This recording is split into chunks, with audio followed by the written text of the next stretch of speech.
Hi, Dhanaraj. I'm not sure if you can hear me. Yes, hi. I Hi. can hear Yeah, you. thanks for joining. Yep. Yeah, good. Would it be possible if you could also share your, yeah, just test your PPT? Yes. Um, I'll just share screen now. Yep. If Okay. that would be great.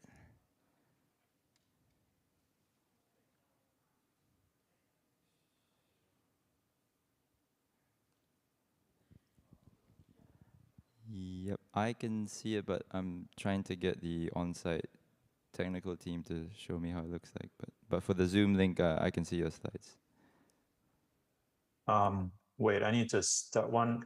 I want to start the presentation. So, Yep, we can see you in the on-site. Yeah. um,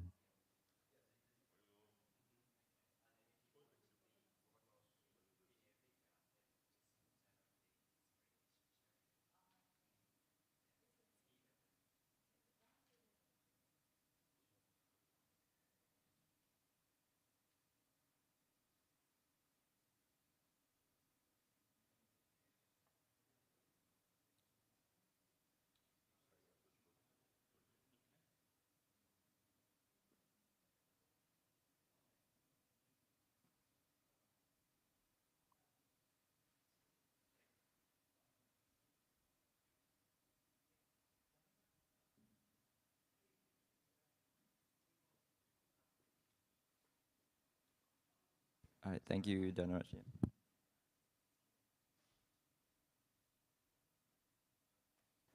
Just a notification to the speakers online. The workshop will also be streamed on YouTube, so I hope everyone is okay with that. Just checking in with my team. Bea, can you hear me? Hi, Luke. Yep, I can hear you. All right, thanks. And Dr. Manjit, if you already joined, could we also get you to test your PowerPoint and camera? Thank you for joining us at 6 a.m. in Malaysia.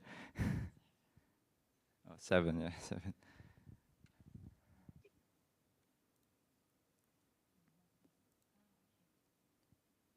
Yes. Morning, Luke.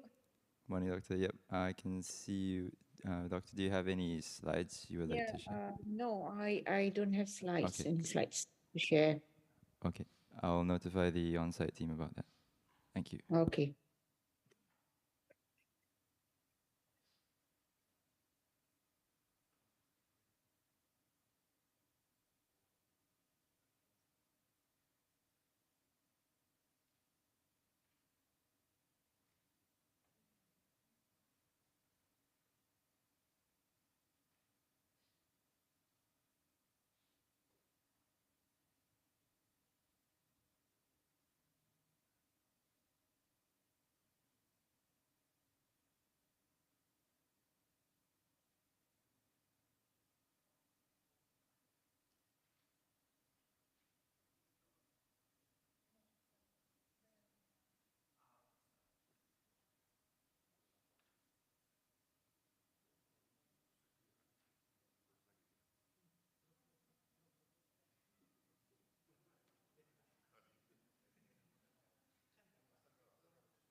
Hi, Umut. I see you've joined the Zoom room. Thank you for joining us despite your current situation. And yeah, we can see you. Could I ask if you have any slides you'd like to share? No, I don't have any slides. Okay, cool. I'll just let the team here know.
Good morning, everyone. So to our online participants and our speakers online, we'll just have a 5-minute delay because we're currently waiting for one of the on-site speakers, right? But thank you so much for joining us, and we're definitely looking forward to having this cross-regional discussion, and I think it'll be a very interesting session. So yeah, please do bear with us for 5 minutes. Sorry for any inconvenience.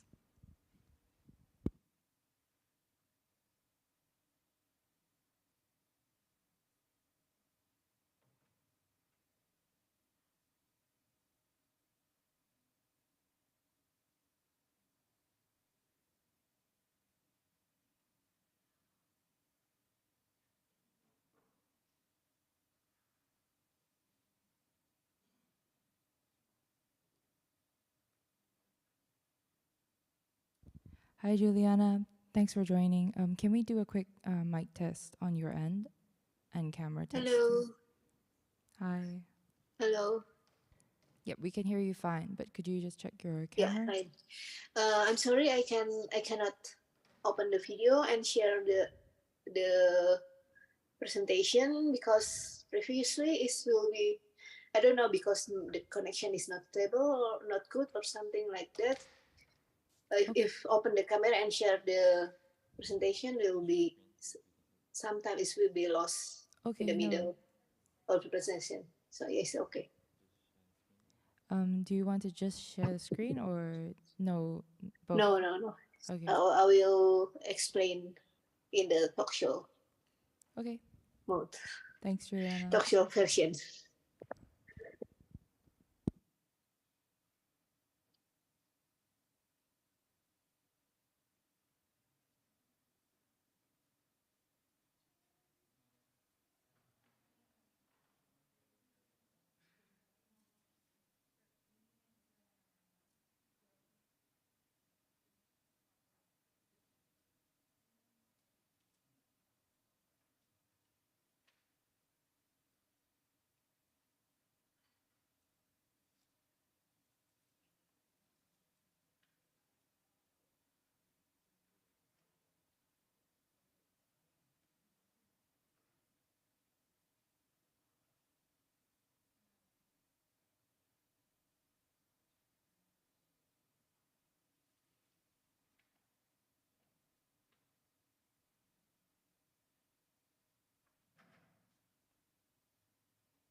Just for the online speakers.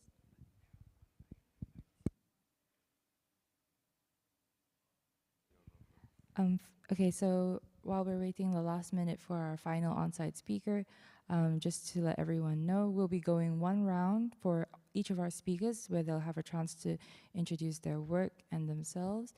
And then we'll move on to the second round with an open roundtable discussion. And please feel free to drop questions in the chat box. Our online moderator, Bea, will be collecting these, and we will address the questions in a question and answer session at the end. All right, I see it's 8:50.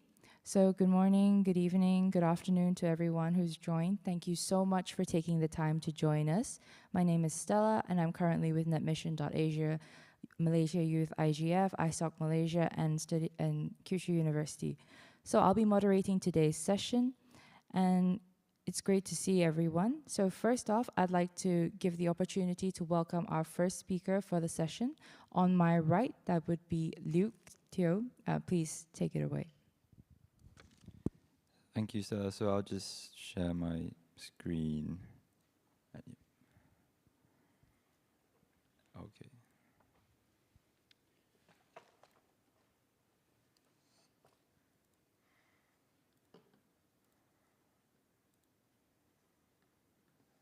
Okay. So the topic of today's workshop would mainly be online linguistic gender stereotypes.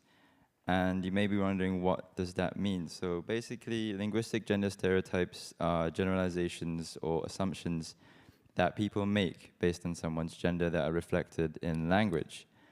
And these stereotypes include beliefs about the roles, behaviors, characteristics, and also abilities of individuals based on their gender.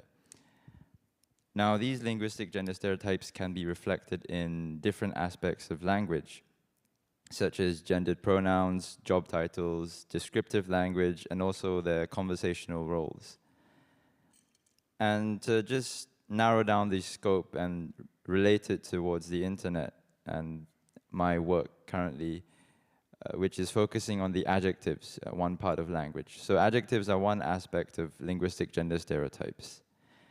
And according to Castillo, Mayen, and Montes Burgess, certain adjectives are commonly associated with women, as for example, emotional, understanding, sweet, and submissive. So as you may assume or you may understand, these adjectives reinforce the stereotype that women are more emotional. On the other hand, adjectives like strong, brave, competent, or bold can also or are often associated with men. And this reinforces the stereotype of men being more dominant or logical.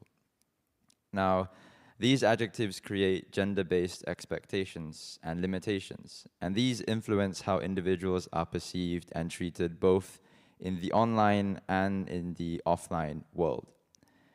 Such language, as you may assume or may understand, has the potential to shape societal attitudes and contributes to gender inequalities by reinforcing traditional gender roles and norms. Now, you may be wondering, so where is the online or internet part of this workshop? Well, we're getting to there. So linguistic gender stereotypes can also be observed in online advertisements. This idea actually came from myself studying my undergraduate degree at University of Science Malaysia. And I think on the panel today, we also have Dr. Manjit, who was my supervisor for that course, and really guided me to make this research possible. So in the early 2000s, with the rise of data-driven advertising and targeting capabilities, online advertisements became increasingly personalized and tailored to specific audiences, including gender-based targeting. Despite increasing emphasis on gender equality in the social development goals of developed nations and its recognition as a fundamental human right by the United Nations, studies revealed that gender stereotyping in advertising continues to endure. And according to Boyd 2021, linguistic gender stereotypes in advertising are used in targeted marketing and product positioning. As a result, to focus on a specific group of buyers, the producers persuade buyers by using the right choice of words regarding the product. So moving to my research, which was conducted with a small respondent group of 43, they were all aged between 21 to 22, so it can be considered as Gen Z youth. And a total of 183 Instagram captions were selected from companies that I won't name. And from those captions, 151 adjectives were shortlisted. And these are some of the adjectives that we asked the respondents their views on, and which gender or which genders do they feel that these adjectives describe the best. So what did the results show? Well, the results show that the majority of respondents have similar gender connotations for all of the 15 adjectives, and most of the adjectives have at least 50% of respondents each answering the same gender association. So there's a brief picture or overview of the results that we were able to get. And the participants of the questionnaire hold slightly more gender biases towards these adjectives compared to the qualitative study on previous literature that my team and I read through. However, there are instances where the respondents were very transparent about their gender biases, like for the adjectives sparkling and floral, in which almost all the respondents think those adjectives conclusively represent only women. So they thought that by using the adjective sparkling or floral, you can sell them, or you don't even use it to describe men. However, there are also situations where the participants have ambiguous gender associations with the adjectives, like for the adjectives sophisticated and romantic, in which the respondents' gender biases are about evenly split between men, women, and both genders. So what about the way forward? There are similarly mixed gender adjectives on both Instagram pages, which might be because those brands are slowly attuning to a more careful approach to gender characterizations and right now opening up to the spectrum and different sorts of how people would like to identify as.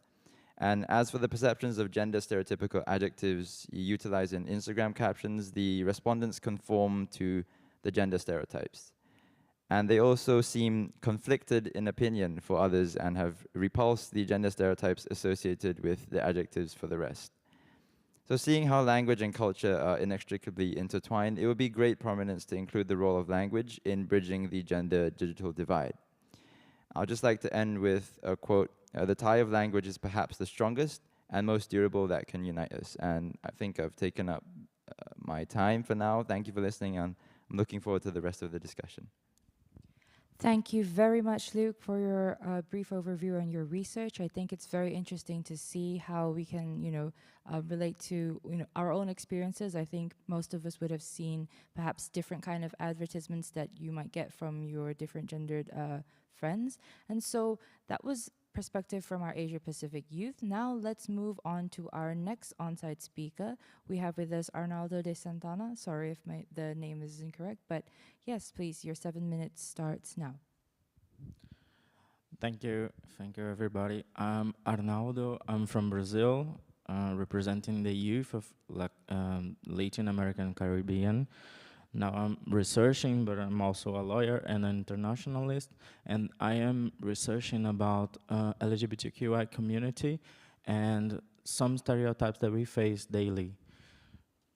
At first, I came here to talk about some of the issues that we face there that mostly are linked to the specificities that market puts on us. So gender can be read as type of module that gives power to some groups and put on others in a position to be, I don't know, exploited.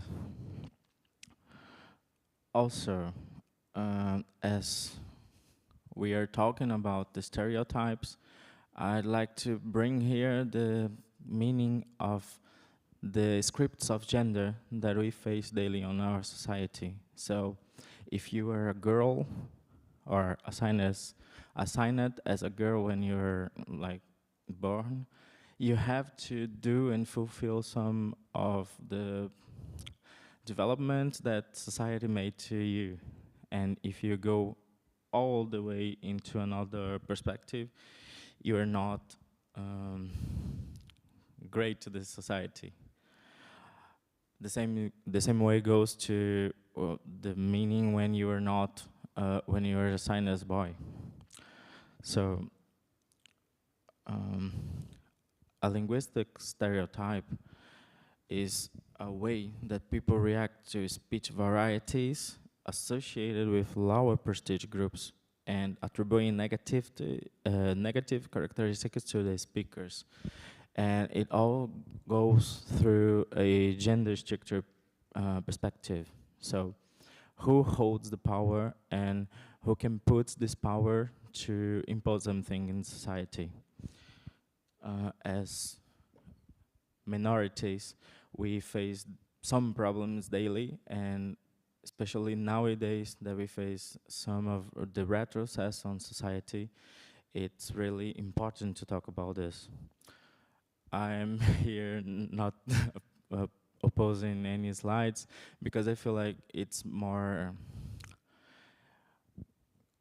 great to bring the possibility to all of us to talk about the development of internet that does not bring some stereotypes to our days, and to try to make a more participative way of building what we do.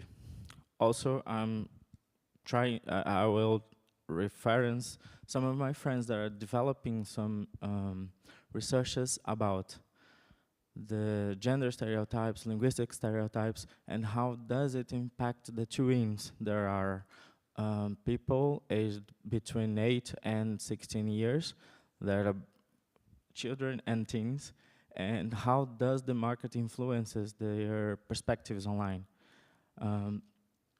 So we have some norms that are developed by society.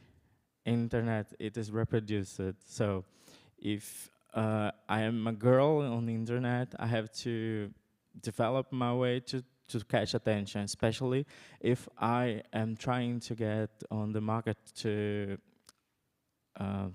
influence. And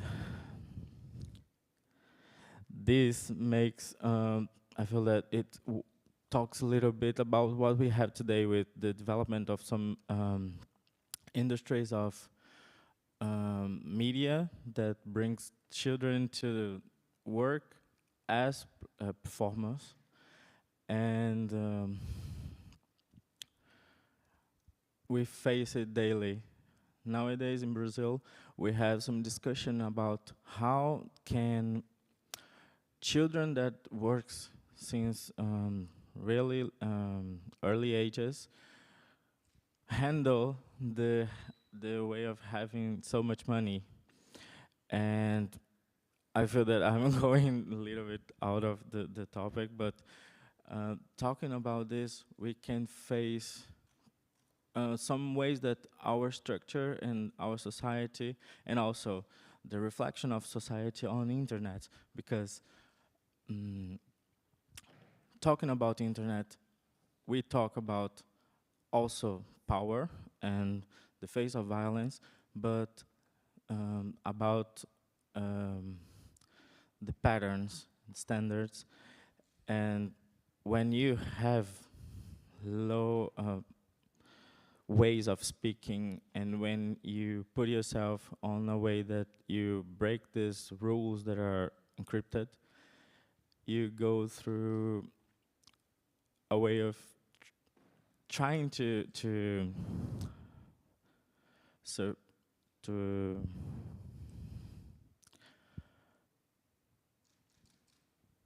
go beyond these stereotypes. I feel like this would be the first statement. Thank you, everybody, and Thank you so much, Ronaldo. Right, right on time. So thank you very much for the perspective coming from a completely different region. So now we'll be going on to my other end, where we have another on-site speaker. So we'll like to hear next from Julia Teresa Rodriguez Cool. So yes, please go ahead. Thank you, Stella, for giving me this opportunity to speak here in the IGF. My perspective and my narrative will be different. I will change the scope from male to the female and think about the gender stereotypes that are used beyond simple prejudice. They are weaponized to mobilize mostly specific demographic in the Americas, and especially Brazil, the white male demographic, who is from 14 to 35 years old. They are mobilized by the usage of linguistic gender stereotypes in an attempt to recruit them to radical and terrorist groups. These memes and jokes and many types of content are used as a way to gamify hate. You first propose a game, simply a joke. You, the perpetrator, not you, the perpetrator, submit that joke in a public venue on the internet. We have seen a lot of activity on younger on younger platforms and also more related to the gaming community, using those jokes to first spot someone who's prone to prejudice or prone to violence with that prejudice, because we all might face and deliver our deliver actions based on prejudice, but using that to harm others is another step. And it's another step based on many researchers. Rakesh, a cyber psychologist from India of the Rashtriya Raksha University, he is specialized in study cyber terrorism through psychology and showing that ensuing on participating on these activities bring a reward, a psychological and chemical reward on the male audience who's trying to diminish, demobilize, and attack the female youth mostly. And also there's a study in Germany, an university that I fail to recall the name right now, that when trying to made in-service teachers aware in the German universities, the majority of the audience is touched by the dynamics and the educational programs that exist on the subjects that are trying to convey an ethic program, an ethic guideline to the teachers, but there's a minority where the activities have no effect. They don't even get it, that it is an activity to bring awareness to female questions, female problems, and also an attempt to stop misogynistic behavior and attempts of diminishing the power of women. And then my research studies a task group in the Brazil Human Rights Ministry that tries to typify what is hate speech. And it's a really important movement. It's a really important action taken by a government to try to categorize what is hate speech. And we were trying to see if this task group was seeing this gamification behavior in the youth, and it's trying to and recognizes that movement, that trend, it is happening amidst our youth, our male youth. And we found that although it didn't specifically targeted terrorist groups who are sought to radicalize the youth with the internet, linguistic stereotypes, they can recognize that linguistic stereotypes and the internet can both participate in an infrastructure and a design and of a platform that facilitates hate. And so we have a demographic that enjoys what they're doing, that they are apathic to awareness and awareness discourses, and that they are being co-opted to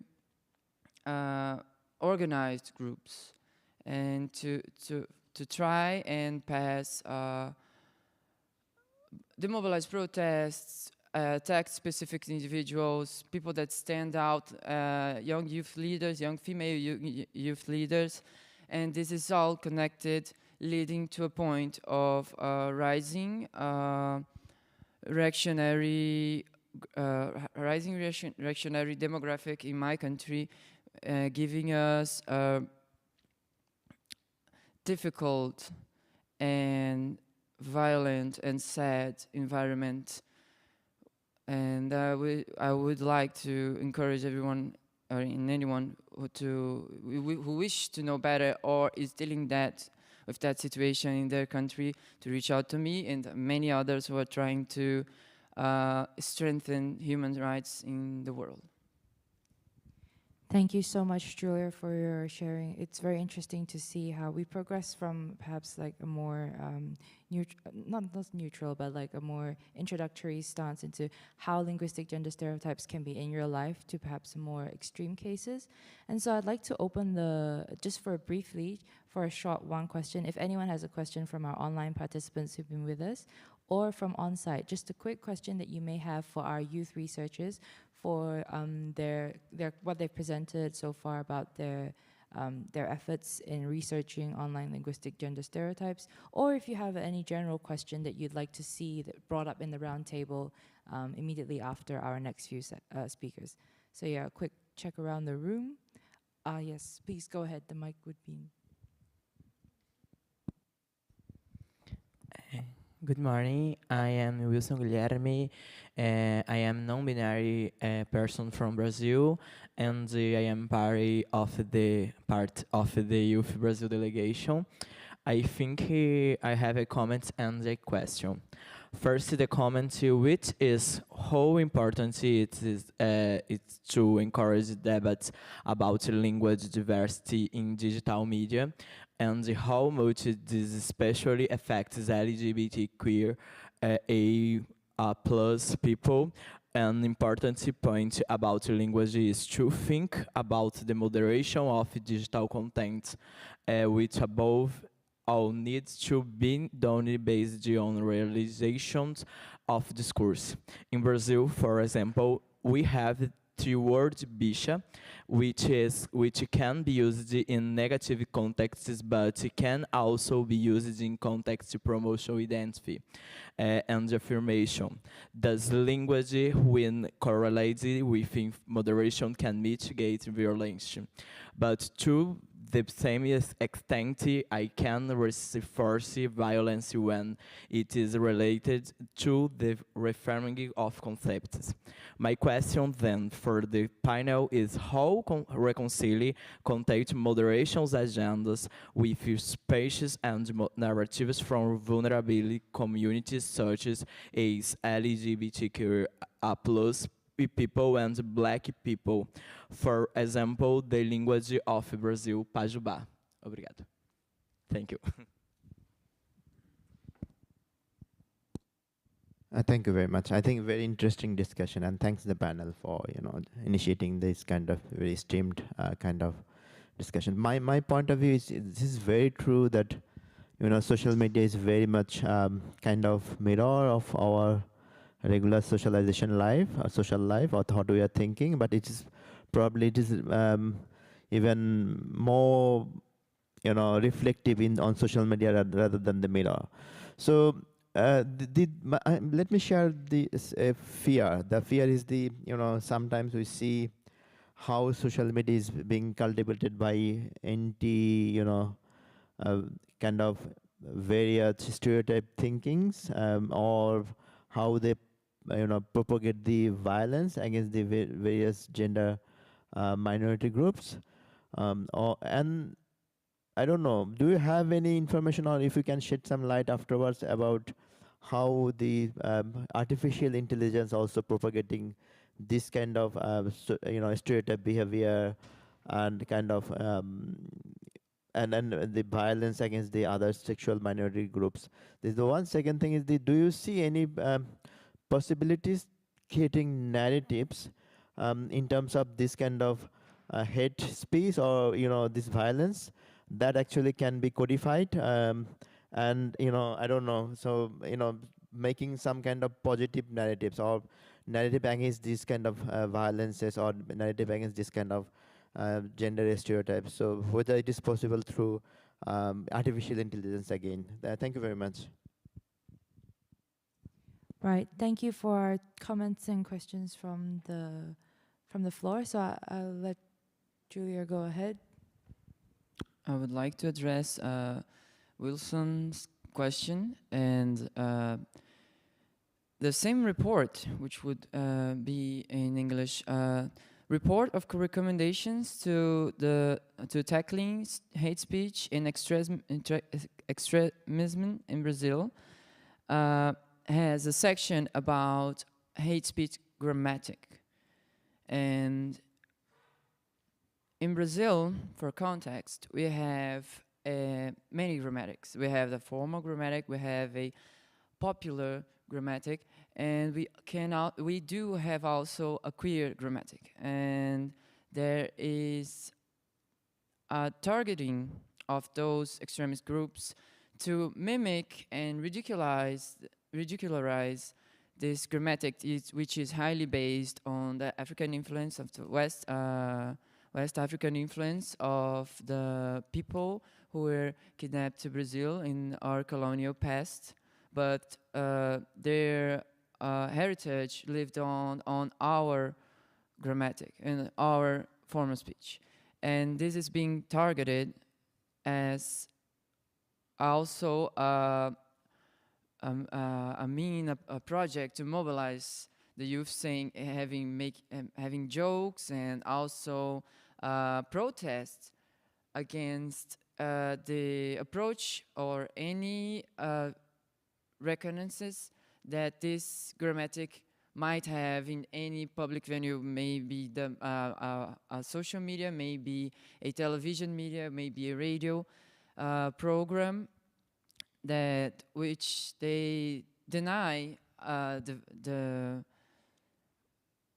validity of this way of speech, because it's true, it's sincere, and it's the way that we found out to identify each other and to reorganize ourselves as a community. And this is being also targeted and weaponized, saying roughly as the gay way of saying things, or the gay speech, but it's much more than that, and it's much more complex because it is not only us that use that kind of speech. It's just the thing is that it doesn't matter what it is. There is a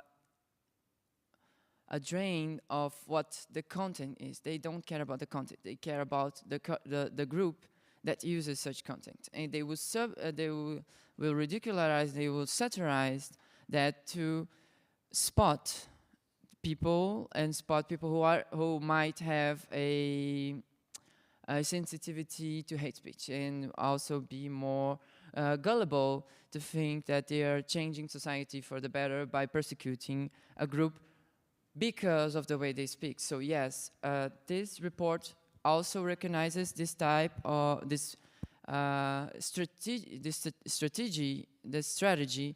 of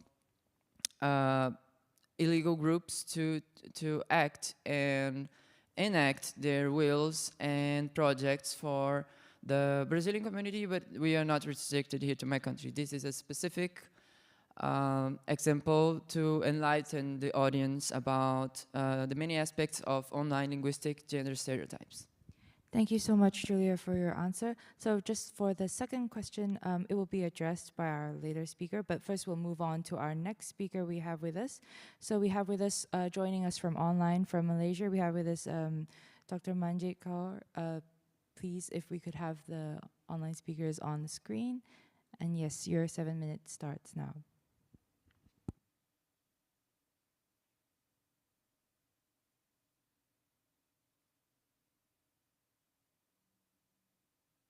Okay, good morning, everyone. Am I loud and clear? Yep. Okay, thank you very much for giving me the opportunity here to share some views here. Okay, regarding the theme of today's talk, the online linguistic gender stereotypes, what I would like to focus on is we cannot deny that these discrimination issues exist online. Okay, but what we need to look into here is maybe what is the way forward? How can we address these problems? How can we improve the situation? Okay, so therefore we need to focus, for example, on inclusive language. Okay, inclusive language. So inclusive language have to, how do I say, acknowledge okay, the diversity that the genders present. Okay, so like in Asian context, for example, in Malaysia, we talk about male and female, and when you talk about the LGBTQ group, there are also some issues here, sensitive issues, because due to the, how do I say, the racial composition of the country, Malaysia being a Muslim country, okay? So when it comes to LGBTQ rights, so in terms of how they are represented in advertisements, for example, online, there are sensitive issue and also some kind of discrimination that exists, okay? So what is needed is actually inclusive language, okay, that is actually sensitive to all the groups of people, no matter which gender category are you in, okay, and also promotes actual, what do I say, equal opportunity for all of them, okay? That's basically very, very important, okay?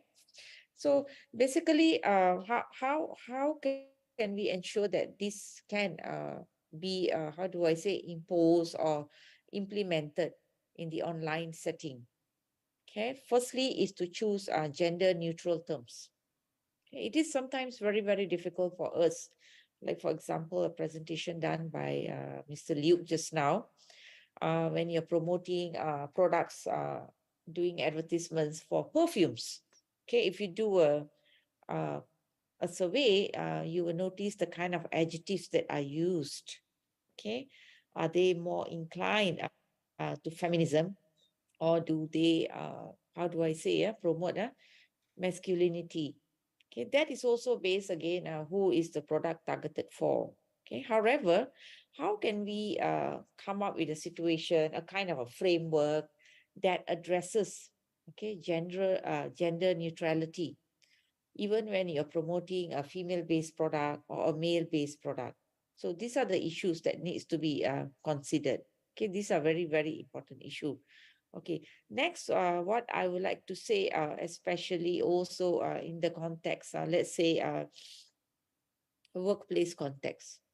Okay, workplace context in terms of when you talk about sensitive language, differences between male and female. Okay, how can you reinforce the diversity? Okay, earlier I mentioned about gender equality, but to have this phenomenon, gender equality, uh, to be implemented 100% at the workplace, or to have a situation whereby this gender equality, it's totally impossible. Okay, it's totally impossible. So we need to work to the best. So what is the best? Introducing and enforcing diversity. Okay, diversity. So if we say, if you look at the whole picture of online linguistic stereotypes, uh, what if we define that or cluster that as promoting diversity? Okay, that's also one part of the coin. Okay, one, we say it's actually, how do I say, it's not fair to a particular group. Okay, so linguistic, online linguistic stereotypes in terms of classification of gender can also be considered as something that can be a kind of like harassment. But at the same time, you can also look at it as promoting diversity through language. You know, the use of adjectives, to describe feminism, okay, to describe women, to describe male, to describe the third group or the fourth group. Okay, so at times we cannot say that it's being stereotypical. It's also promoting diversity. You need the existence of it, but how it is used, how it is addressed, that's very, very important. Okay, to start with education, to create the awareness among the youngsters. Okay, not to misjudge it. Okay, but to respect the diversity that is presented through the language, to explain or to label someone. okay, as what he or she is. Okay, so that's very, very important. Okay, so this will actually, kind of like contribute to a sense of belonging for all the groups of people. Okay, in terms of, let's say, I see a product which is being sold and, which is being advertised, and it uh, it is described with usage of certain words that I'm happy about. Okay, and you have another person also looking at the same product from a different perspective. Okay, in terms of how the product is described. Okay, so how do you create here a sense of belonging for both parties? In terms of I'm going to use the product, but I'm not happy with how it's described. Okay, another person is happy with how it's described. How do we create a sense of belonging for both parties here? Okay, so it boils down back again to early age education, in educating people, okay, the youngsters, okay, to how to be more sensitive, okay, towards how you want to represent the product, to how you want to teach the youngsters, okay, that to use words more responsibly, but at the same time to also respect the diversity that comes with each gender, how each gender is labeled, how each gender is, how do I say, described, and so on. Okay. But at the same time, we can make it more, how do I say, unbiased towards one gender. Okay, unbiased towards one gender. That is very, very important. Okay, to avoid the gendered assumptions. We always have these gendered assumptions that when you want to sell a women-based product and male-based product, okay, you have to use certain words to describe that particular group. Okay, but diversity can be there, but at the same time, you need to ensure there is no biasness. Okay, that's very, very important. Okay, so what I would like to also focus on here is usage of, coming up with a guideline, a general language guideline. Okay, a general language guideline on how you can ensure that when you have the diversity in terms of the linguistic aspects used online, you are able to ensure there is no discrimination, okay, biasness, okay, and at the same time, you also promote the diversity of using a very diverse linguistic elements. Right. Okay. So, So sorry to yes. cut you here, Dr. Manjit, but thank you very much for, in interest of time, we'll move on to the next speaker before we'll come back to your points on, I think, the general guideline, the linguistic guideline, which I think is very interesting. But we'd like to move on, perhaps cross-region, to our next online speaker. Umut, if you, yes, would please go ahead. Okay, sure. Thank you. Hello, everyone. First of all, I would like to thanks for the invitation to this panel. My focus during this conversation is going to be more related to the user experience of gender-based people in social media, and how gender stereotypes actually affect the way the content and displays in social media. Especially, I focus myself my research in TikTok because I wanted to understand the intersection of being youth on social media when you are also a person that identify as a gender diverse, for example, non-binary, queer, or another identities outside the binary male and female. One of the things that I realized making this research is that most of the platforms that are using content moderation actually weaponize the content of people that identify as gender diverse in a way that the shadow binding or block that content more than often that they actually people that identify as another gender uh, does. Uh, so com- I try to like ask to the people exactly. I came up with 53 interviews from different people from Latin America that were then telling me their experience using the platform and what they had to do to like align their identities to TikTok in a way that they actually can spread themselves in a pretty much in a normative way to follow the expectation of the platform, the expectation of an algorithm in order to still be present in the platform without any problem and without being targeted by the channel banning or by censoring the content or something like that. Most of the censor of the content came from the use or a specific hashtags related to the language that we use as a LGBTQI community or as a gender diverse people online. Most of the cases that I came to study says exactly that when they use some specific question, some specific words, their content were no sometimes less visualized or just take down on the platform without any reason. And when they asked why the content was taken down on the platform, there wasn't an explanation of why exactly they do that. They only say it was again the code conduct of the platform. So um, so that is when I came up with the question on how exactly we can do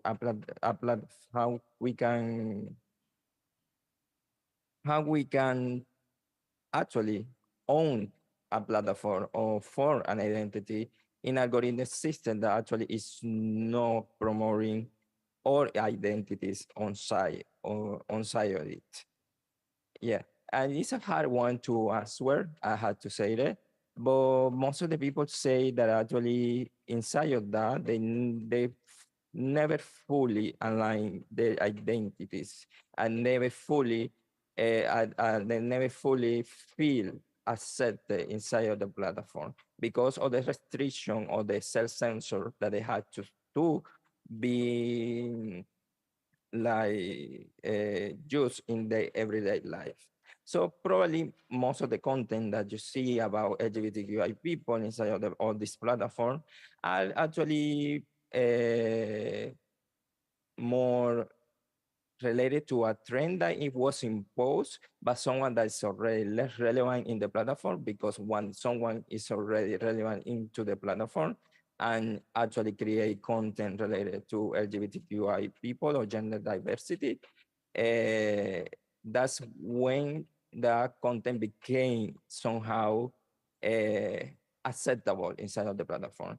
When you try to propose another things that they don't consider, it could be it could be part of a trend or something like that. That content it doesn't show as much at the other, and the content actually became a way to restrict the way they present themselves in online. This came up with one of the many things that they say that actually this platform needs to improve and be more clear about what are the community standards in terms of not only languages but also the content that they allow there, because sometimes the content they actually portray in the profiles is so similar to the gender binary, but somehow that content is not showing or not showing in the same way, or it just stay down on the platform without any reason. So that was one of the many things that they say. Also another thing that a lot of people then I try to like convey like a general recommendation in after the many talks that I have with them, is that we need to find as a community a way to shift this system toward a space or in which identification of part of these historical marginalized communities and underrepresented communities in a way that is actually made more sense that the mediation made by the different algorithms ensure the digital rights of the digital rights are free of expression or the being without censorship or fear of constant like cleaning their spaces or healing the spaces or construction of the identities in the sense of what is expressed as normal. One way to So sorry to cut you in here, but so we're just yeah, for interest perfect. of time. Right. Thank you so much. It's right on time for 7 minutes. So we'd like to move on to our next speaker for their next 7 minutes. We have again joining us from online, Dhanaraj. So yes, please go ahead as well as with your presentation.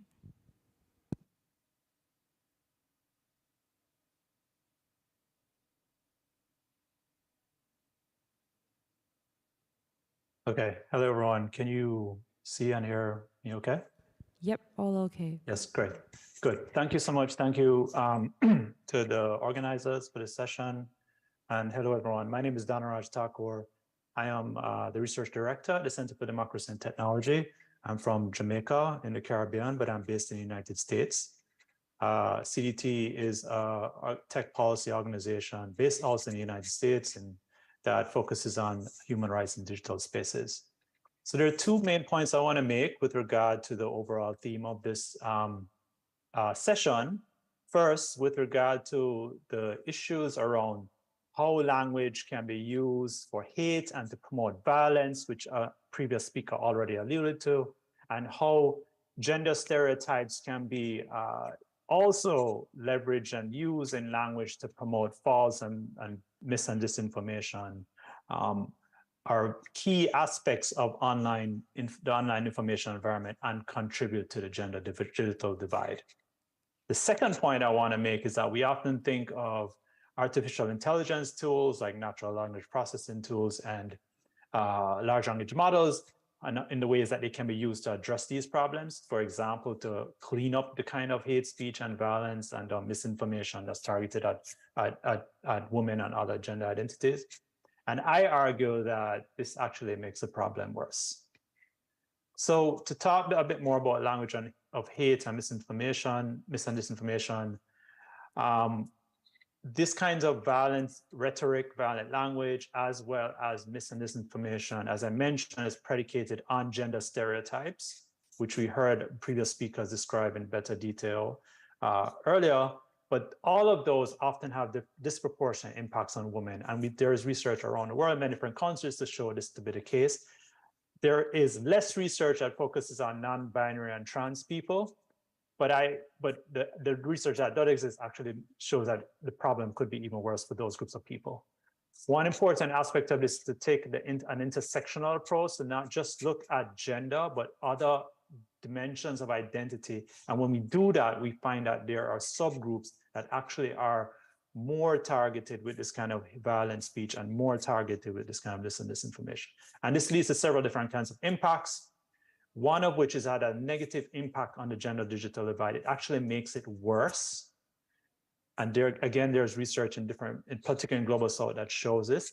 It undermines the political participation of women and other gender identities. It has serious economic health impacts, mental health impacts, and it has significant impacts on freedom of expression and chilling effects. In other words, it suppresses the speech of the people that are targeted, very often women in public life.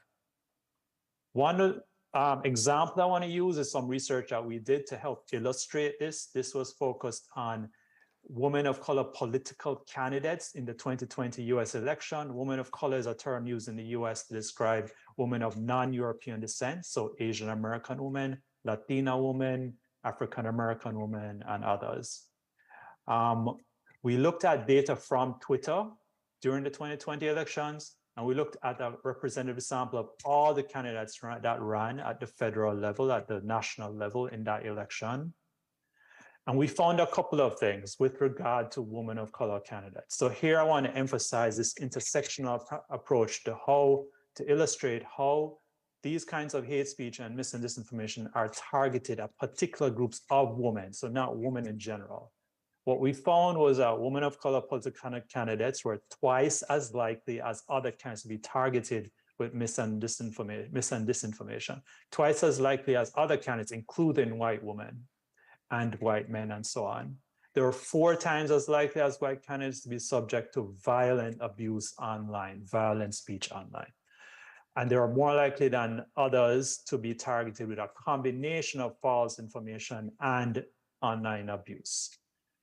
I use this example to illustrate this problem of the severe kinds of impacts that particular women face online because of this kind of the way language is used in this kind of hateful and violent way, as well as to propagate gender stereotypes to promote false information about women.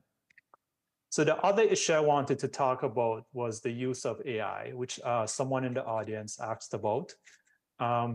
I want to focus on large language models. Large language models, think ChatGPT, are essentially a machine learning technique to look at large amounts of data, in this case text, and make predictions about what kinds of text the user wants to see. So if you think of ChatGPT, you might put in a prompt, what day is it today? And based on all the training data it has available, it can make a guess. And to be clear, that's all large language models do. They make guesses, very good guesses, but it's all they're doing is making guesses or predictions. They're not thinking, they're not human, they're just making guesses. The challenge for us is when large language models are applied to non-English languages. Most models like ChatGPT and many other models are based on data that's available online. So they look at the entire internet and the web and draw data from that. As we know, the majority of the web is in English, even though the vast majority of the world does not speak English. So this is this kind of paradox and problem.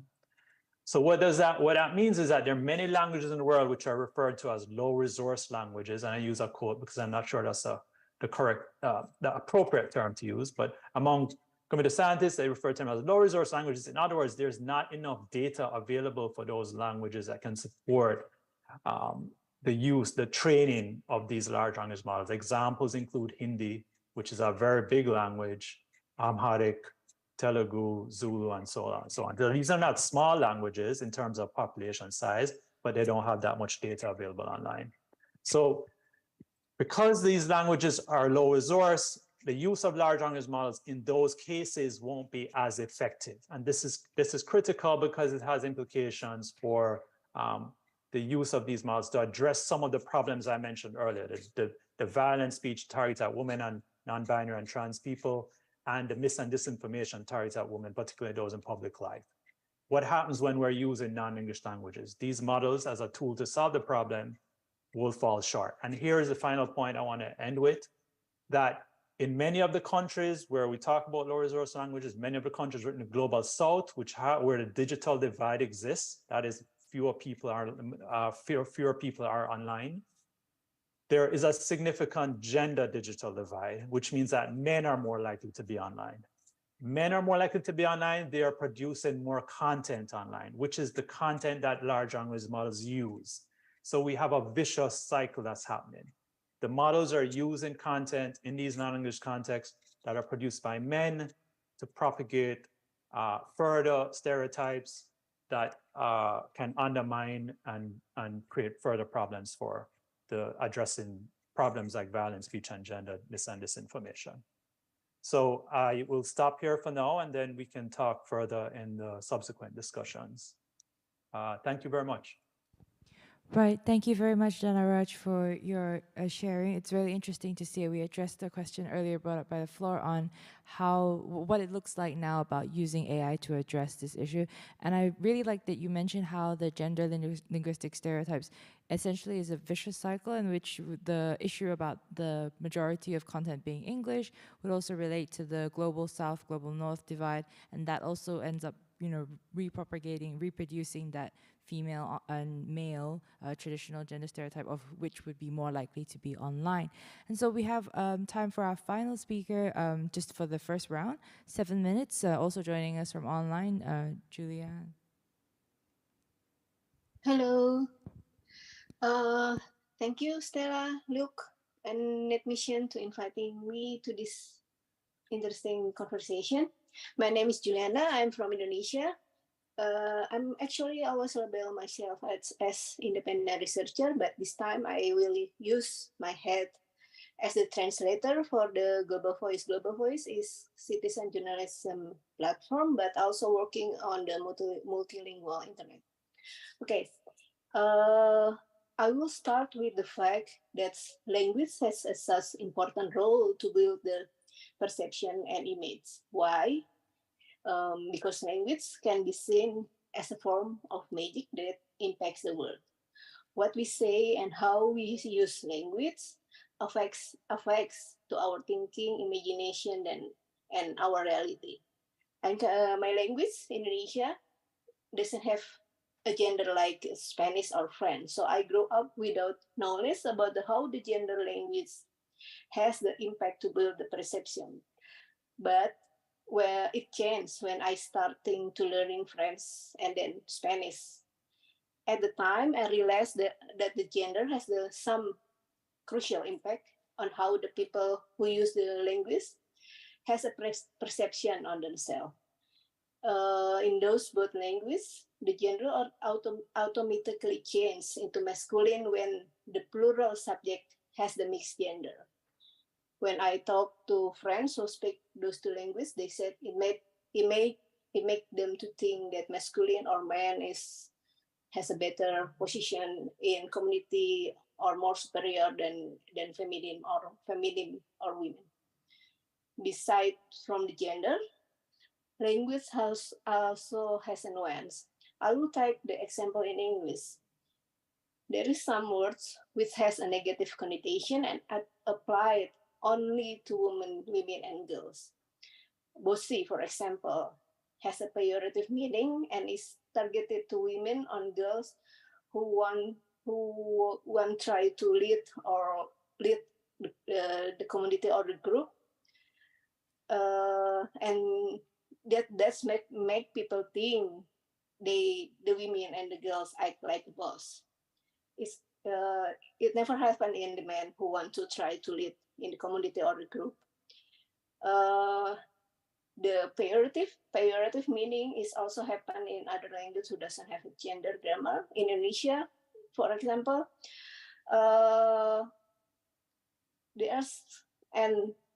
sadly this pejorative language and the slur words has quite used in quite amount on online bullying when targeted women's, girl, and LGBT group, and is using this kind of certain stereotype. And what the meaning in digital words, as I mentioned before, the pejorative and the slur language has been used to attack women, girls, and LGBT people when they are active in internet. Several studies has been taken that online bullying will make they less active in internet. Then this means a negative move when it comes to minimize gender digital divide. So it's women, girls, and LGBT people will be less active and afraid to speak up in a digital world. Another case is about the function of the internet, especially in the translation machine. There is some words when it translates from other language to English, is automatically translate with the masculine subject. For example, if I want to translate subject is a doctor, and then the result is English is he is a doctor. But when it comes to nurse or a secretary, the subject is feminine or women. Later today, we now have the ChatGPT that has been mentioned with Dana's presentation, and other large language model will use AI to scrap and train the source from the internet. Why it's become the problem? Because I afraid in the future it will be decriminalize certain race, gender, and language if we couldn't start to promote more gender neutral and inclusive language. And what we could do as the community, we can provide a constant input, discussion, and reflection that could make the language more inclusive and gender neutral in digital and real life. I appreciate the translation machine now is more gender neutral and not associate some words or working or job occupation with certain gender. And those as a result from the community input who's constantly give the feedback into the translation machine company. As the closing, I believe the language is a dynamic, and I believe it still grow during the time in real and digital world. It needs constant work from the communities and who also give input about make the language more gender neutral, more inclusive, as it could more fair for everybody. Thank you, and waiting for the discussion. Thank you so much, Juliana. Very interesting to hear from your perspective in the industry of translation. So we've heard from all our speakers for the first round, and I think I'd like to go to perhaps begin our second round of roundtable discussion. So looking at, perhaps I could start off with Danaraj for a question for you regarding what you feel on what measures can be taken to improve, or any questions that you feel that coming from your perspective, having researched, the impact or the potential, well, in your case, that your case is against the potential of using AI, what do you think it needs to be discussed more, particularly? Yes, thank you for the question. I think this topic is precisely what needs to be discussed more, particularly within the industry, around what I'd call the gender gap in training data. I mentioned the problem in the global south of the gender digital divide. There was a recent study from the University of Pittsburgh that looked at the training data that's used for ChatGPT. Let's take that as an example. The training data that's used for ChatGPT generally, and found that only 26.5% of that training data contained data that was authored by women. So the vast majority, almost 3/4 of data, was authored by men. So I often think then about the implications of this. If we think about how ChatGPT is being considered now and incorporated, for example, in schools and in the education system, or models like ChatGPT, and the kind of gender gap in the training data that exists, and what implications that will have for youth going forward. I think many of the other speakers have already pointed to some of these kinds of problems. I think, therefore, it is the questions, particularly at a policy level, in the education system, in industry, about the gender gap in training data. Right. Thank you so much, Danaraj. So since you mentioned schools, so we have an educator with us on our panel. I thought I'd like to hop over to Dr. Manjit for your thoughts on, well, you mentioned earlier that you were looking for perhaps a suggestion about a general language or linguistic guideline. How do you foresee this can be related to what Danaraj mentioned about the data that's being used to train these large language models?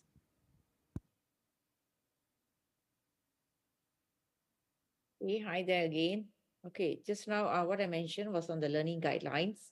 So basically, coming from a country in Southeast Asia, Malaysia, which is very, how do I say, governed by, religious rules, Islamic country. Okay, so there are a lot of things when it comes to this kind of biasness, language usage, the stereotypical issues are swept under the carpet. Okay, so what is actually needed is coming out visibly, being more, how do I say, open, explicit in terms of learning, okay, and development. That's very, very important. Okay, so it starts with education from the beginning, because this is an issue which is that exists, but it's not being addressed in the context of Malaysia, for example. Okay, so it has to start with education, and it has to start with the educators themselves. If the educators do not believe in, how do I say, having equality, and then at the same time promoting diversity, it will be a failure. So educators themselves must be trained on how they're going to learn and how they're going to make their students learn and develop on this. Okay, so next one is there are no clear rules and regulation or policies set by the government on these matters. Okay, so it should be led from the top. That's very, very important. It should be top down. So when they are visible, clear rules and acts on how language is used to represent a particular group. So there are some rules that people can fall back on. Okay, for example, if you go to advertising companies nowadays, if there's no auditing done and there's no clear rules informed to them, okay, nobody will care. Okay, so that's very, very important in terms of leading from the top, having some rules, some policies in place. And next one, at the workplace itself, workplace, for example, advertisement industry, for example, and all the other industries which are product related to us, particular groups, they should have, how do I say, training at workplace for their employees, for their staff, to talk about this openly, to discuss about this matter, to have people of all groups to sit down together and deliberate on the matter openly. There should be no, how do I say, criticism against one particular group. Okay, one particular group is neglected or marginalized. Okay, it shouldn't be dominated, for example, by the male only. Okay, so these are the things that are very, very, very important. The training and the awareness at workplace. If learning and development did not work at the school, so Right. this is where it happened. Thank you so much, Dr. Manjit, for your perspective. And hopping over to some of our on-site panelists, maybe we can get Arnaldo. What do you think of the question on what was mentioned earlier about, the potential negative case against the use of AI currently to address this issue?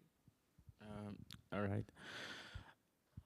I really think that it is something that need to be that we need to go under to research more about it, because I see that AI has a perspective of improving and bringing something different and something new, but also reflects on the people that develops it. So if we have some structures that are structures of power, and we reproduce it to impose what is correct or what's not correct, it might not be something that is quite applicable.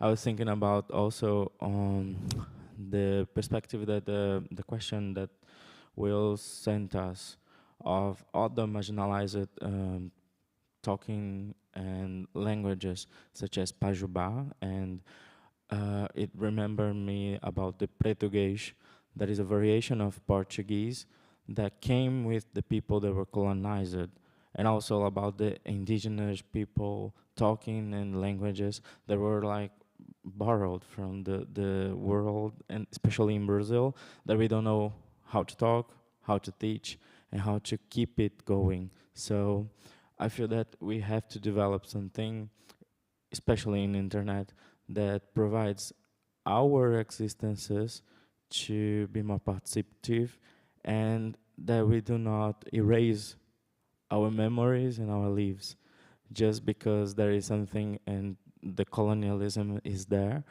to put in perspective what might be and who has the power. And this is always the cisgendered white male from Europe.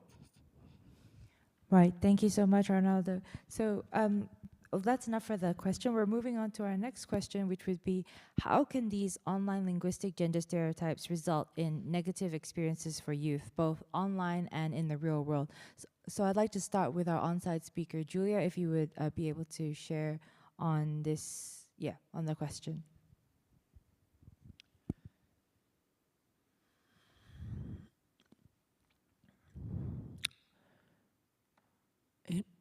it is hard to pinpoint or to sort out where to start because so many possibilities and they are not they're never positive probably.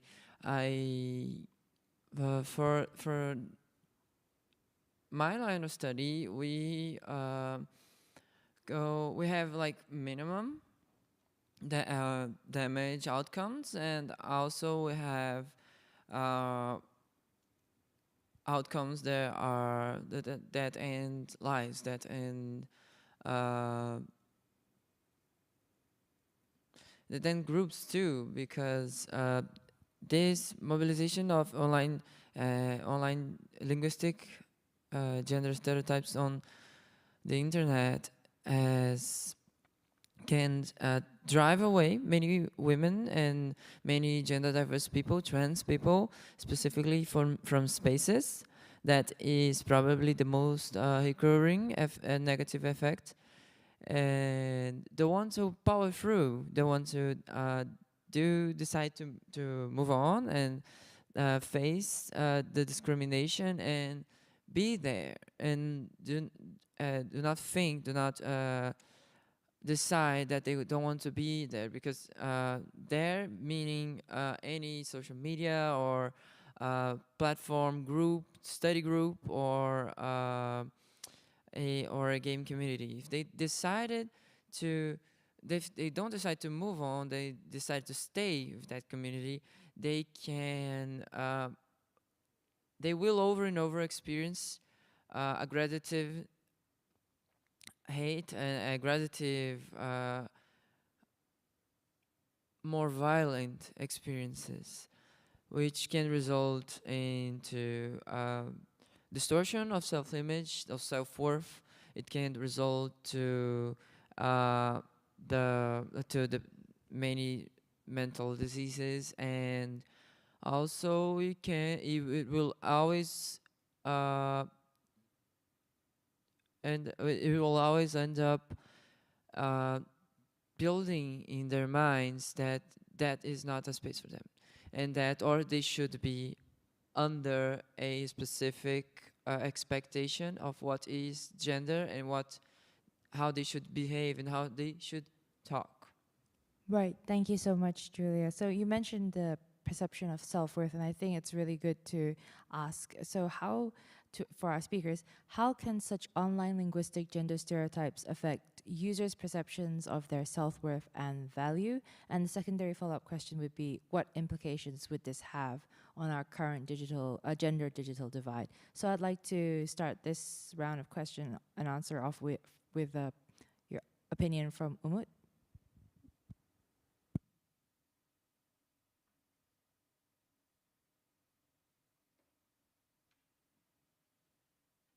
Okay. Well, exactly my research is about exactly the effects that this kind of use or gender stereotype language has on the self-identity of the people.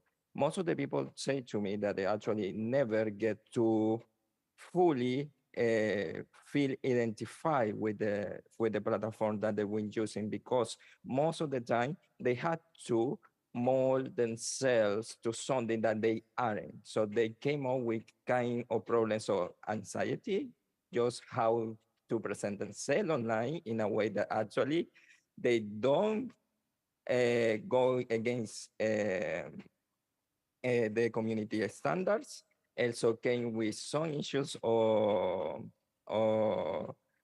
sometimes get some people actually stop using the platform because they never feel well there, and they felt left behind on the conversation, and they became like a issue in the way they socialize with the rest of the partners or the rest of community, because they can't fully express themselves on their plan. So we see that actually the platforms that's in the community standard or the way they moderate the content are seen to be like no harmful, but actually they are when it comes to gender diversity, because people are not adapted to the normatives or the roles expected by the gender binary, are affected in a way that they can fully express themselves in the platform. So that came up with consequences to their mental health. Right. Thank you so much, Umut. It's very, I mean, I think it's very enlightening that you mentioned that they never feel fully identified. And I guess the sense of belonging, which was also mentioned earlier by our panel, is really important to consider. So for the same question, I'd like to go over to perhaps Juliana, what your thoughts are on, you know, how can such online linguistic gender stereotypes affect self-worth and value? Okay, maybe because I will talk about the slur and the negative words has be addresses to women and girls, and then it will be affect, as I mentioned, it will be affect how they decide to active in internet. So yes, as Umut said, it is important to address this kind of online bullying with the certain negative words. Because I know is understand this the language has different nuance in different culture, but because if the some language has the certain negative impact or negative meaning in some culture, maybe we can think is we can promote more inclusive or more gender neutral in language, so it can it can be with people has more safe to express themselves in the internet. And the second one is about the provide the content in internet with the women and the girls perspective and profile. Before the ChatGPT era, Wikipedia has the work has some several organized several Wikigap. Wikigap is the translate and create the content about the women, so the internet will be more content and more profile about the women and by the women. So I think this is my opinion. Right. Thank you very much, Juliana. It's, I mean, like you mentioned, real life examples of, you know, what's generally attributed online. And I think we have an intervention from you. Add on to that point, and what we've been seeing is that the gender digital divide has been increasing ever since 2019. So despite the pandemic forcing a worldwide digital transformation, and the emerging technologies and rapid advancements have still resulted in women being left behind.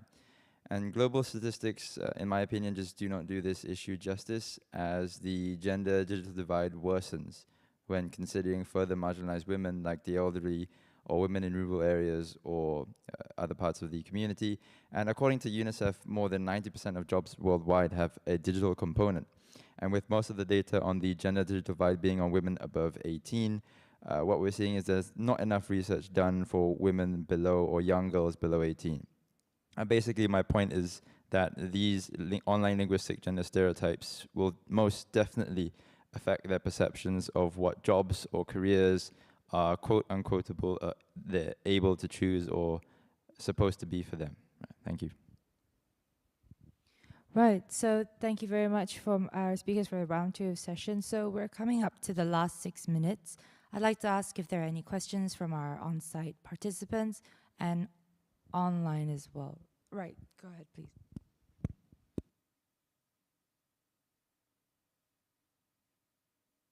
Hey. Okay. So thank you. My name is Renata. I'm from the Youth Brazilian Delegation. First of all, thank you for the panel. Really, really, really interesting. I want to actually make some sort of a tangent comment and to discuss a bit about platform algorithms, especially in visual platforms, maybe something related to what Mr. Vasquez mentioned before about TikTok, like TikTok and Instagram.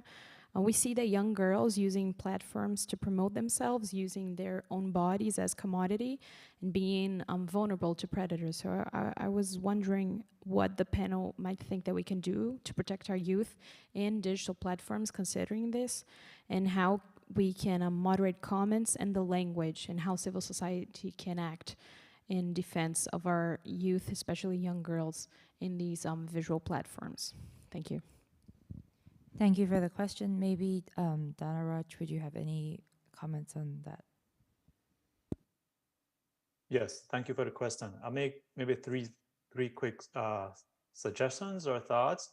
So one is there's a lot that the platforms themselves can do. So for example, you mentioned TikTok, Instagram, and others, in having a better design of their platform to allow the youth and users of the platform to address, to better control the kind of bad content or push back against bad content that they might receive.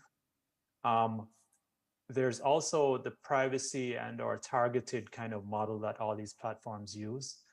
Having greater privacy protections on these platforms can reduce the degree of targeting and therefore the degree of what I call algorithmic amplification that you see or that you'll observe on these platforms. So for example, if it is a case of young girls either being exploited or things like that, the extent to which the algorithms will promote that kind of thing can be reduced, particularly on the platform side, if there are changes to the design and changes to how they are, the incentives that they have in place. And the last thing I would say is that a lot of what happens on the platform is still unclear, because as researchers, as governments, civil society, activists, we don't have a lot of insight. We don't have sufficient insight into what's happening on the platforms. And what's important there is that the platform, the social media platform, provide more data in a safe and secure way for researchers to better understand what's happening, because then we ourselves could come up with better solutions to address some of the problems that the person in the audience raised. Right. Thank you very much. Thank you very much, Dhanaraj, for your comment on that. I guess we can see that hopefully in the future we definitely do need to have more representation from private sector on this on such an issue. So I'd like to move on to a question we have from an online participant. Thank you very much, Tsukiho Kishida, for your. So I'll just read it out. Thank you for sharing important perspective. You're a master's student from sociolinguistic and research cyberbullying in terms of communication. You're interested in the presentation. Your question is, it's difficult to judge whether some hate speech happens from gender bias because there are many factors in a context. Under this situation, should we tackle hate speech from gender stereotypes? So perhaps we'll have a youth perspective on this, and then we'll hop over to Dhanaraj as well again, or anyone else from the panel who want to take this question. Maybe Umut, could we get your input on it?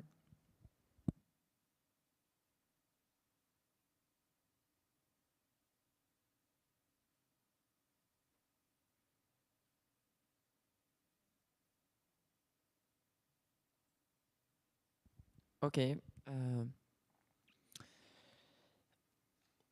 What should we do to tackle hate speech from gender stereotype? Firstly, take care of youth, right? We need to bet on next generations. Our age, our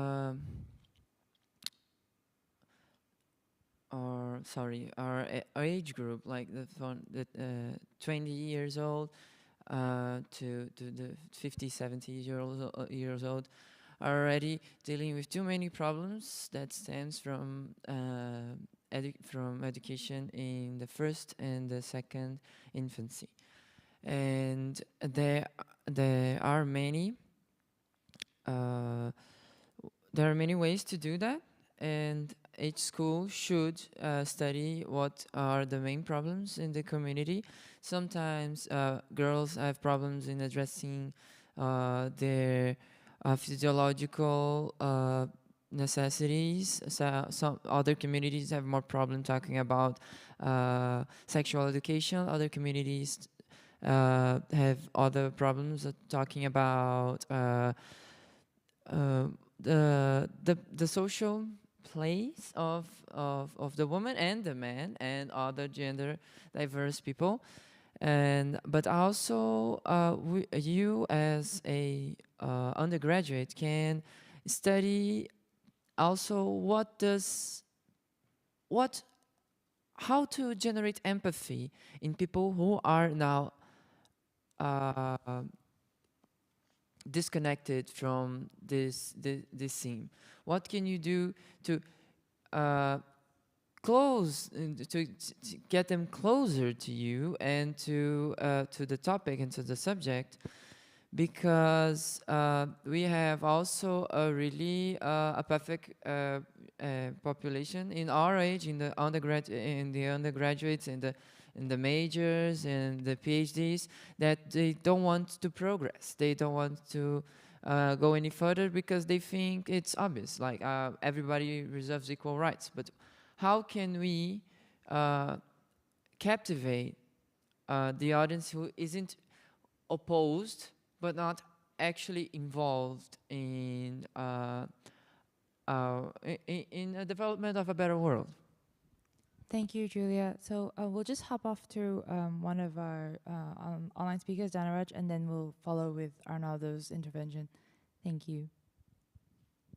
Great, thank you. I fully agree with Julia's response. And I just wanted to add that, and in fact, I think Julia had mentioned this earlier, there is a group of younger boys, men that are influenced heavily in what researchers call a manosphere, this kind of bubble of hate speech and gender stereotypes that drives a lot of hate that comes from them. I think a big issue here then is for young men, boys, particularly cisgendered men like myself, to reflect and consider the impacts of hate speech that and/or false information that we might share online. And as they said earlier, there has to be a degree of empathy. But I think starting with young men and boys is important. So I like to add also that although we don't have any legislation that works internationally to talk about these patterns and how to directly put something as hate speech and that gender stereotype, I feel that one can be used to identify another, and probably in the future the way to tackle it must be breaking the stereotypes. But nowadays I feel that it's not necessarily viable. We have so much rotten stereotypes that we need daily to break and innovate, that I feel that we need more time to talk about it, to innovate it, and I feel that one can be used to identify and try to be better in the future. Thank you so much, Arnaldo. So just quickly reading out Umut's response in the chat, probably changing the narrative of gender stereotype that is under attack to generate a response that does not leave doubt with what is actually said, that what is actually said is hate and not freedom of expression, and that it affects the human rights of women or gender diverse people. So really quickly, Juliana, if you could keep your comments under 1 minute. Okay, I'll be short comment because others already mentioned by Julia and Dennis and Umut. I think, yeah, it's be quite challenges to how to beat the hate speech in online space, because when some women and girls feel attacked in online space, some people will be say that it's just your feelings, so you just don't take it for granted or just don't take in your mind. But I think it will be empathy or some, not regulation as the law at the country, but more community regulation, how it could be shared or how it could be talk in this community, and take some action from the field, from the community member in online. Thank you, For Juliana. example, if some, yeah. Yeah, So something sorry like to that. cut you here because we're over time by Yeah. 5 minutes. Thank you everyone for joining in our panel. If I could just get everyone to maybe come in for a picture, if you could have your video on, Danaraj, Umut, Dr. Manjit, and Juliana, if Juliana is fine. And if anyone else wants to join from the audience is also okay. And yeah, we'll just get a quick picture with everyone.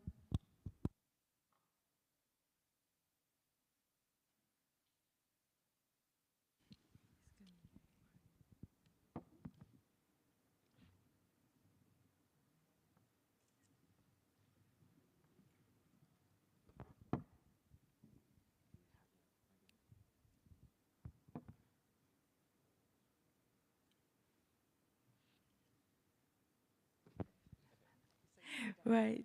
All right. Thank you. Thank you so much, everyone. So, yep.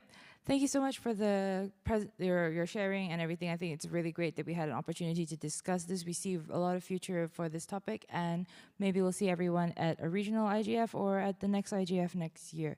So thanks again, and if you're interested to network with any of the speakers after, please do feel free to contact the session organizers and to look out for more from netmission.asia. We'll definitely be continuing the discussion on this topic, leading for a youth perspective from the youth ourselves. So thank you once again to our speakers joining us from all across the world, and for all our participants and our panelists here.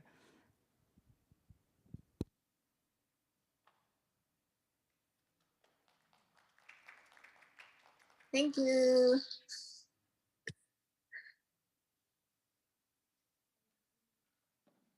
Okay, thank you and bye-bye, everyone.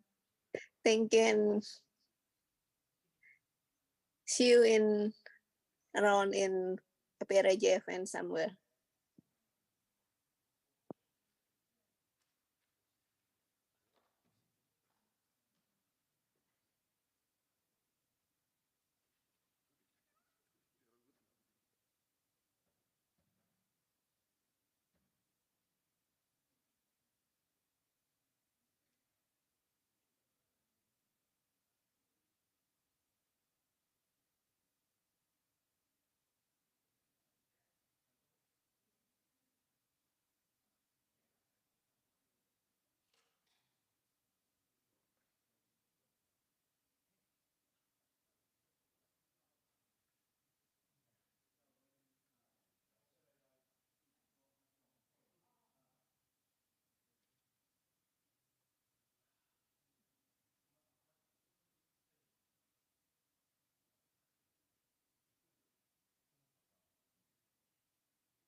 Hi, folks.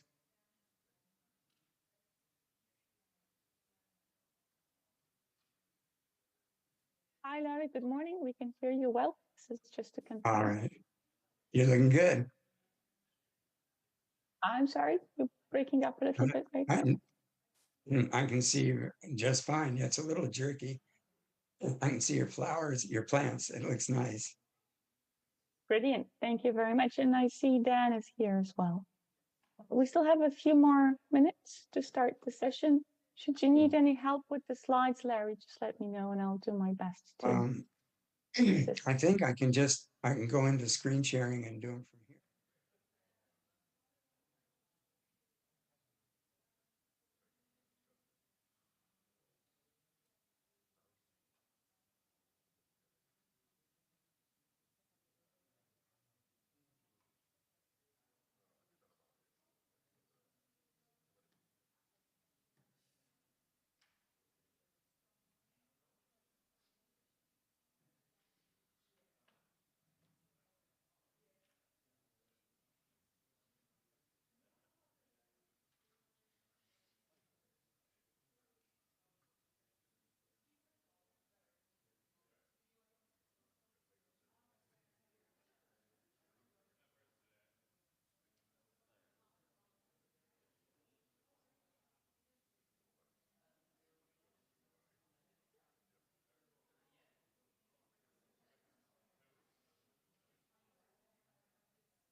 I'll give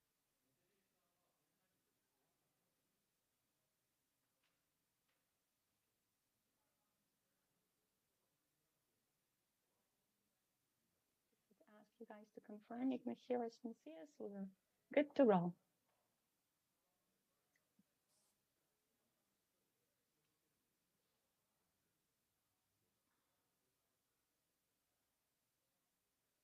Yeah, we're not hearing anybody in the room, but they are using microphones typically in there. Hi, I just There's turned a on the mic. microphone. Can you hear me now? Now we can, Yes, yes. we can hear you well. Thank you very much, Peter. And we're looking for the unmute function on the moderator's laptop. We hear you. We can hear you well. Everything's working well. Interestingly, we can't see any of you yet. Oh, really? Just voices That- from above. That could be a challenge if we, given that we have slides. Can you see? No, so if you can't see us, you can't see our slides then.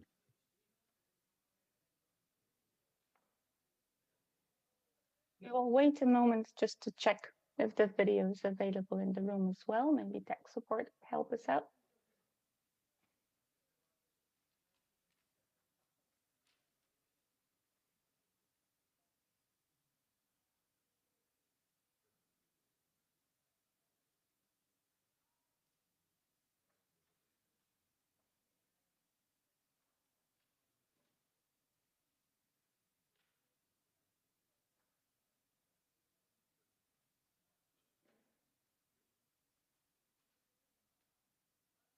And I'm going to try and check again.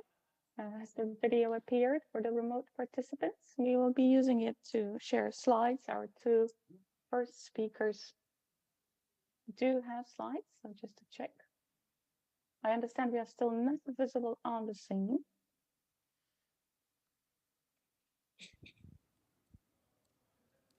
Just letting you know, we Well, can see you now. You're on the big screen. Oh, good. There you go. There we go. Brilliant. Look at us, big Thank you heads so on the wall. much. All right. Okay, we have been saved. Wonderful. If everyone's ready and I do not hear an objection, I would be glad to start us off. Welcome to session 307.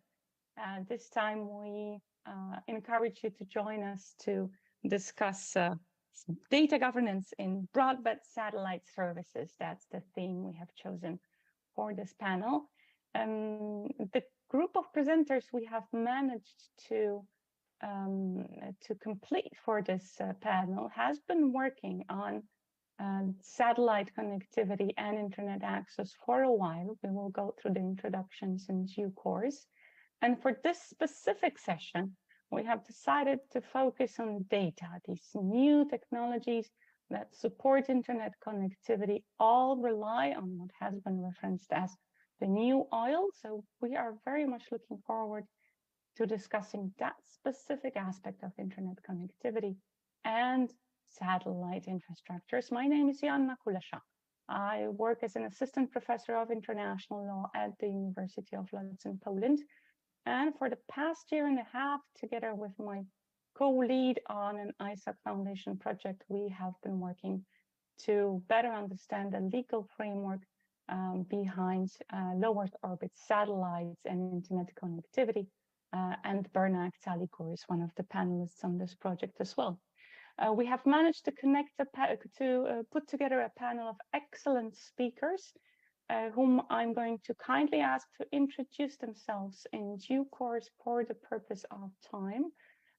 Our scoping questions for this session do include both the technological aspect of low Earth orbit satellites and internet connectivity. And that is a kind request to our first two speakers to shed some light on that specific theme. We will then move forward to better understand what are the regulatory constraints behind using technologies like SpaceX, but I'm certain our speakers will emphasize that that is by far not the only company that is offering satellite infrastructures for internet connectivity. And then we will look at regulatory impacts that the governments are trying to cause within different jurisdictions, as well as the civil society feedback to the possibility of deploying these new infrastructures and regulating, managing, processing the data that flows through them. I have kindly asked our panelists to present for 7 to 10 minutes. As already said, we have quite a rich agenda. So without further ado, I am going to ask them to take the floor, and then we will move directly into the Q&A. So if our audience members do have questions or comments, They are more than welcome to either post them in the chat. I will be monitoring the chat, or simply wait until the Q&A session. It will be moderated in the room by Bernak Talibor, and we will give you ample time to share your feedback. With this, I hand the floor over to Dan New York, who has been leading a dedicated project within the Internet Society on low Earth orbit satellites, completed with an insightful report. I am certain that we will be provided with a link to that report in due course. Dan has been working for ISOC as the Director for Internet Technology, so we could ask for no better speaker than Dan to give us an introduction into satellite infrastructures and internet connectivity. Dan, thank you so much for joining us. The floor is yours. Thank you very much, Joanna, and thank you for everybody who's coming and attending this session, whether you're in the room there in Kyoto or online, wherever you may be. And this is a fascinating topic around data governance, and I could go off on any topics, but I've been asked to kind of focus on the technology side and set the stage to make sure we're all using the same terms, working in the same kind of space, and working with that. So to begin with, I work for the Internet Society. I've been there for 12 years. I'm currently the Director of Internet Technology. I have a focus around one of the aspects is connecting the unconnected, and how do we do that using low Earth orbit satellites, among other technologies. Let me go and talk a little bit. It's all focused around the internet for everyone, and how do we bring those people together?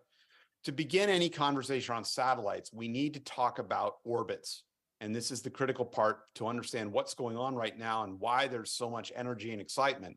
We've had satellites that have been providing internet access for decades now. Almost all of those have been out at what is called geostationary or geosynchronous orbit, out at around 36,000 kilometers away from the Earth. These are large satellites, typically the size of a large bus or something bigger. They cost millions of dollars, many millions of dollars sometimes. They take a long time to get out there, but they provide service for sometimes 15, 20 years or more. They can provide decent bandwidth. The challenge that they have is they are so far out that the amount of time it takes for a packet to go from the Earth out to the satellite and get back can be 600 milliseconds, 800, 900, a second, or even more. And that the challenge that has is that in today's world, when we want to have video conversations like this one, you need something with a much smaller amount of what we call latency or lag. And this is where we start to look at the other areas. There is a medium Earth orbit, which is between 2,000 and 36,000. And that's there's a range of things that are in there. There is a provider, SES, which has the O3B satellites that do exist out in that kind of range. They are a little bit closer, have a little bit better latency, but the energy, the excitement is all down in this space below 2,000 kilometers, which is the low Earth orbit, or LEO, as we say here, or LEO, however you want to call it. This is where the space stations are. This is where so many of our satellites are, imaging, sensing, everything else. All of this is happening in this space. Now, part of what goes on and why we're getting into this is that the farther away you are, the bigger the range of the Earth that you can cover. So you can go and out at the geosynchronous area, you can have 3 satellites and you can be able to cover basically the entire Earth by positioning them in different areas. If you're in the middle Earth orbit, some of the systems there can do maybe 20 or so. They're orbiting, they go faster, et cetera. When you get down into the LEO area, you need a lot of satellites because they're moving out constantly in motion around there. OneWeb, which is now Eutelsat OneWeb, is around 1,200 kilometers away from the Earth, and they have about 600 satellites. SpaceX, with their Starlink, and Amazon Project Kuiper and others who are in this play are a little bit lower. They're about 500, 600 kilometers away from the Earth, and they need about 3,000 satellites to go and cover it. So it's a different scale that you see here going on. These are this world of LEOs, or low Earth orbit satellites, that we see around here. What's happened that's driving this interest in LEOs is that this need for this high-speed, low-latency connectivity. We want to have connections like this. We want to be in gaming. We want virtual worlds. We want esports. We want, fast connectivity to be able to communicate and connect with people. And the challenge is that just hasn't worked in the past with GEO. But the thing that's driving it is this massive reduction in costs. These LEO satellites might be the size of a car or even smaller in some cases. They can be mass produced and rolling off production lines. They can be sent up in rockets with 50 of them at a time. And those rockets can be reusable now, as we've seen with SpaceX. So there's this massive change in the way that we're able to go and deploy rockets and things that are out there. 3 parts to any of these systems. One is this constellation of satellites. Okay, that's the thing we all think about when it goes up there. Each of them are launched at different altitudes. There's different, what they call orbital shells that are around. There are different ways. There's also the user terminal is the language used in satellite speak, the ground terminal or something. Normal, I mean, people just out there often just call it an antenna or a dish or you know, that kind of thing.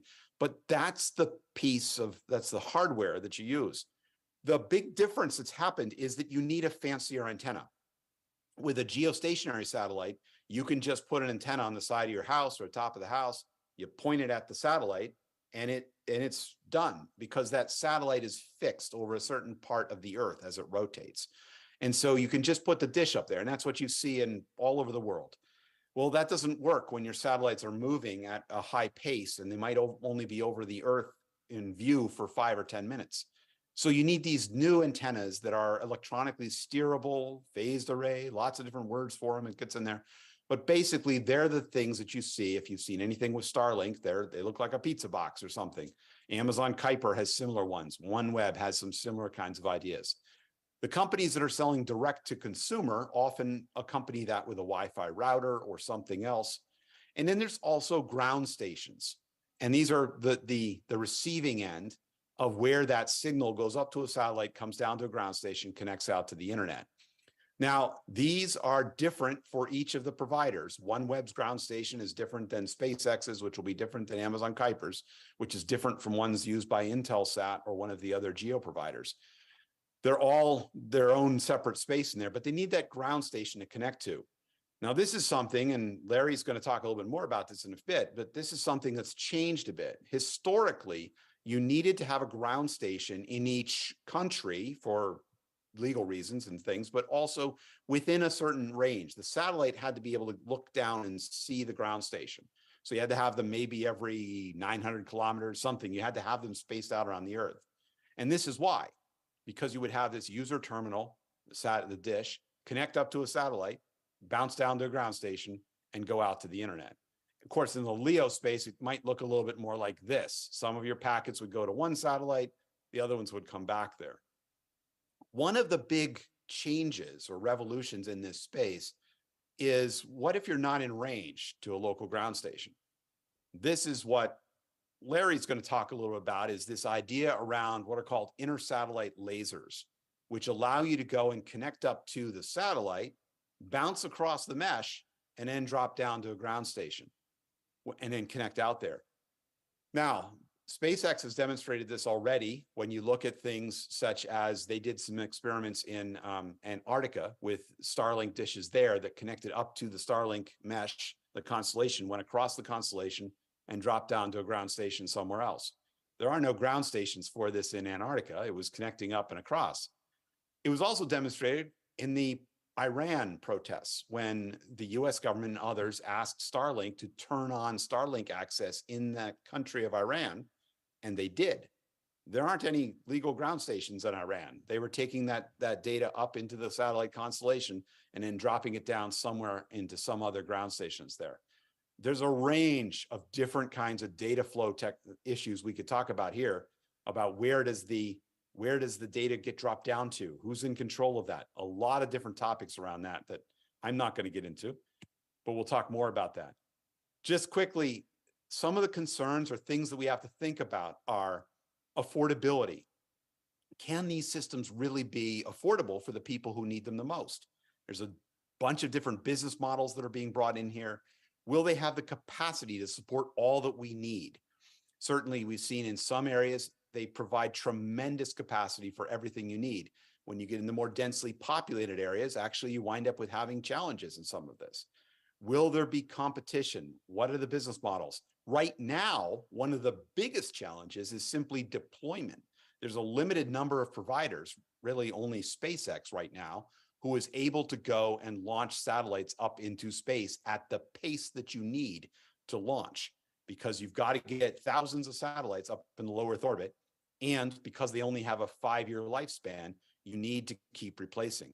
We're in a weird spot where a lot of the other launch providers, Arianespace, United Launch Alliance, Jeff Bezos's new Blue Origin, they're in between launch vehicles, like the Ariane 5, there's no more rockets, and the Ariane 6 hasn't been deployed yet. There's other pieces like that. So we're in a weird spot. So one of the big challenges is just getting the satellites up there in the first place. There are other concerns: security, privacy, standards, what standards are being used. Now, if you use a Starlink connection, it works with all the typical internet standards. Those are all open. It works across there. How they're routing inside their infrastructure is right now primarily proprietary. There's issues around space debris, lots of things that come into these kind of spaces. We don't fully understand the sustainable business models. There's questions around the environmental impact of all of this. What will it be? The impact on astronomy. There's a lot of open questions. And that's really one of the reasons why we need to have sessions like this at the IGF and other places, is because this is an industry that is still in its infancy. We need to understand a bit of this. I will put a point on the urgency around this. The next several years are going to be very critical because there's a lot of people launching these systems. Starlink has already launched much of its generation 1, its first phase, which will ultimately be about 4,400 satellites. They're in the process of launching the first part of their second generation, which will be 7,500 satellites, growing to around 30,000 satellites. OneWeb has completed their first phase of around 600, but they're going to be launching more. They're on the books to do that. Amazon just last week launched its first 2 demonstration satellites, but it's on the track to go and launch another 3,200 over the next couple of years. China is proposing their own constellation, which will rival Starlink's at about 13,000 satellites. The European Union is looking to develop its own IRIS constellation. If you look at the numbers that are filed with the ITU in terms of satellites, it's conceivable that over the next 4 to 5 years, we could have 40, 50, 60, maybe even 90,000 satellites orbiting the Earth. And this is just the internet access ones, not even thinking about imaging or sensor networks or other stuff. So it's a very crowded space up there. Data flows are going to be a big part of thinking about through how all this works. And with that, I will just say, Joanna's right. We did have a report that we issued last year. We're still working on that. You can get it at internetsite.org/leos, where we talk and frame a lot of these kind of issues. And with that, I'm going to turn it to Larry to dive into lasers a little bit more. All right.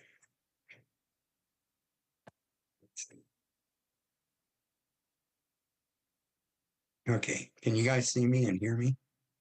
We can hear you and see you. And see me, okay. Let me, let's see, I've got to figure out how to share my screen and get some slides going too.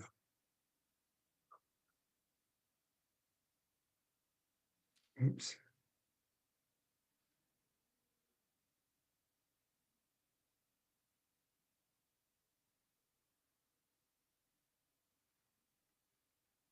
All right, can you guys see my slides? We do. Okay, all right.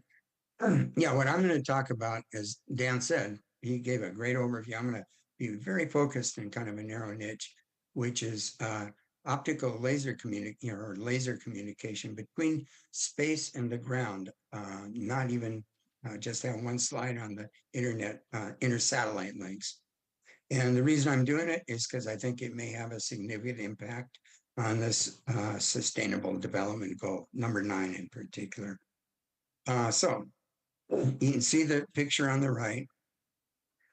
It depicts a few satellites in the sky in the space. And the kind of narrow lines between them are inter-satellite links that Dan talked about. And then those thicker lines depict laser links communicating with ground stations or gateways on the ground. And I'm going to focus my my talk on the grounds, on the links to the ground stations. But I'm going to have one slide. Let's see.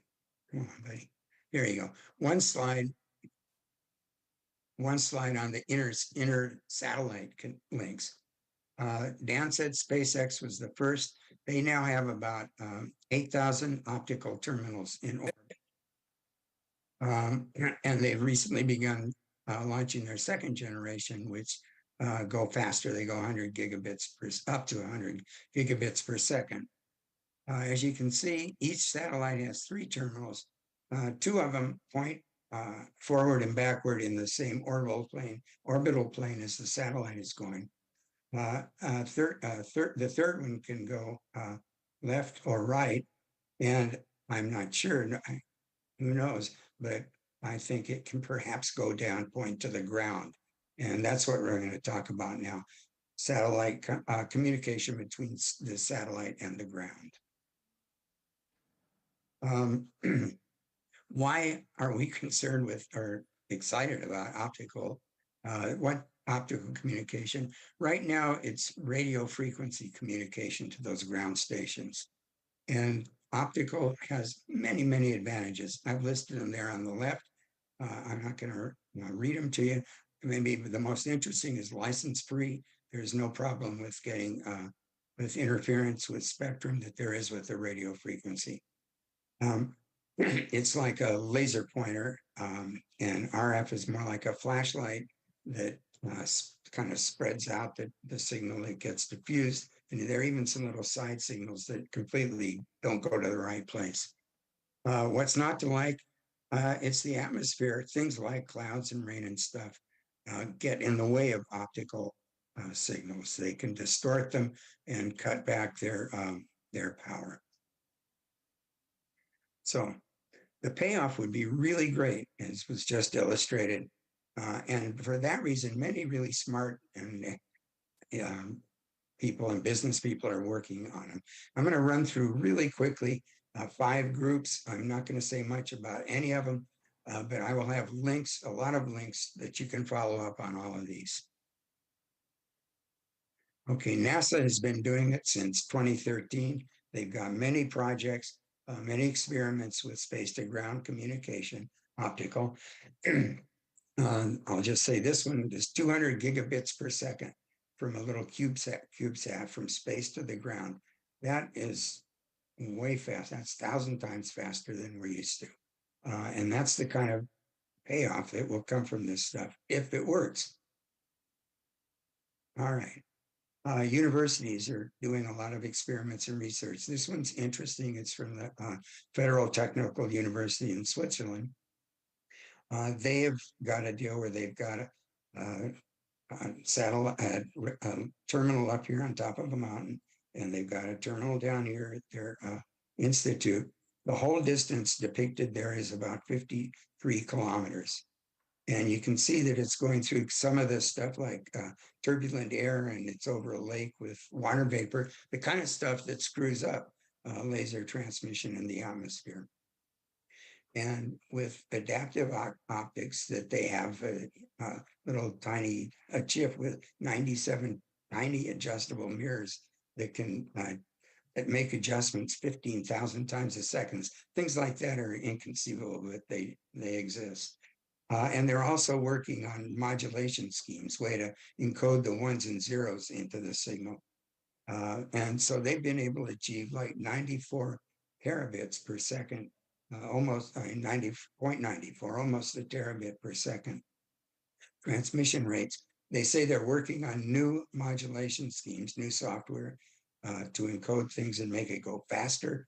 And it can be scaled up to 40 channels. So that would be an incredible amount of data coming from space. The second university one has to do not with the data transmission rate, but with being able to track the satellites, like Dan says, as they move across the sky. And so what these guys have done is put up a drone, and it goes back and forth at 65 kilometers per hour, but that simulates the sort of 1 degree per second that a satellite in low Earth orbit would transcend. And in fact, they have no trouble tracking it and transferring data from it. The military, no surprise, is really interested in this stuff. One most really interesting thing is the Space Development Agency. It's part of the Space Force. They have what they call the transport layer constellation. It's going to have between 300 and more than 500. They haven't really decided yet satellites. And these will have laser links between the satellites and also space to ground laser links. And a key thing is this, they have a real philosophy of working with commercial suppliers. So that's really an interesting one to watch. Speaking of commercial suppliers, I think the most interesting one is a company called Illyria. It's a startup. They acquired their intellectual property for 2 products from Google. It's really a bunch of guys that used to work at Google. The products are called Space Time and Tight Beam. And Tight Beam is an optical communication technology. And Space Time is sort of a network management system. Let me tell you about Tight Beam, because that's what we're talking about. Like the guys in Switzerland, they are working on a hybrid approach, and it sounds real similar. They have adjustable mirrors and clever software. And they say they are getting now, they also do tests from a mountain near their headquarters. And they're getting tests that are going at 400 megabits per second. And so if you have 4 of those, that's 1 point. Oh yeah, you can put channels together, which give you 1.6 terabits per second.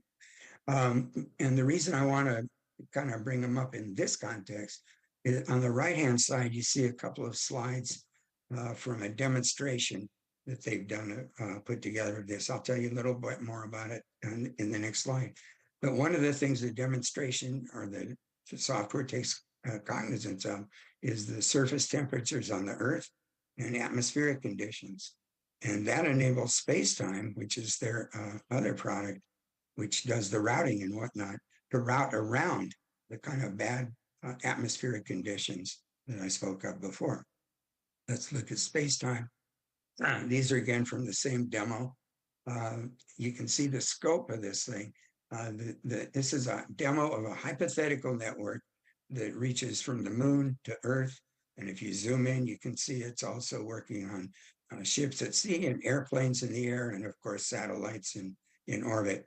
So it's a very comprehensive kind of a network operating system for controlling both fixed and mobile assets and the links between them on the Earth and wherever they are, space, outer space, deep space. They are definitely have deep space in their planning. A guy sent me I had a little exchange on Twitter yesterday about, yeah, they're heading for Mars, not just the moon.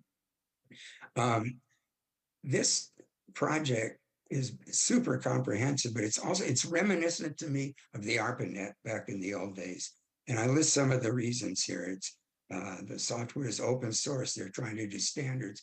Networks can federate and access each other's assets. It really sounds both ambitious and like the ARPANET, but 1,000 times more ambitious. I would strongly advise you to watch the demo. And you know, these slides came out of. Okay, another commercial thing. Oh, it says university. It should say commercial. I'm sorry. Another commercial company that's worth paying a little attention to is Intelsat. They're one of the traditional geostationary satellite operators that Dan talked about, but they are doing interesting partnership products. They are working with SpaceX to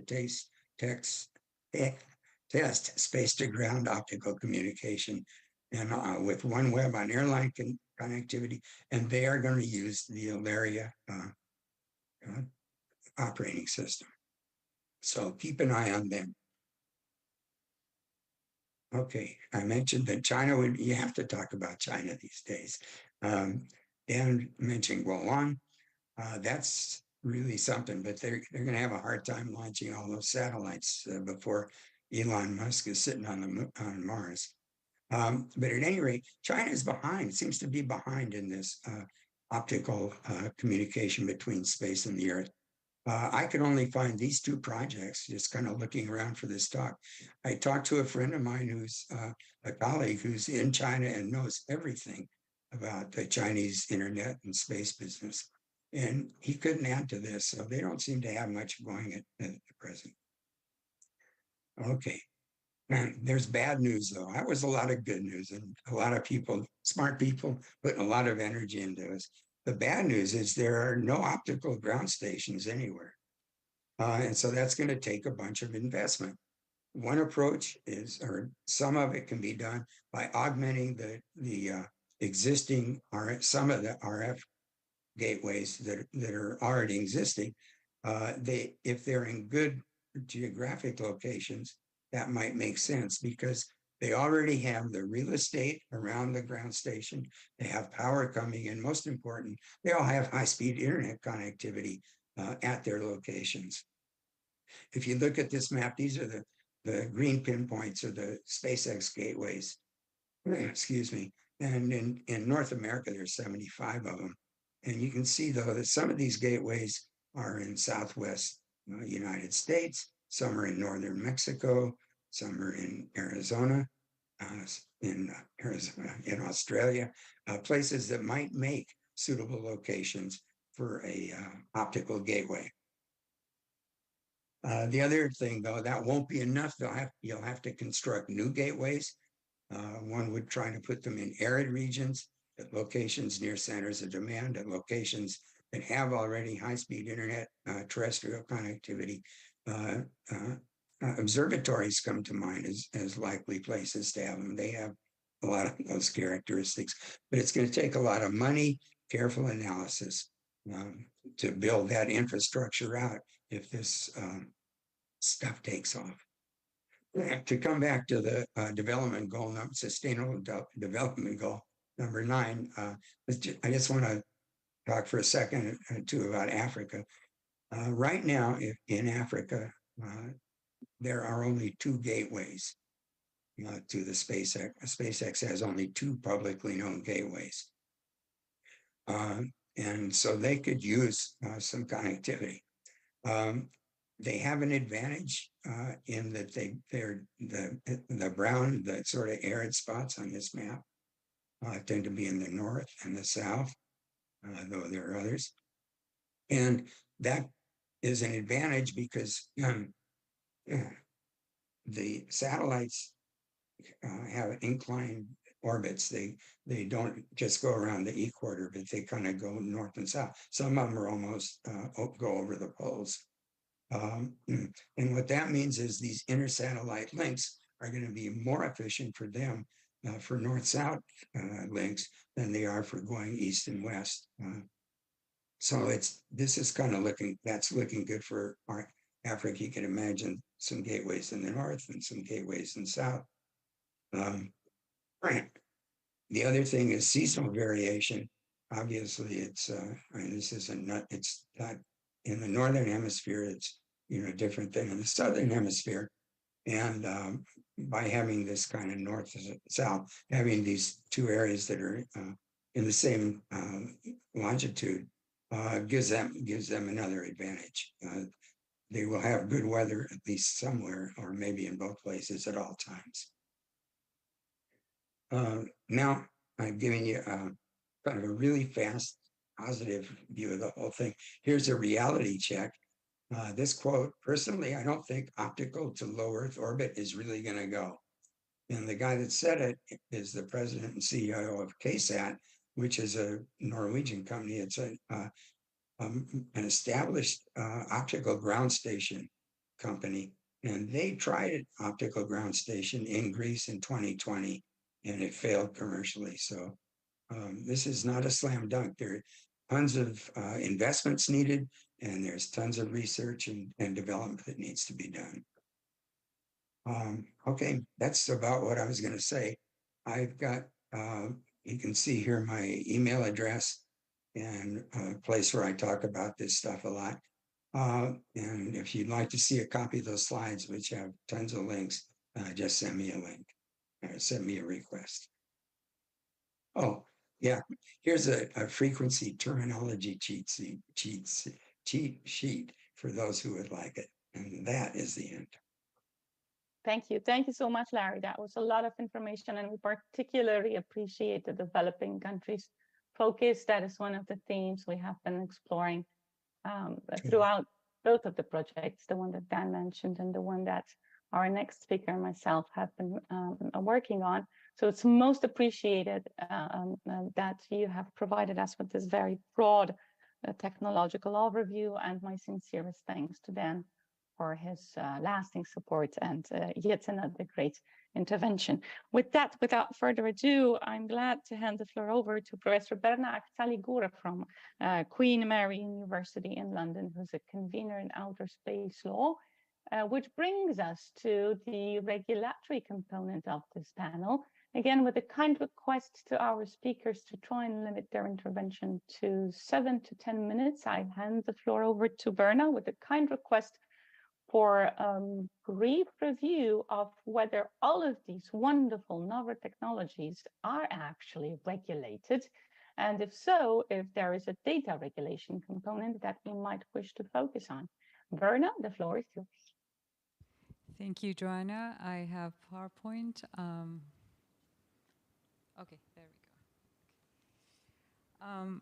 Well, I'm delighted to be here today to discuss data governance in broadband satellite services. I am joined by an esteemed panel of experts who bring a wealth of knowledge and experience on this topic. And as you said, my task is to delve into the regulatory aspects of satellite connectivity and hopefully provide you all with some insight. Okay, so I don't think this is working. Oh, there we go. So the mega satellite constellations attracted wide-scale global attention on 26th of February 2022, 2 days after the Russian invasion of Ukraine started. Well, Elon Musk, SpaceX founder and CEO, responded to a request from the Ukrainian Deputy Prime Minister, confirming on Twitter that Starlink's satellite internet service has become active in Ukraine. This news came after the cyber attack by Russia on another satellite system owned by Viasat. The primary target of the cyber attack is believed to have been the communication lines of the Ukrainian military, as it was just 1 hour before Russia launched this major invasion of Ukraine. But the impact was more extensive. It affected thousands of internet users and internet-connected devices, including the wind farms in Central Europe. It is unclear whether the spillover was unintentional.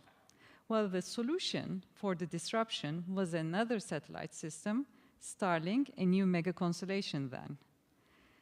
Well, until this time, the provision of broadband internet had been considered an experimental alternative to undersea and on-the-ground telecommunication services. But suddenly, it became the communication lifeline for a war-torn country. As expected, this received a lot of press coverage. The celebrity status of the company owner also contributed to this. Around this time, we saw it being used in disaster zones, such as the flooding in northern New South Wales and remote villages in Tonga after volcanic eruption and tsunami. Well, soon after they launched services in Ukraine, an uprising in Iran started. The government applied restrictions on internet access, so the protesters called Mr. Musk to help restore their internet connectivity. This time, he wasn't able to help at first, and he was, but achieved limited reach. And it wasn't because Starlink services did not have coverage over Iran technically, but primarily for legal reasons. There were US restrictions for providing services to Iran, and Iranian government had not authorized Starlink to provide services within their borders. So in both of these examples, the company acted in a manner that reflected the preferences of its home state. So in the first year that this company started providing services, it didn't really shy away from making political choices. And as we all know, The concerns regarding cross-border data transfers and data governance have a geopolitical dimension as well. In that sense, relying on this infrastructure for transferring, storing, or processing data is very much perceived as relying on a US infrastructure for connectivity and data transfers. As one would expect, in the current state of affairs, Russia and China have already declared that they will not allow the provision of satellite broadband by a US service provider and cited cybersecurity as the main concern.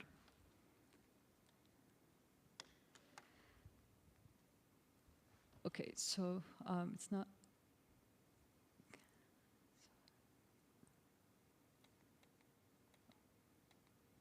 Okay, sorry, okay. Confirming the prevalence of data governance concerns, in a survey Joanna and I conducted for our Isaac Foundation-funded research on the global governance of satellite broadband, the respondents chose data privacy as one of their primary concerns. And in another question, they chose an international treaty on data flows and standards development approach as the best way to tackle concerns regarding global data value chain being monopolized by a small number of LEO broadband companies. This survey was more than a year ago. We are still in the early stages of this technology, so we'll see what the future brings and how the data governance regulations takes shape. Now, so far, I have established two things. There's a geopolitical dimension to the use of satellite broadband, and data governance has started to be associated with its use. So what sort of measures can countries employ to address their concerns? I'll go back to this, yes. Well, some EU countries and the UK have already licensed Starlink to provide services, although they have or plan to have their own satellite systems. The plan is to create a competitive market, but all licensed service providers are expected to comply with the domestic data governance regimes. On the PowerPoint, you see Starlink's commitment on its website to comply with the GDPR for its customers in the EU. Major spacefaring nations have also embarked on projects that will give them their own satellite constellations. A good example is China and the EU. The justification of these ventures goes beyond data governance, but it is a significant factor. So what is the exact contours of domestic jurisdiction over satellite services? Let me back. Yes. So while the provision of satellite services in a particular country is subject to that country's laws and regulations, and the framework covers much more than data governance, the satellite companies need to comply with all to be able to provide services in a particular jurisdiction. The ground station. For that, the companies will need authorization from each relevant jurisdiction. Even if they do not need to establish one technically, they may be required to. They will also need to obtain a license to use the frequency spectrum. The frequency spectrum is coordinated at the international level by the ITU. However, at the domestic level, it is a national regulatory agency that assigns them, of course, in compliance with what is agreed at the ITU. If the companies provide their services directly to consumers, they will also likely need an internet service provider license, which will include a license for the use of terminals by consumers. The importation of their user terminals will also be subject to the import requirements of the national authorities. The states will want to check the conformity of their new measures with their commitments in their trade treaties. Well, satellite connectivity is not new, and the fact that it is being provided by via mega constellations does not mean existing regulations do not apply. Regulators are updating the provisions to address the unique challenges of mega constellations, but essentially, the existing regulatory framework is applicable. I hope this brief explanation gives you an overall idea. I want to go back to, hold on. Okay, I couldn't find that website. If you would like to read more on the topic, please check our website. I'll provide the link in the chat, where you can find a detailed report on the subject and the shorter policy papers for governments and civil society organizations. Thank you. Thank you, Berna. Wonderful. Thank you very much indeed. There seems to be a lot of regulation on both telecommunications and data. Yet when we look at these new advancements in infrastructure, the question is whether these are sufficient, whether they are relevant, whether we are back to national laws and national regulations, and whether the multi-stakeholder model still matters with regard to internet connectivity. And with that question, in terms of how developmental help should be provided to countries who are still deciding on how to expand internet connectivity in their jurisdictions, I turn the floor to our next speaker, Dr. Uta Meyer-Han, who's the advisor for digital technologies at the Deutsche Gesellschaft für internationale Zusammenarbeit. And I'm very much looking forward to Uta discussing the developmental context of new technologies supporting internet connectivities and LEOs in particular. I know you have been working on these topics, so I'm very curious to hear your perspective. Uta, thank you for being here. The floor is yours. Thank you so much.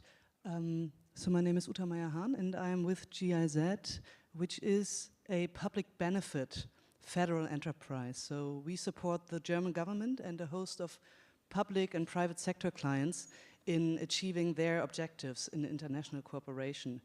GIZ, some may know this or not, but we work in around 120 countries around the globe on a wide variety of areas, and that also includes fostering digital policy for sustainable development. So why do we as an organization in the field of international cooperation work on LEO satellite or satellite internet in general? Isn't that this expensive niche technology with limited capacity that will never ever be the internet for you and me?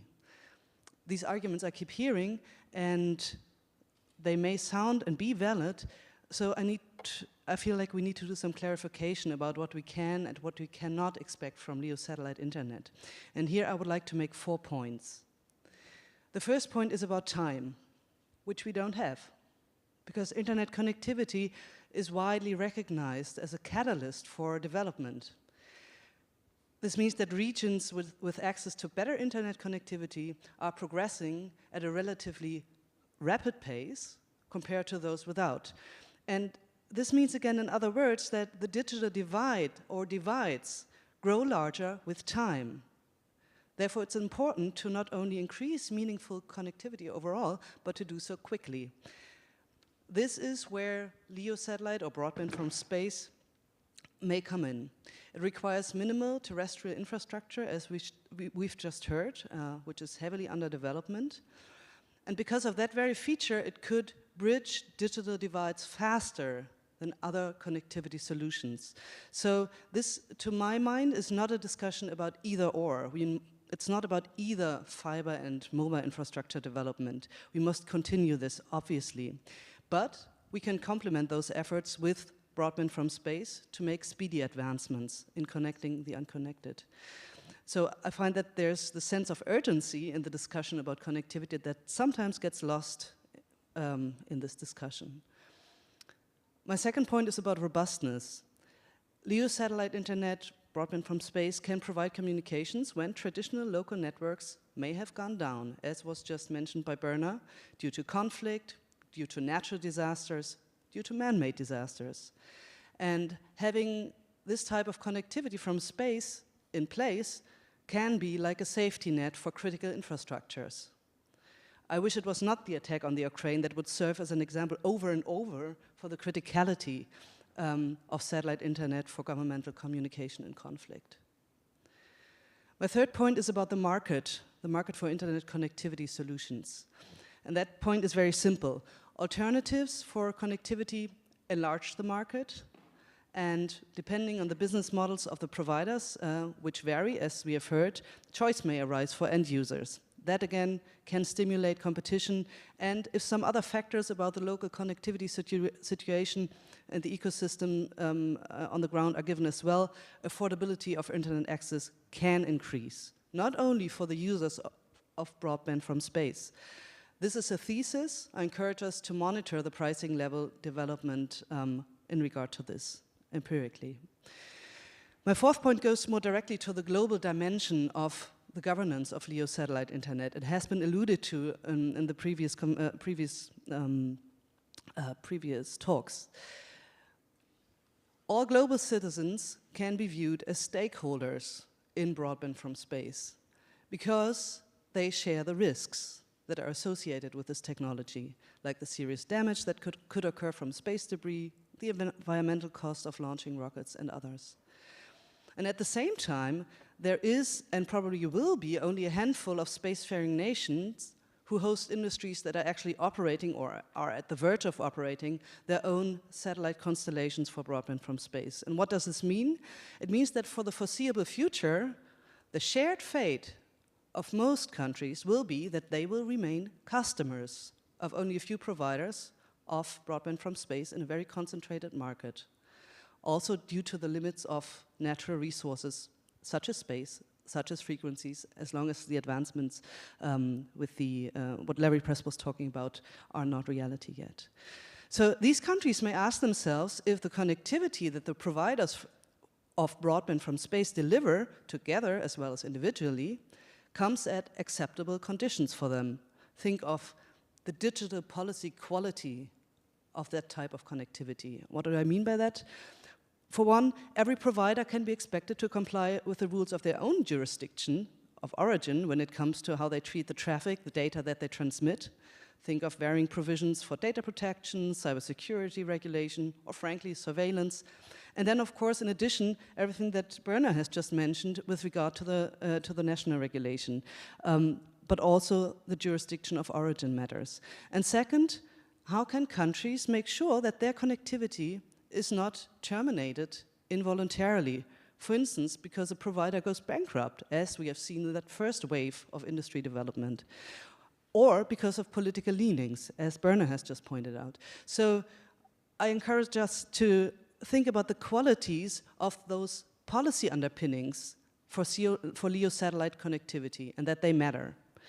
Another aspect of this is the ability to switch providers easily, because being dependent on one company or one man puts customers in a difficult position, especially when broadband from space shall safeguard critical infrastructures.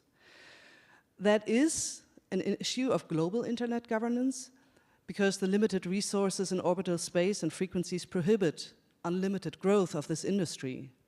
So there's not better policy qualities by growth. There's a privileged position of a few, and that may give rise to a different notion of responsibility for these providers as well.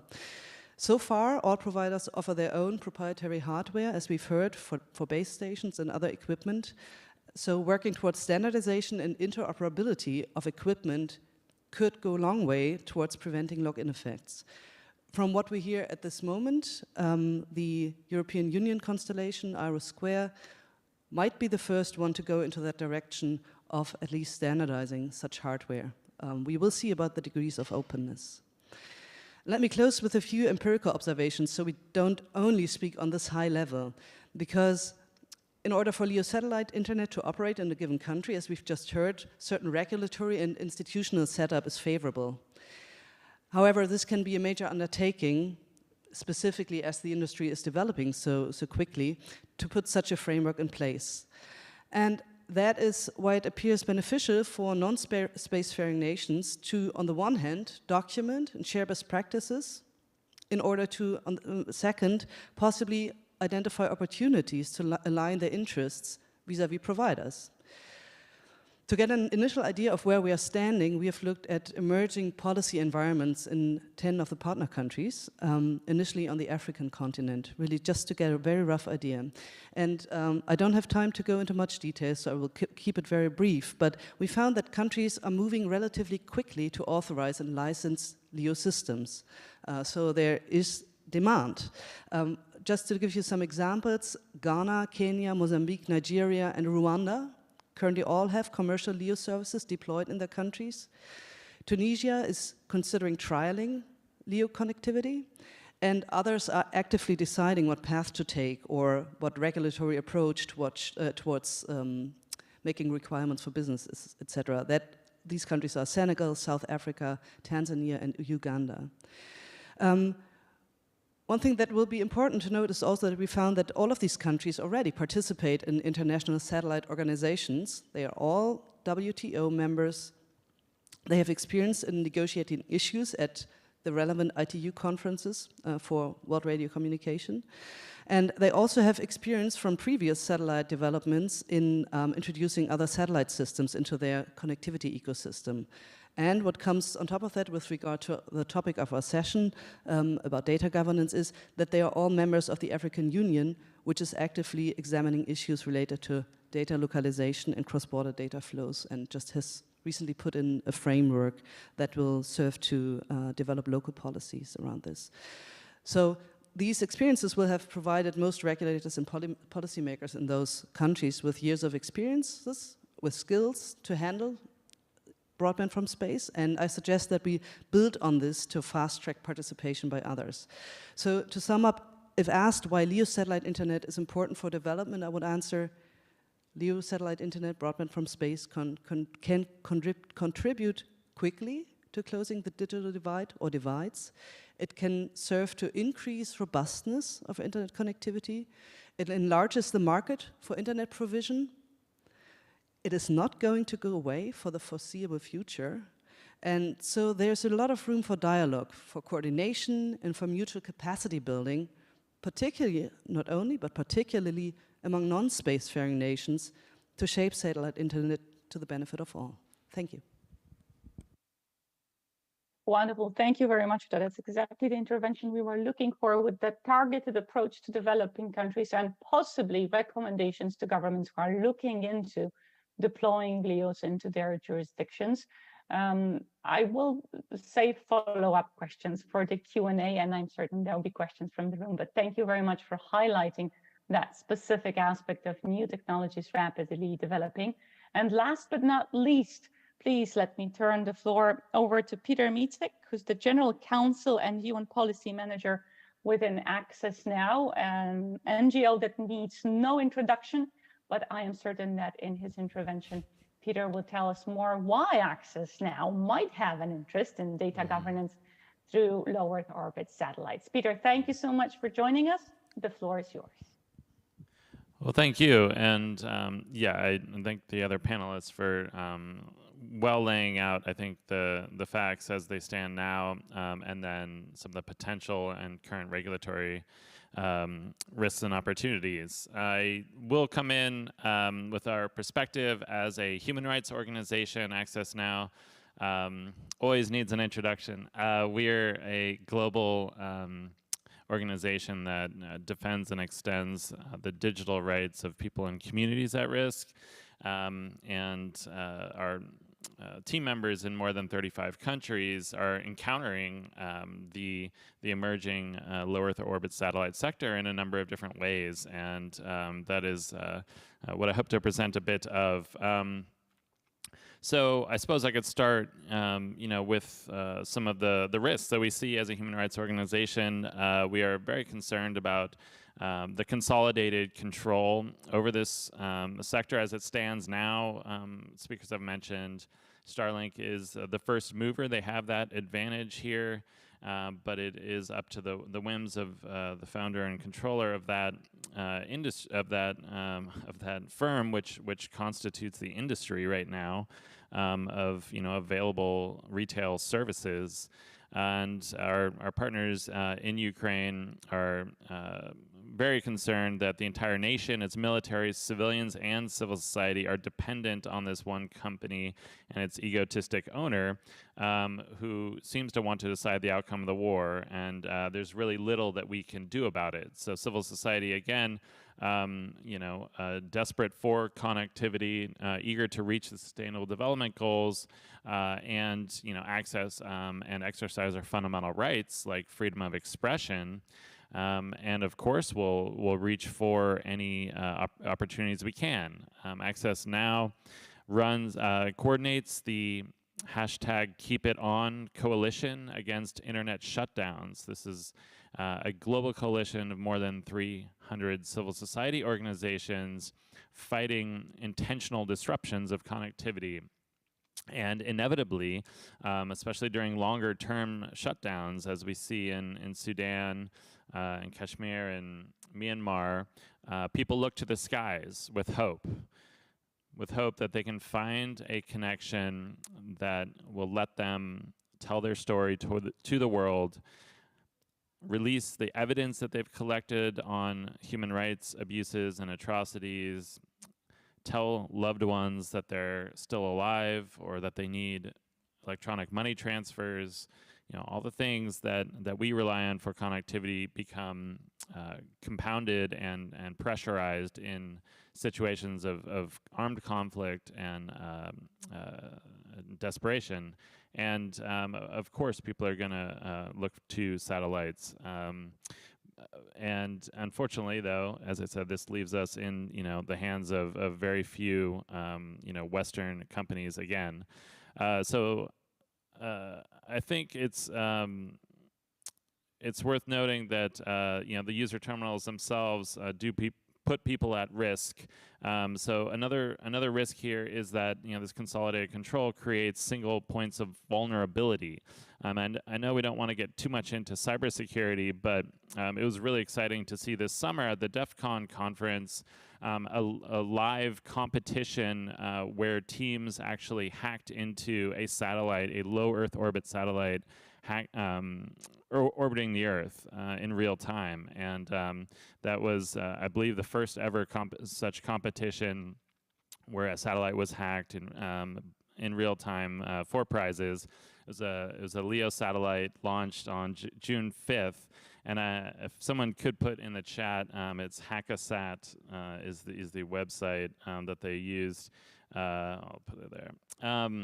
And a few things were learned from this competition. I think one was, it was really interesting to see the satellite went dark for 4 hours as it crossed over Antarctica, I think it was. And so the teams didn't know if their hacks were successful.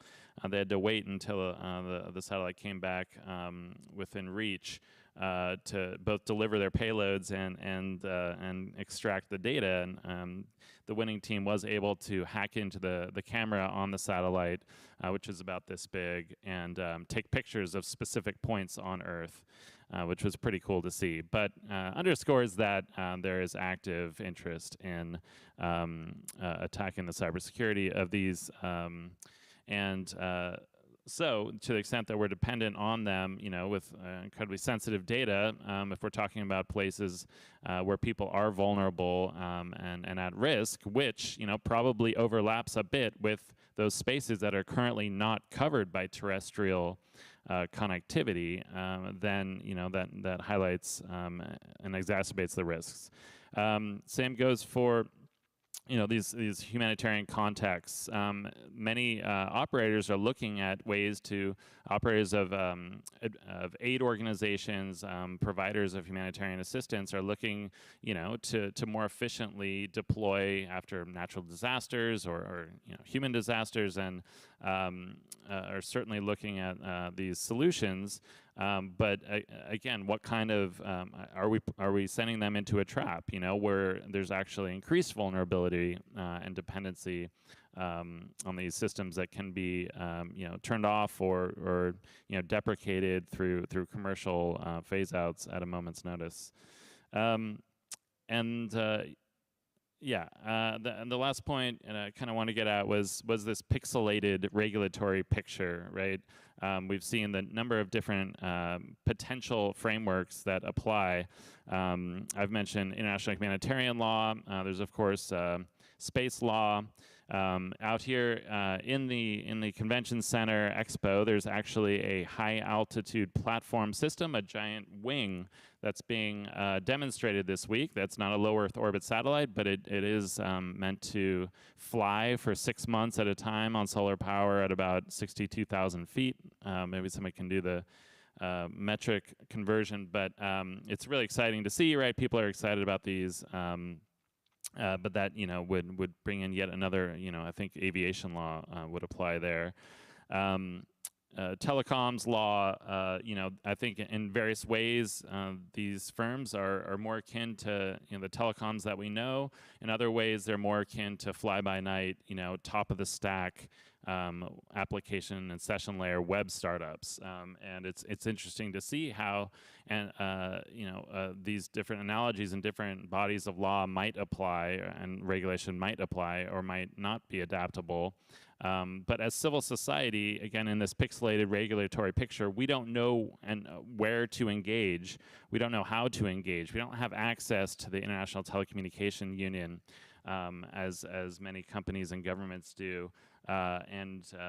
We don't, we are not adept at space law forum. I don't know where, the intricacies of space law, are open to civil society input. I do want to finish by talking about the data protection and privacy at issue. The positive is that human rights are universal, right? Universal. So these rights that are interdependent, indivisible, they've got laser links between all the human rights already set up. This is a framework that we can depend on and that we should utilize. And it's no different for the fundamental right of data protection. The fundamental right in here is in the individual where they are, where they reside. To the extent a processor of this data, touches and concerns the EU, then the GDPR will apply to any personal data that's flowing, and we can assume that it will. I think it behooves this sector to put a foot forward and to engage in civil society organizations like Access Now, like EDRI in Europe, but across Africa, where data protection, the Malabo Convention is growing steam. Convention 108 already has a footprint. There is a basis for global protection of our fundamental right to data protection. There's a growing system of regulators to enforce and apply that right. We are going to be looking to do so. One caveat, sorry, I'll finish on this, is that with respect to your presentation, these companies do not need to comply with these various laws and regulations. They are currently operating in Iran and in many other places where they are not welcome. They are not in compliance, but they are delivering services to people, including people at risk on the ground who need the services. And so I think in that sense, it may be more akin to the top layers of the stack, in that they may decide not to establish offices in local countries and submit themselves to various jurisdiction if they find it in the interests of the companies. And I will assert that users at risk in Myanmar are very keen on gaining access to these tools in a way that probably will not ever comply with the local jurisdiction and regulations. So I'll leave it there. Thank you. Thank you. Thank you very much, Peter. There is nothing more comforting to a moderator than speakers who have differing opinions. That is a discussion ready-made.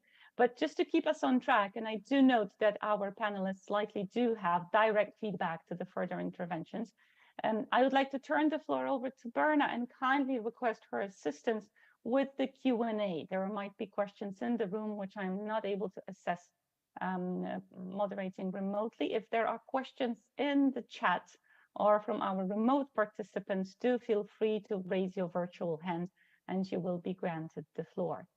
Berna, if you could support us here with the Q&A, that would be most appreciated. Thank you. So if any of our guests on the floor, if you have any questions, you may come to the microphone. At the moment, we do not seem to have any questions. So maybe, Joanna, you can start off with your question and give time to our guests to think about theirs. Great, thank you. I do note that Dan would like to directly respond. Dan, do feel free to take the floor. Sure, I know it's great to hear what Berna said and Uta and Peter. I think, Peter, I'm with you on sort of when I got involved with the Internet Society Project back at the beginning in late 2021, I sort of naively had this idea because I had no exposure to satellite information. So I had this naive idea that, for instance, in Sudan, we could somehow get a terminal into Sudan somehow and be able to provide it to people so they could be able to have internet access and share information, all this kind of stuff. And my my naivete lasted until I got talking to people like Berna and Joanna about ITU and space law and the regulations around that. And you're absolutely right. Peter's absolutely right that there is no technical reason why this cannot happen. You know, Starlink can be turned on for every country in the world at some point, and it, on a technical level, that can go on. And that's what we see happening in Iran. The challenge, of course, is the legal side and the reality that it is bounded on the borders based on this fact that, as Berna talked about, you know, they have to go into each and every country and get approval for the landing rights, for the spectrum to be able to go for down and up. They have to get a consumer approval. They have to go and do all of that for each and every country. And so it is a case where, and if they, you know, I think you can get away with it in doing it in Iran because, quite honestly, the rest of the international world is not really going to be too concerned. And in fact, they would probably prefer it to be turned on there.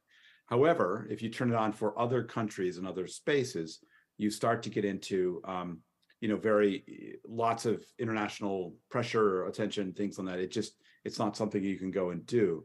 You have some countries such as China that have been very clear that if it gets turned on in China, they might take actual activity.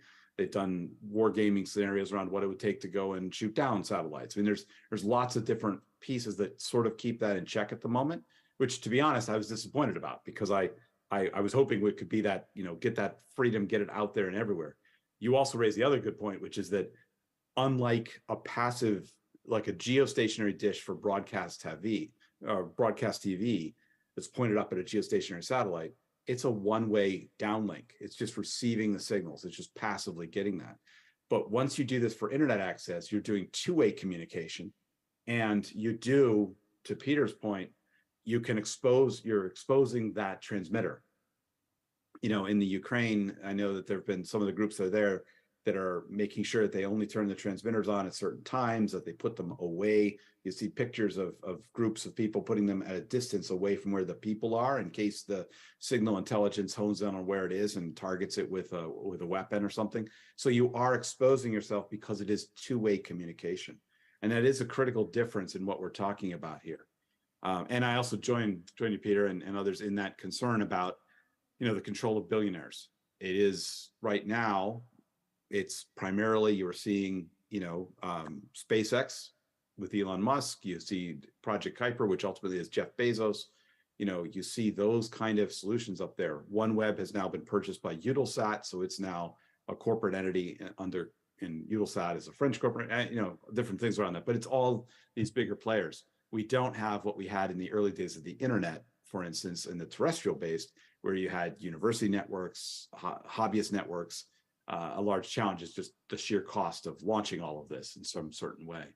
But lots to be going on in there. I'll defer to others. I would also like to make Dan, a short note. So as lawyers, we tend to explain what the law is, how the regulations apply. And so that doesn't always represent how we personally think about the matter, yes? So if you ask me a question about the human rights law approach, then my answer would have had a different perspective on the matters that we have just discussed. So I think, you know, as lawyers, we tend to believe that rule of law is important, and that, you know, if you are going to breach the rules, then you are damaging the system as a whole. So, you know, taking these into consideration, my talk was more about explaining how the rules and regulations apply to the satellite broadband technology as it is. So, of course, the civil society approach would be different. The human rights law approach would be different. But that wasn't my, I didn't include that in my speech. So I just wanted to make a little note of that, yeah. Thank you very much, Berna. I have a sense that our other panelists might also have something they would like to add. So I'm going to check first if Peter, Uta, or Larry have anything to immediately respond, for example, to Dan's comments. Now, all kinds of stuff has been kind of thought-provoking. I'll be upfront. I am disappointed and kind of frightened by Elon Musk.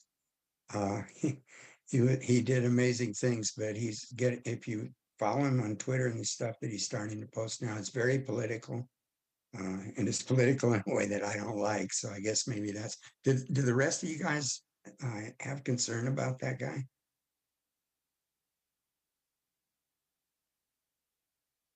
Now I can see our other speakers. Peter, Uta, please do feel free to take the floor. Yes. Okay. Yeah, I mean, let's get to a place where there is meaningful competition, but within a regulatory framework. I mean, we appreciate innovation. And Larry, I was thinking of your presentation because you didn't talk about the 90s, right? Which my understanding is when there was a ton of interest in the low Earth orbit sector and a lot of failures. And so I was wondering, if you could. There was the one you're probably thinking of is Telesat, and Telesat, not Telesat. Tell us. What was it called? It was Iridium, Global Sat, Global. No. Before that, Bill Gates one. Teledesic. Teledesic. Yeah. Okay. Yeah, but it was Bill Gates and a Saudi prince and a guy who had at the time recently sold a mobile company. They attempted to do this in the 90s, but the technology just wasn't there. I think it's the main reason it failed. And the other point is it was focused on telecom. It was not necessarily fully focused on providing internet access at the kind of scale. And it was really, which is what, Iridium is still up there. And actually they're looking at launching a new range of satellites to provide data services and pieces like that. But it was and we don't know. A lot of the systems that are being proposed right now may fail in a similar way. You have to figure out, do you have the business product that's there? And the other part is now, 20 years later, almost 30 years later, I guess in some ways, in some of that, you have this enormous change in the capacity of launch systems and mass production of satellites. That's a lot of what's changed today. I think Teledesic they were in fact going for internet connectivity. Internet was different in those days. It was mostly text. For me, it was text oriented, only uppercase, because I had a teletype at home. But the technology was not up for it. And it just wasn't economically viable. The satellite technology, the launch technology, it couldn't have been at the time. Thank you, Larry. Yeah. Great. Thank you so much. We do have a question from Mike. Before I hand the floor over to Uta, please just let me read out the question. It just might be that you would like to reference that question as well. The question from Mike reads, radio spectrum access is regulated to prevent interference and allow coordinated usage. However, in the optical domain, there is effectively no interference that would warrant regulation. What tensions could we see from governments trying to extract fees from the optical spectrum? If you wish to address that question directly, Uta, do feel free to do so. Do take the floor, and then I will ask our other panelists if they wish to address Mike's question directly. Uta, please, the floor is yours. Thank you. I very much appreciate the question, and at the same time, I find it very far-reaching, and at this moment, a little bit beyond the level of discussion at the moment of at this stage of development. But also, it's something that I would want to think about, frankly. But I've also been asked, so what are possible avenues if we acknowledge or if we all establish together that there is an importance of sort of some kind of multi-stakeholder input into the development, the further development of this industry, and possibly policy options, then could be things that we could be doing. And I just wanted to throw a couple of things in the room, so maybe those can be picked up by people who listen here. So for one, of course, there's an option to hold listening sessions by all the providers and future providers of these systems. This, of course, includes the EU, but maybe also the other providers could be interested. It would certainly go a long way towards providing some transparency into their system, which, as this session exemplifies, could be demanded, and it would give the public an opportunity to have their views heard. Another important thing could be to also talk to financing and investment opportunities, and see what the ways of support, having, for instance, blended finance impact investors come in to support satellite internet from space in the countries that currently cannot or have not afforded it so far. We should and could document the best practices in terms of regulatory approaches, also with regard to how do these companies that do exist and the countries that do want to be customers, how can they do a quick onboarding, and how can they move the services activate the services quickly. There's another aspect of really doing research, financing research about this, because as we've probably all seen in our preparation for the session, there is not so much empirical evidence with regard to many of the important questions of this topic. There may be an opportunity for some countries to think about twinning programs to sort of move together forward on this topic.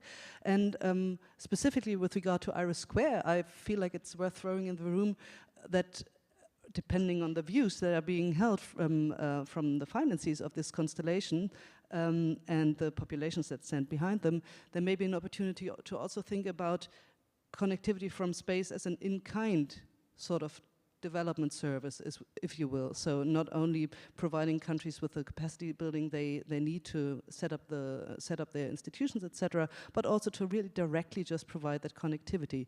I'm not sure if that's being done much before, but it could certainly be an avenue. And then certainly there's coalition building in general, just to foster the interest of this very large common consumer group. Thank you. Wonderful. Thank you very much, Uta. I'm curious if any of our speakers might have an answer for Mike as well. That seems a really interesting question. I do agree it is an early stage of development for the optical spectrum infrastructure to the governmental. Yes, Dan, please go ahead. I think it's a good question. I mean, the basic point is that if you're doing optical connectivity, it's a direct connection. You're not in it's not shared, as Mike said. I think it's really early. I think we have to see where these things get proved out. Larry provided a great overview of a lot of the different work that's happening in this space to ground connectivity and what's going on in that. But I think we've still got a bit to go. To Mike's point, it's probably good to be thinking about that in advance so that these things don't get trapped into, regulatory capture or wind up, with great impediments to doing that. But I think we're still early. Yeah, my turn now. Just Please, on the Larry, comments go that ahead. I feel like if we just have a kind of a bull session here. Actually, I should turn on there you go. With respect to kind of having how to subsidize it and whatnot, to some extent, I think that takes care of itself. If the people in an area, people in a nation can't afford connectivity to, say, SpaceX or to one of these LEO things, to the extent that will mean they have excess capacity over that nation. And to some extent, I remember when Elon Musk first did, he came out and said, hey, we're going to charge the same price everywhere. And that was crazy because it makes no sense. You want to charge a price that'll kind of keep your use up your entire available capacity. So to some extent, just the economics of it take care of kind of the different income levels of different countries in different regions. Make sense? I mean, it's come to pass that he definitely charges different rates in different countries. Great. Thank you very much, Larry. I'm just going to quickly check if any of our panelists would like to add anything to this session. We are about to wrap up, and before I do so, just going to check if anyone would like to add anything we might have missed, or if there's any direct feedback from the room. Berna, please go ahead.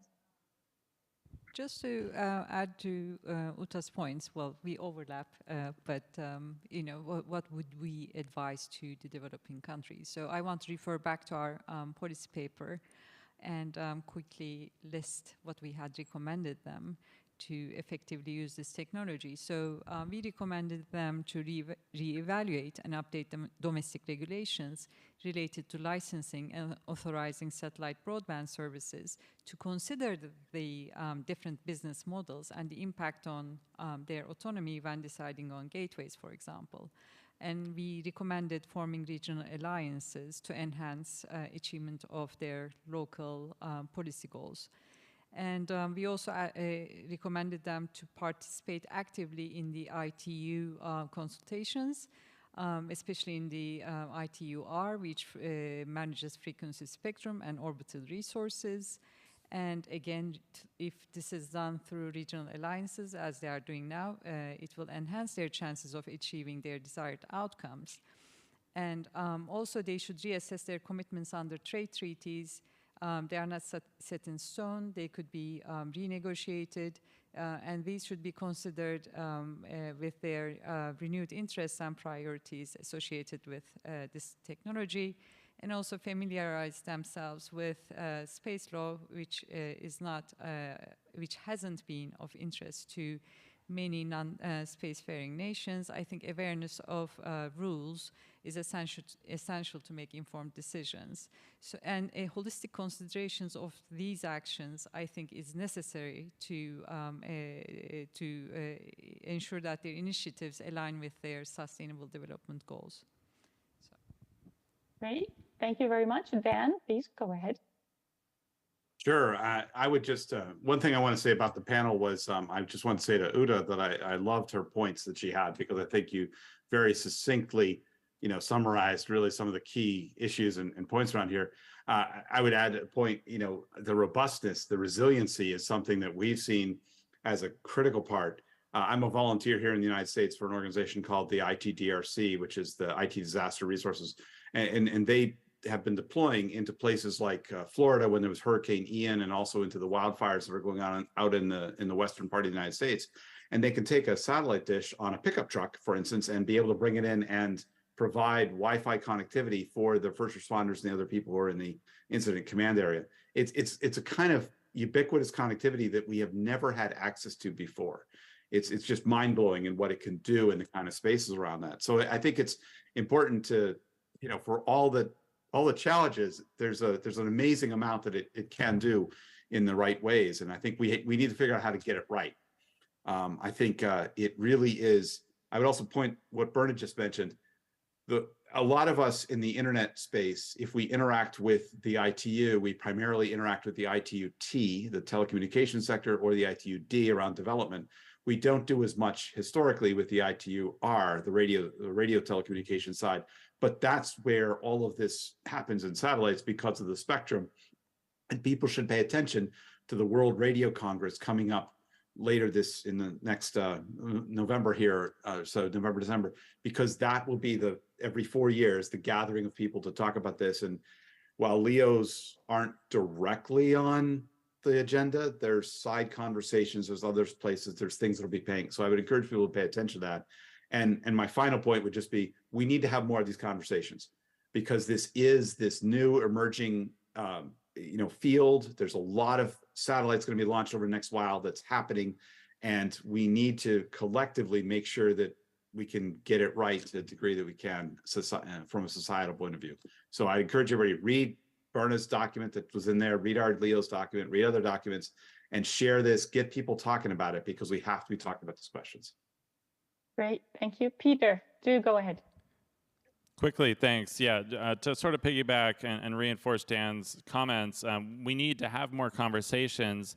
But you know, as civil society, we are heavily dependent on governments in this space. Governments are, you know, I think putting forward a lot of the funding necessary. They're going to be doing a lot of the procurement, including through their defense industries and defense spending.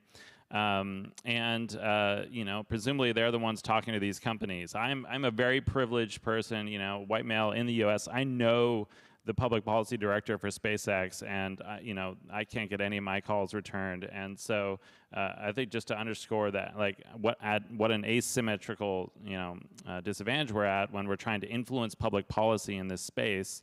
That we are heavily dependent, and you know, governments, you know, it seemed to be in a lot of competition over, you know, this sector.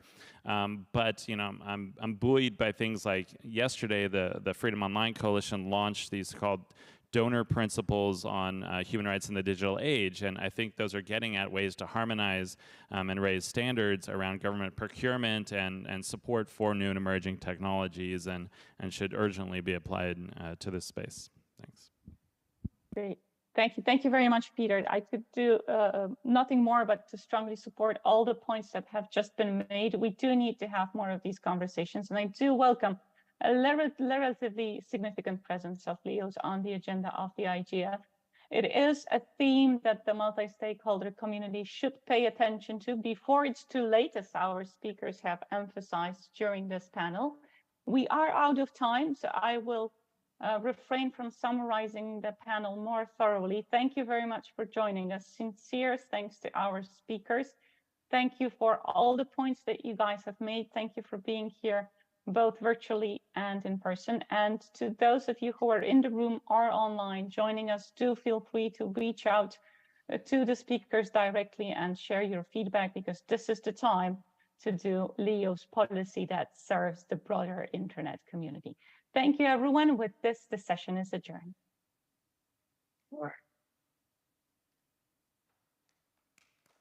Thank you, Joanna.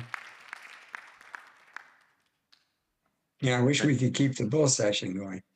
Thank you, Joanna, for leading us. Thanks a lot. Thank you. It's always a pleasure. Thank you, gentlemen. Have a good afternoon. Thank you. Bye.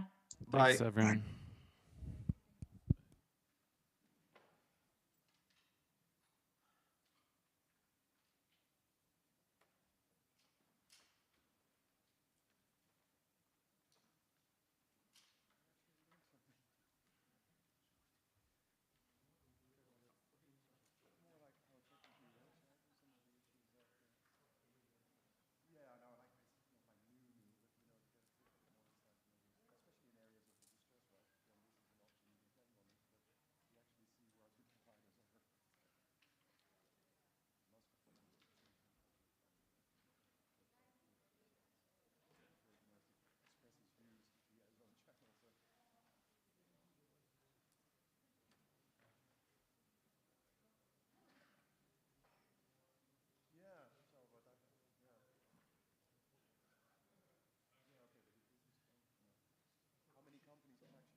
Welcome everyone to our session today, this afternoon, entitled Cybersecurity of Civilian Nuclear Infrastructure. This session is being co-hosted by Chatham House, as well as Microsoft and the University of Oxford. It's a real pleasure to be with you all today, both in person and online. Special thanks to all those of you who are joining us from different time zones, especially 6 or 7 hours behind, especially our online speakers. Thanks so much for joining us, for being with us today. What I'm gonna do in 2.5 minutes is really go through our run of show to take you through what we're gonna cover today and introduce our stellar lineup of speakers for this afternoon. My name is Talita Diaz. I am the Senior Research Fellow on the International Program at Chatham House.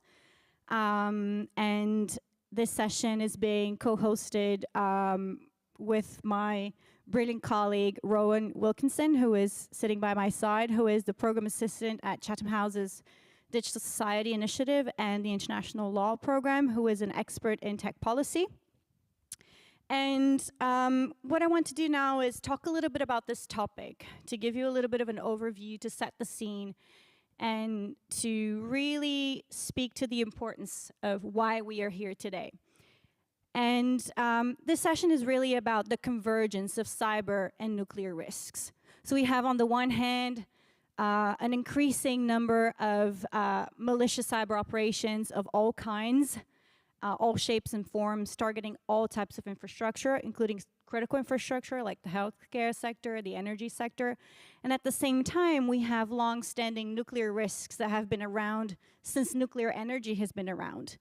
And so when the two come together, that poses a significant threat to national security as well as to global stability. And cyber attacks against civilian and military nuclear systems, though our focus is on civilian infrastructure, they have been reported in different parts of the world, both developing and developed countries. So we all heard about what happened in Iran with Stuxnet or Olympic Games. That was probably the most widely reported cyber attack against a nuclear facility. But there were also cyber attacks against different kinds of cyber attacks against different kinds of nuclear facilities in India, North and South Korea, Norway, Germany, the United States, and now Ukraine. And even the International Atomic Energy Agency has been the target of malicious cyber operations. And the actual and the potential risks of these attacks, they include the extraction of sensitive information about nuclear capabilities, malfunctioning of equipment, as was the case with Stuxnet in Ukraine, disruption of energy supplies, or of places that are supplied by nuclear energy, increased radiation levels, which is very concerning, and potentially disastrous consequences of nuclear accidents for human lives, for health, and for the environment.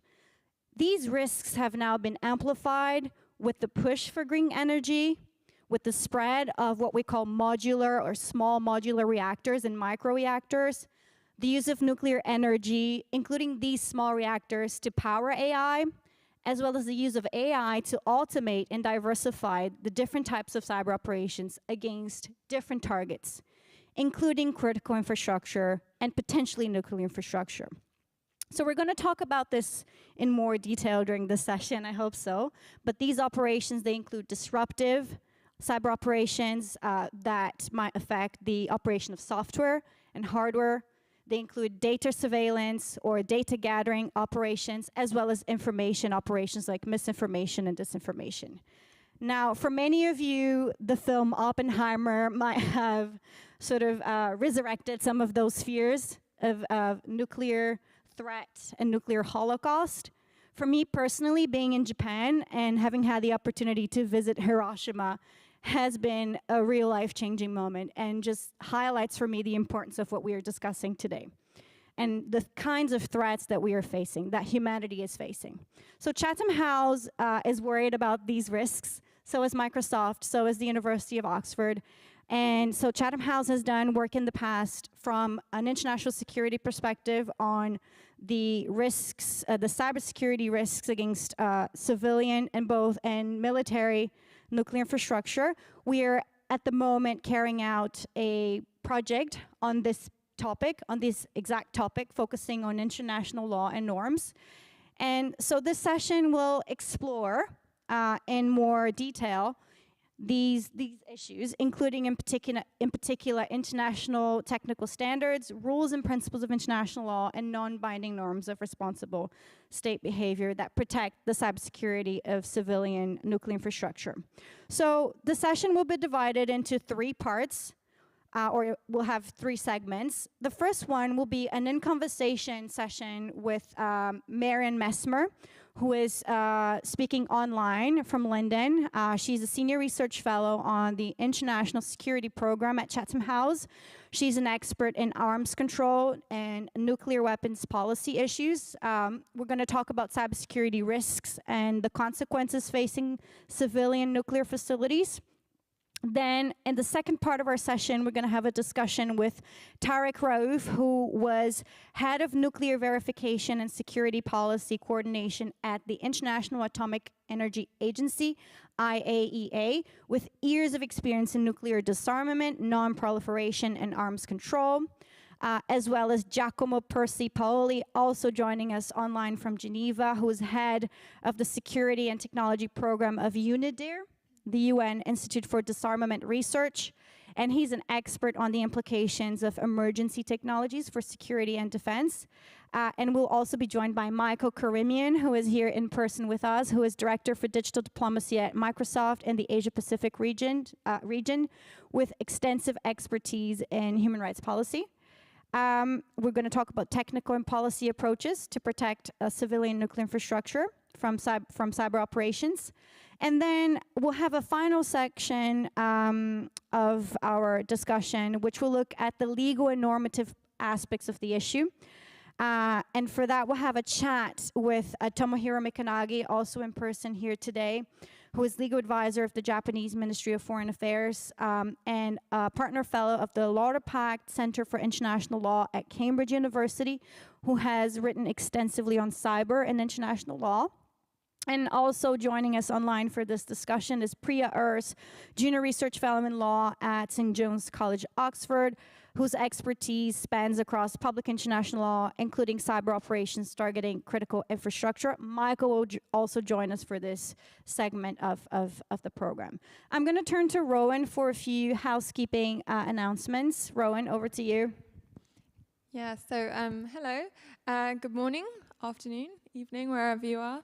Thank you so much for coming. So yeah, just some brief housekeeping things. We're going to be running an interactive survey on Menti alongside this session. So we urge all people online and also in the room to scan the QR code when it comes up and please take part as we go along because we'd love to hear your thoughts. And then at the end of the session, we're going to be having the usual Q&A. So for those in the room, we have the mics, so if you line up behind if you have a question, and those online, please just use the chat function. So to kick us off with the first question. Yeah, so I actually wanted to show a video first, Rowan. Yeah. So technical team, would you mind putting up our slides so we can actually show a video that Chatham House has produced on this issue, just to give people an idea of what we're talking about today.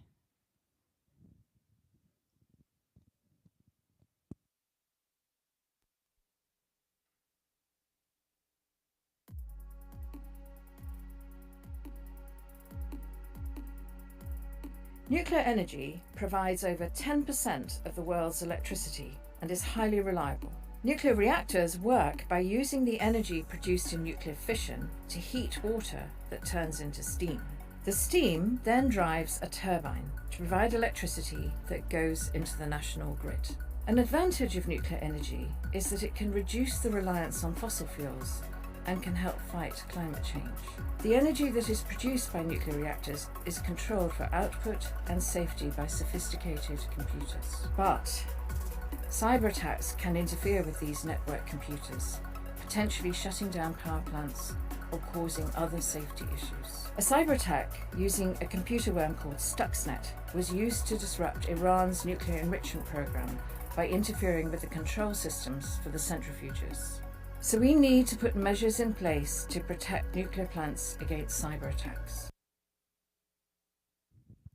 Great, thanks. So I'm going to turn over to Rowan, who will kick us off with our survey, to give a little bit of background to the topic and also get your views on what worries you the most when it comes to cybersecurity of civilian nuclear infrastructure. Rowan? Yeah, so you can see on the screen, I'm just going to put up the first question that we have for you all, which is when you think about nuclear cybersecurity, what risks come to mind? So yeah, please feel free to scan the QR code, or you can enter the code to join the room, and we'll see what you all have to say. I'll give about a minute and a half or so, just for people to answer.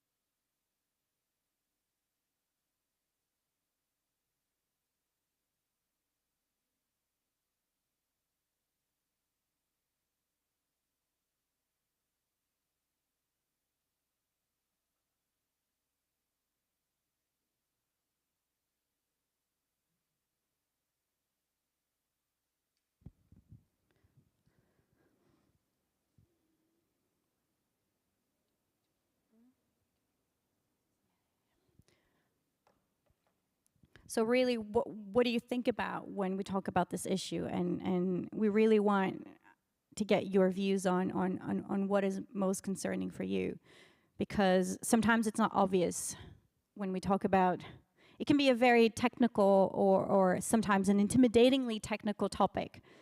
So we want to get your views on what worries you the most when you think about cyber and nuclear. Should we have a look at the responses that we've had so far? Cool.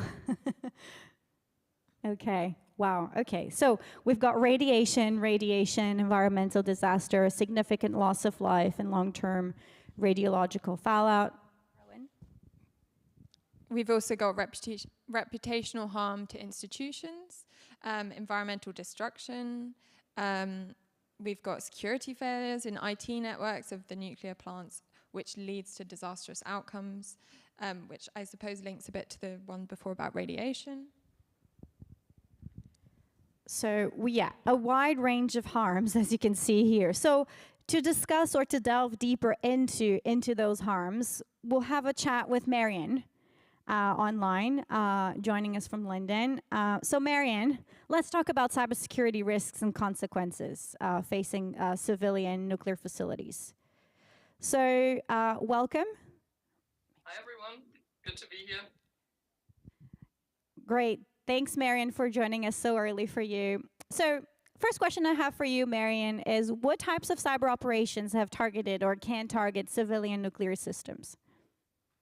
So broadly speaking, I think it's really important to remember that there isn't just one type of cyber operation or cyber harm that could target civilian nuclear facilities, because as you already mentioned in your introduction, they could become targets for different reasons. So they could be targeted because they are specifically part of a nuclear system or nuclear network. And so perhaps the theft of specific nuclear-related information is the goal of the attack, or they could be targeted because they produce energy and they are an important backbone of the national grid or of a country's power supply. So, you could imagine a whole range of scenarios in which they are targeted either purposefully or where they actually become collateral damage of some sort of other attack. You already mentioned some of the examples that we've seen, where nuclear power plants or other aspects of civilian nuclear infrastructure were targeted. And And I think what's really interesting about this conversation about cybersecurity and nuclear infrastructure is that when we first began to worry about cybersecurity, because a lot of existing operating nuclear power plants are older, or perhaps have very bespoke, very purpose designed IT infrastructure, people originally thought that maybe this was a risk that they didn't have to worry about so much. So there was this idea that maybe nuclear operators would be safe because the IT infrastructure that they're using is so specific or is so unique. Whereas what we've seen over time is that as nuclear power plants have had to evolve, have had to update their systems, or as new nuclear power plants have come online, a lot more of the IT infrastructure is also off the shelf or is the same as that of other systems. And then you are in an environment where nuclear operators all of a sudden also have to think about cybersecurity and the aspects of IT security that they previously didn't have to worry about so much. So there was a bit of a catch-up that had to take place in the nuclear energy sector, where operators had to think about new regulations, new training procedures, and that's really interesting to me because it's, of course, the sector where physical safety and security has been so paramount for a long time. So now that we also need to think about cybersecurity, that can change the game a bit. And I think that worried a few people quite a lot when that first emerged as a possible risk. Thank you, Marian. And there are also the risks to hardware, right? To physical components of what we call cyberspace, right? So it's not just software risks, say a hacker hacking into the system, but also like there's human failure that might lead to, say, a breach in the hardware system of a power plant. So that's exactly what happened, or allegedly what happened with Stuxnet, for example. So great. So my second question to you is, to what extent have new developments in the nuclear sector, or in particular in the nuclear energy sector, such as the spread of small modular reactors and microreactors, which I've mentioned earlier, to what extent have these developments increased those risks that you have just discussed? Yeah, so I think these developments pose both a risk and an opportunity. So, if I had to say it simply, then having more systems increases the risk just by virtue of the fact that there are more reactors out there. That's one aspect where the risk is coming from. Small modular reactors and microreactors are specifically designed to be more accessible, and the hope is that they will be able to help, bring a more stable power supply to perhaps regions of the world where that's currently not possible, or very remote areas, or areas where it's really difficult to have a stable infrastructure network for other reasons, perhaps because of remoteness, perhaps because of geography. So that's of course a huge chance, but at the same time, that also means that if you multiply the number of reactors that exist around the world, you of course also increase the risk of something going wrong. The other concern about some of these reactors is that because they are developed by many different commercial actors, when I was preparing for this, I tried to figure out what the most accurate number is at the moment. And the IAEA estimates that at the moment around 80 different reactor designs or small modular reactor designs are being considered by different kinds of commercial actors. There are concerns about the supply chain security. So you, of course, have a situation where different components for the reactor or the steering modules or whatever you need in order to put this together are being developed by lots of different commercial entities. And in order to ensure the highest standards of cybersecurity, you also need to have quite a good understanding of that supply chain and where some of those security risks might come in. So that's another concern, that just because of the length of the supply chain, the diversity of the supply chain, and the numbers of different actors involved, it might be hard in the end to trace where some of those risks might come in. And then the other component, I think, where it introduces some newer risks, or might actually highlight risks that already exist, but just multiply them, is that, as I mentioned when I spoke about the use cases, a lot of these use cases can be in quite difficult operating environments, or they can be perhaps in regions that are already less well off, and therefore perhaps have less money to spend on cybersecurity. So that's of course a risk that, you know, systems in that region would already be facing, but you then just combine that with the additional risk of nuclear energy. So and then generally speaking, what I mentioned earlier about this tension between sometimes a really bespoke or unique system also being just a tad more secure because perhaps it has fewer vulnerabilities, or the existing vulnerabilities will be less enticing to exploit. These small modular reactors and microreactors will of course have completely up-to-date software solutions, and in many cases off-the-shelf software solutions. So if there are any vulnerabilities that we're not aware of, then they would of course be there as well. But for the advantages, opportunities, these newer reactors are designed differently. So in some cases they are already, like the nuclear aspect is already safer by design than it would have been in some older power plants. So that's of course one advantage. And the same also goes for the cybersecurity considerations. So because the awareness of cybersecurity in those systems is much more advanced now than it was even 5 years ago, or certainly 10 years ago, 15 years ago, there are already much more considerations about cybersecurity in the design and then in the training of potential operators. So of course we need to be vigilant, and, you know, in part we're having this panel because the cybersecurity conversation for nuclear civilian infrastructure needs to go further. But at the same time, I think we shouldn't let that forget us about the opportunities that come with some of these new developments as well. Great, thanks, Mayor. So there are both challenges and there are opportunities. And one issue that we will touch on in this panel later is the question of regulation, right? And you've mentioned the spread of these reactors in different parts of the world, but of course we don't know how, you know, different states regulate the acquisition and the operation of these small modular reactors. So that's probably also a risk that we need to be aware of. Now, pivoting to from peacetime to wartime, and I know that the war in Ukraine is on everyone's minds at the moment. It should be, not just the situation in Gaza. Hopefully we haven't forgotten about that. So I want to talk about the new and existing risks against civilian nuclear infrastructure that have resurfaced in the context of the war. Are there any particular risks that we need to be worried about because of the war, Marian?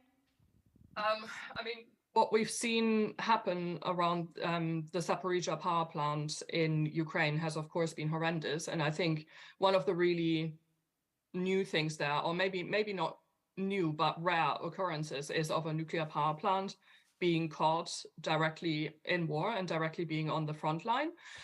So the combination of physical and cyber attacks taking place at the same time is something, you know, that I suppose we were worried about, but that luckily doesn't happen all that often. So the personnel at the Zaporizhzhia plant has been incredibly dedicated.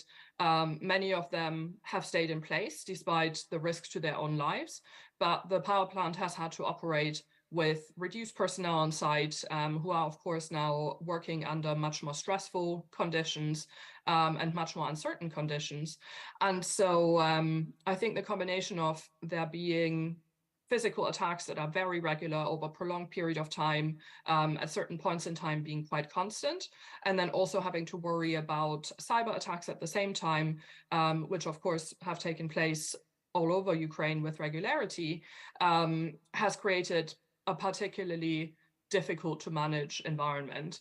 The results of that could be, we've not seen that so far, of course, and the IAEA has also done its best to support the personnel operating the power plant to ensure that everyone can stay safe and that the running the management of the power plant, I should say, can continue safely.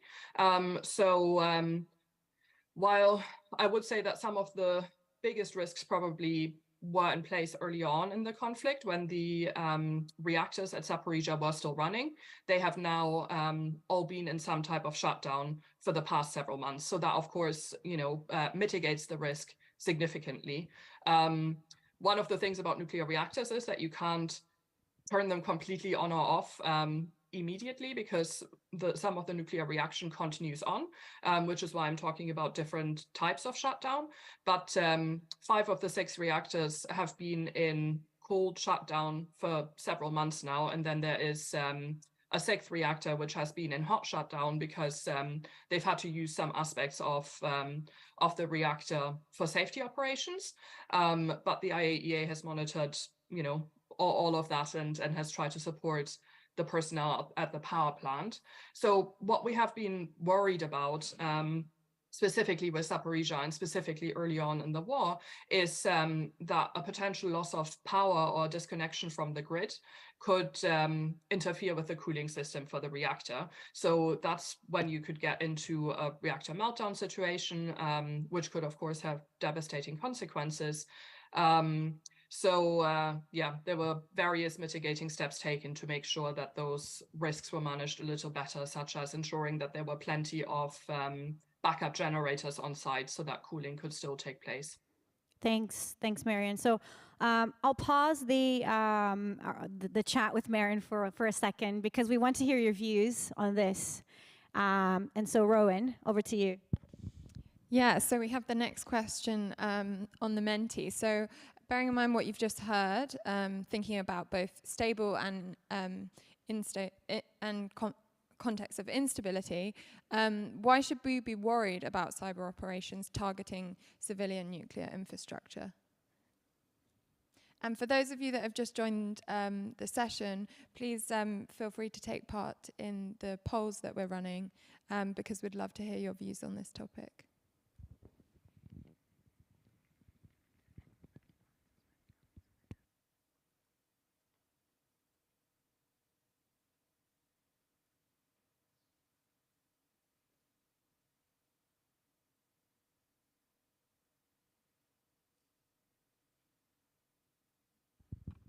Sorry, we seem to be having a problem with that one. So I think we'll leave that one for today. Yeah, or maybe go back to it later. Or maybe go back to it, yeah. Okay, so Marion, back to you.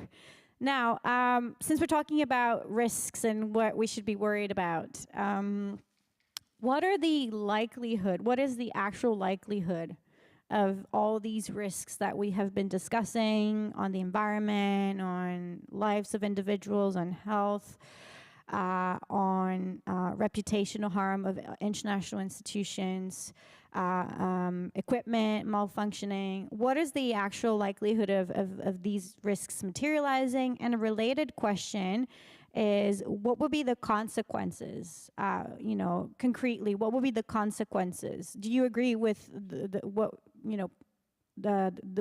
the responses that have been provided in the previous question about the consequences of those risks materializing, for example, on health, environment, and the international system?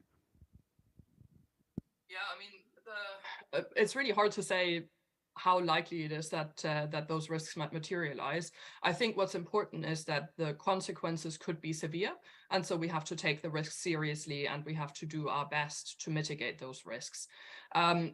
As I already mentioned a little in my previous answer, in the Zaporizhzhia case especially, while of course there is still a risk there, for the time being, I'm a little reassured by the accident safety operations that are taking place there, and also by some of the other mitigating steps that have been taken. The other thing I would also say in that regard is that we heard a lot, especially early on in the war, that Zaporizhzhia could lead to the next Chernobyl, and that there is a significant difference in how the reactors are designed at Zaporizhzhia versus at Chernobyl that would actually make that outcome less likely. So I'm not trying to say people should be complacent. These risks are very severe, and if something was to happen, then that would have really grave consequences, so we need to be vigilant. But in terms of people being overly worried or, you know, seeing another Chernobyl type situation on the horizon. I think there are reasons why that is less likely than people might have feared. And the other thing I would say is that, as you know, as you mentioned in your introduction, we're hoping that nuclear energy can play a really important role in the energy transition, in moving towards net zero, and in ensuring that we've got a more stable energy supply while we are trying to figure out, you know, sustainable and renewable types of energy, so that we can hopefully slow or halt climate change. And what really worries me in that regard is that what we have seen in Ukraine, this combination of nuclear power plants being caught in conflict, could actually happen more frequently around the globe.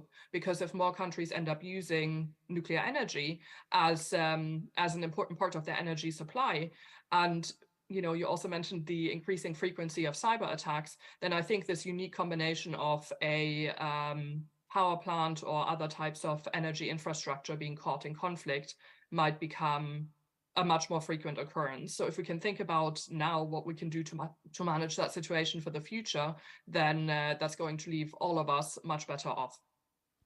Thank you, Marion. Now, to summarize or to get your views on what we just discussed in this segment of our panel, we will go back to Menti with a survey. This time, hopefully, it will work. Rowan. Yeah, fingers crossed. I think we've fixed it now. So this one is about the risks that we've just heard. So we're wondering which of these risks worries you the most. So we have some 5 different options here for you to choose from. So picking your kind of priority option. We've got disruptive cyber operations. For example, ransomware attacks, distributed denial of service attacks. We've got information operations like disinformation, propaganda, misinformation, revolving around nuclear energy, which have occurred in the context of Ukraine, for example. We've also got data gathering or surveillance operations. So basically, solar winds, for example, operations that try and get access to sensitive nuclear data. We've got physical effects of these operations, for example, as what happened with Stuxnet in Ukraine. So lots of centrifuges stopped working. And as Marion said, there is a risk of a new Chernobyl, of a cyber-generated Chernobyl, even though that risk might be more remote now. And we've got non-physical effects that we have discussed already, such as effects on the reputation of the international system. And also going back to physical effects, we can't forget about health and the environment. So just vote there. We wanna see what you think.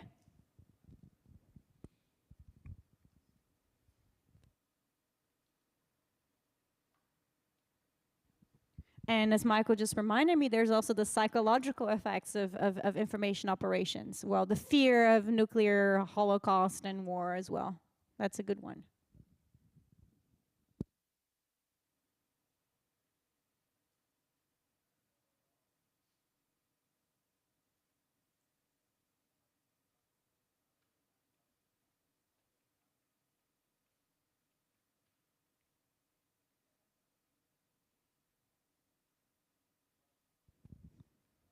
Yeah, ready? Okay, so let's see what you voted on. See the results of this. Okay, so most people are worried the most about physical effects. That's what I answered. Which makes sense, given that at the beginning a lot of people mentioned radiation. Yeah. Disruptive cyber operations, I think that's because they carry the most risk of interrupting the energy supply, for example, or destroying power plants, for example. Information operations comes in 3rd place, data gathering operations in 4th, and the non-physical effects come in the 5th place. That's interesting. We'll keep that in mind. So moving on to the second, and thank you, Marion, so much again for joining us so early for you. It was great. So let's move to the second part of our panel, which is about technical and policy approaches to protect civilian nuclear infrastructure from cyber operations. For that, we have a conversation with Tarek Rauf, former IEAE. We've got Giacomo Paoli at Unidare, and we've got Michael Karimian at Microsoft here. So I'm going to start with a question for Tarek. Tarek, do we have any international technical standards on how to mitigate those risks and consequences that we have been talking about? Well, yes, at the International Atomic Energy Agency, cybersecurity, which is usually referred to here as computer security of nuclear facilities and nuclear material, is considered being a subset of nuclear security. And nuclear security is the responsibility of the state and the operator. And while there are international conventions, such as the Convention on the Physical Protection of Nuclear Material, as amended, the primary responsibility still remains with the state and the operator. And the IAEA has issued more than 30 documents on guidance, recommendations, and fundamentals of nuclear security. And there is a parallel sub-series of guidance and recommendations on enhancing cybersecurity or computer security. And in the discussions here, cybersecurity or computer security also has implications for nuclear safety. So there are two aspects to it, not only the security of the facility and the material and the integrity of the instrument control system, but also the safety of the nuclear facility, because as we discussed a little bit in the first session, we are dealing with radioactive materials, and containment of reactivity or release of radioactivity from an operating or a shutdown nuclear facility is one of the highest objectives of nuclear safety. There's also consideration of ensuring that the heat removal and the cooling system of nuclear reactors, whether in operating status or shutdown, is not compromised. And then also there is the confinement and control of nuclear material, whether in spent fuel bundles in cooling ponds or nuclear fuel bundles stored inside the reactor that are cooling down, and then also the fuel in a reactor itself. One important element here is to ensure that there is no loss of coolant. There has been at least one incident where it is suspected that because of a malicious cyber attack, some coolant was leaked from an operating nuclear facility, but the control room managed to detect it early on, and they shut off the pump that was discharging water from the cooling system. Later on, I can give you more details about specific IAEA documentation and guidance. Great, thanks, Derek. I can see that there are some comments or questions in the chat, and I want this to be as interactive as possible. So maybe we should take the questions now. Apologies for mispronouncing the name in advance. So Tumi is saying he thinks that the reuse of old submarines and add SMRs, I'm not sure what that means, but maybe, okay, small modular reactors, okay, great. To generate electricity permanently under the sea, we'll be able to isolate ourselves from problems on land. And then Tyrell says that's a great idea. What do you think? Tarek or maybe Marion, do you want to come in and comment on that? I know it's bringing the Q&A to the session. So we do have a floating reactor that is operating in the Russian north. This is actually a modified reactor from a nuclear propulsion unit of Icebreaker. There are nuclear-powered submarines, but at the moment there is no consideration of using submerged small and medium-sized reactors for power generation. All of the designs that were referred to, there are about 80 designs that are currently under discussion, of which About 3 are close to maturity for testing, first of a kind, but these are all land-based. Now, one advantage of SMRs and MMRs is that these are sealed reactor units as compared to large nuclear power plants, which need to be refueled partially or completely every year or every few years.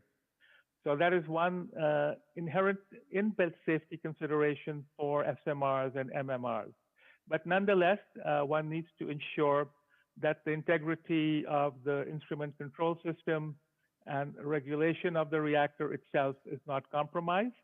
The instances that have occurred of compromise usually have been through back doors, either left open by contractors so that they could do the servicing sitting at home or from their office, or inadvertent back doors that were created through the use of USB sticks that were inserted into some part of the computer system in the facility, although this is strictly prohibited not to bring in any outside USB sticks or other data carrying devices and to insert them into the computer systems of nuclear facilities. At least in theory. Okay, Marian, do you want to comment on that, or should we move on? I can just add one bit, because what I wanted to say is that, you know, even if it seems tempting to, for example, put small modular reactors or other types of reactors underwater to have them away from land, you have to remember that, of course, the ocean is also part of our ecosystem. So even if there was to be a radiological incident underwater, that would still have pretty severe consequences for that environment. And the water will, of course, mix, so the radiation would still spread. So while it wouldn't be the same kind of fallout that we would get if it was in air, it's not like it's just out of sight, out of mind in that sense, because it's underwater. Yeah, we also drink some of the water that comes from the sea, so that's a very important point, Marian. So I want to go back to Tarek, and I want you, Tarek, if you can, to take us a little bit through the IT security guidance for nuclear facilities that the IAEA has produced for member states that have operational nuclear power plants or nuclear fuel cycle facilities. Can you talk to us a little bit more about these documents, these over 30 documents that the agency has issued? Mm-hmm. So the way the IAEA is approaching this, and this is in cooperation with IAEA member states. So this is not just the bureaucracy of the International Atomic Energy Agency that is producing this guidance or recommendations. They do it in concert with technical experts from the IAEA's 176 member states, those that are interested. And this is an interactive process between the technical experts of member states and the experts of the IAEA Secretariat. And jointly, they draft and produce these documents, which then, once they are approved, become the guidance, recommendations, or fundamentals. So computer security measures in the context of cybersecurity for nuclear facilities, as discussed and considered at the IAEA, are to prevent, detect, delay, and respond to criminal or other intentional or unauthorized attacks. Then to mitigate the consequences of such attacks and to recover from the consequences of such attacks. So computer security measures can be assigned to one of 3 categories: technical control measures, facility control measures, or administrative control measures. So the agency has been actively involved in developing these, and they've come up with a taxonomy, which is number 1, defense in depth. This is having a defense in depth approach to cybersecurity with multiple layers of security controls and measures to protect nuclear facilities, including physical security, network security, access controls, and monitoring. Also, risk assessment, that nuclear facilities should conduct a comprehensive cybersecurity risk assessment to identify potential vulnerabilities and threats. And then this assessment forms the basis for developing appropriate security measures. To institute, this is number 3, to institute security policies and procedures, which is to establish and implement cybersecurity policies and procedures tailored to the specific needs of specific nuclear facilities. This is called design basis threat, designing security policies and measures specific to a particular nuclear facility, its technological peculiarities, and the risks that that particular facility might face. Then, of course, there are obvious things such as access control, network security, patch management, incident detection and response. This is an increasingly important element. As you mentioned in your introduction, the IAEA is subjected to daily cyber attacks on its system from different sources. Some are trying to access the highly confidential safeguards information. Some are just opportunistic attacks. And my colleagues at the IAEA in the IT sector, this is their biggest challenge, is to make sure that there is no intrusion into the IAEA's computer security system. And they are very proud that they have managed to detect and to counter any of these potential attacks on the system. But this is, we say nuclear security is not an end, it's a journey. So cybersecurity is also the same. As the threats are evolving, the responses also need to evolve, so to speak. Then there's also, of course, encryption, physical security. An important element is also to do security audits and assessments on a continuous basis to see if there are new vulnerabilities that have come in, supply chain vulnerabilities. Other important issues are information sharing, international cooperation, training and awareness, and then capacity building. And this is one of the IAEA's biggest activities. Every year, the IAEA holds hundreds of sessions, both at headquarters here in Vienna and in different cities, to build capacity, to strengthen the capacity and the training of nuclear facility operators. Sorry, Tarek, is there anything else that you want to comment about the guidance? I would, you sent me some questions, so I will come back when you get to the next question where I can cite some of the specific IAEA documentation, which is all available freely on the internet. It's not password control, and people can download the PDFs. A lot of this is quite technical, but it's all up there. Great, thanks. So you've mentioned a lot of guidance, a comprehensive range of best practices from every step of the way of nuclear cybersecurity, from design to implementation to risk mitigation and so on and so forth.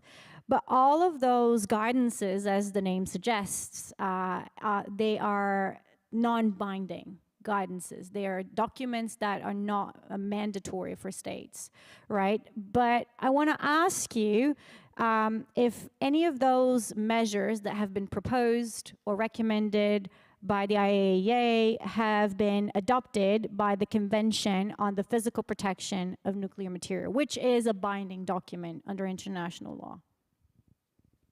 Well, this unfortunately is the situation when we are dealing with sovereign states. So the Convention on the Physical Protection of Nuclear Material, as amended, is only binding on those states that have acceded to it. Unfortunately, it's not universal international law that if a country has nuclear material and nuclear facilities, it must be a party to the CPPNM. So the way around it is that those countries that have signed on to it, for them, it is internationally legally binding. Now, the amendment to the CPPNM, which took place in 2005, was more to extend the scope of the CPPNM to cover nuclear material in peaceful uses, in domestic storage, and in international transport. But unfortunately, state parties were not able to agree on the application of the CPPNM to military nuclear material. And as you know, we have had 5 nuclear security summits.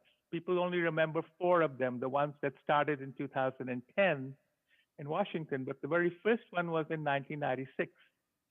So 83% of the world's dangerous nuclear material that is highly enriched uranium and plutonium is in the custody of the 9 countries with nuclear weapons.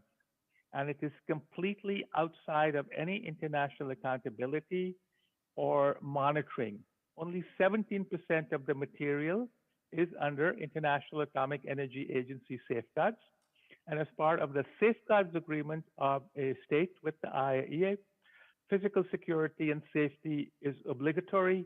And then, as we just mentioned, cybersecurity, being a subset of nuclear security, is also something that the state needs to implement. So even after the Fukushima accident, there were attempts to make the CPPNM mandatory and compulsory for all of the 31 states that operate nuclear facilities. At the moment, only Iran remains outside, a country that has an operating nuclear power plant that has not yet acceded to the CPPNM as amended, and also not to the Convention on Nuclear Safety. So this again is the tussle between protection of national sovereignty and, on the other hand, protecting against cyber and other malicious attacks, because the effects of those will be transboundary. They will not be limited to the territory of the affected or the accident state. As Chernobyl showed, as Fukushima showed, we have transboundary transport of radiation, and that is the biggest concern as regards a disruptive cyber attack on a nuclear facility that results in the release of radioactivity. Thanks, Tarek. And effects that stretch in time as well, because even this year we've had issues about the disposal of water from Fukushima.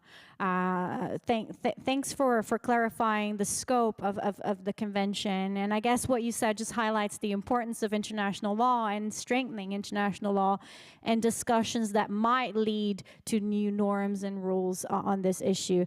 I'm going to turn over to Rowan just for another question for everyone here in the audience and online. So based on what we have just heard from Tarek, in your opinion... Yeah, so in your opinion, should there be enhanced interaction and cooperation on cybersecurity between agencies like the IAEA and also the tech industry?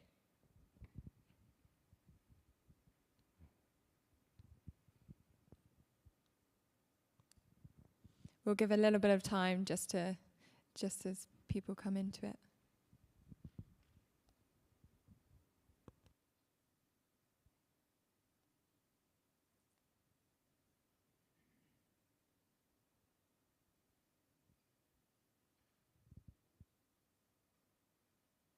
So I guess that's a clear unanimity here on yes, right? And Michael will come back to this point about cooperation or the role of the tech industry to tackle all of these issues that we've been discussing. But now on, so Tarek mentioned state sovereignty.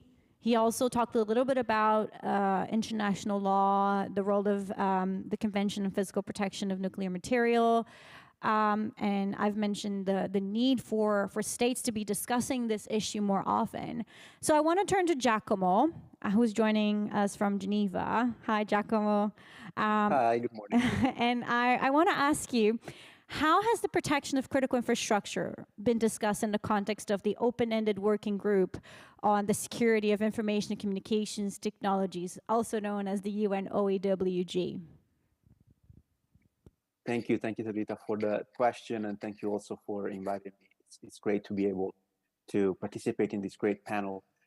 So let me give you like a 30-second summary of 25 years of history before I get specifically into the question. But I think this summary is useful, particularly to those in the audience that may not be too familiar with the various UN processes and the jargon that is associated with them. So states have been discussing about international cybersecurity. I would say actually this year is the 25th anniversary since the first draft resolution on this topic was put on the table at the time by the Russian Federation in 1998. Since then, we had 6 iterations of a process called the Group of Governmental Experts.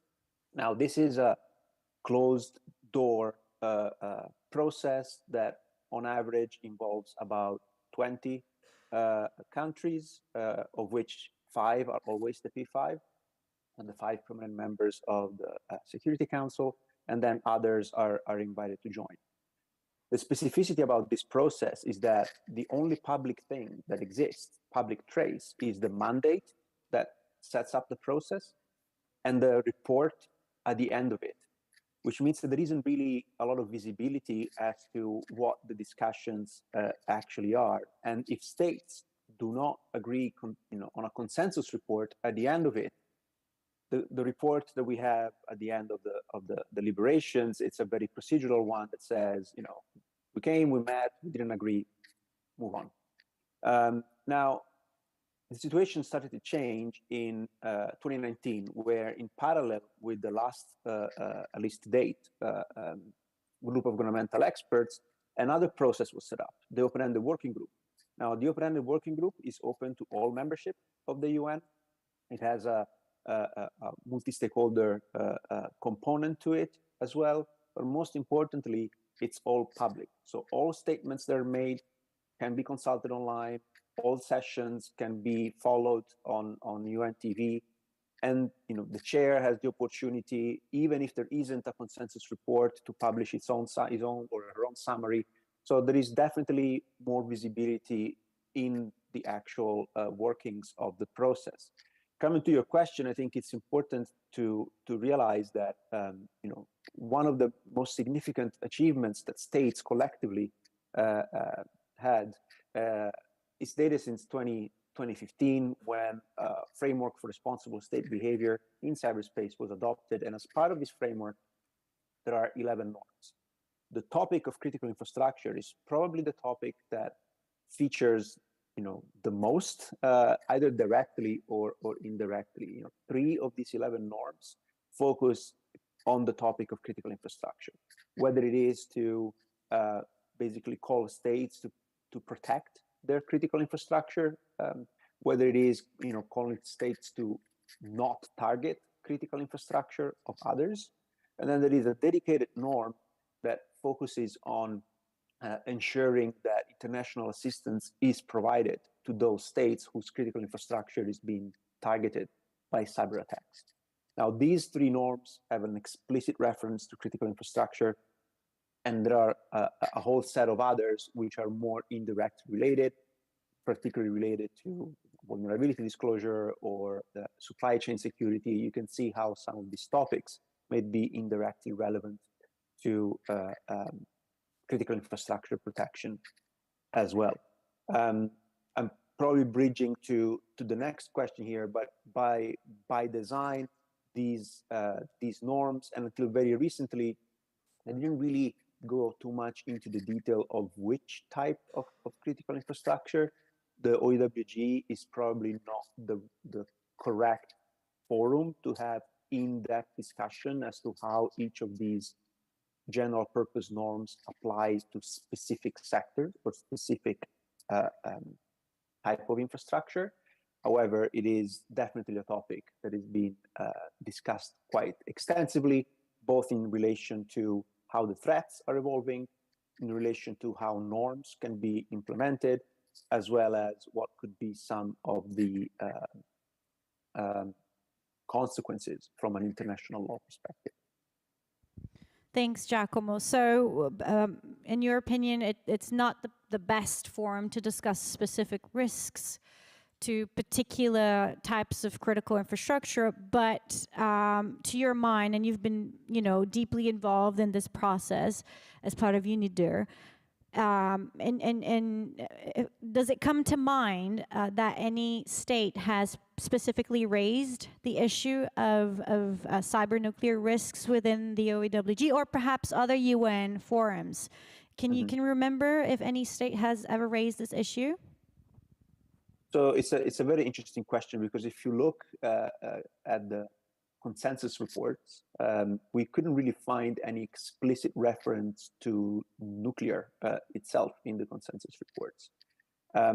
However, the discussion is evolving. States individually in their national submissions to the Secretary General, that then compiles all of these submissions and releases a report.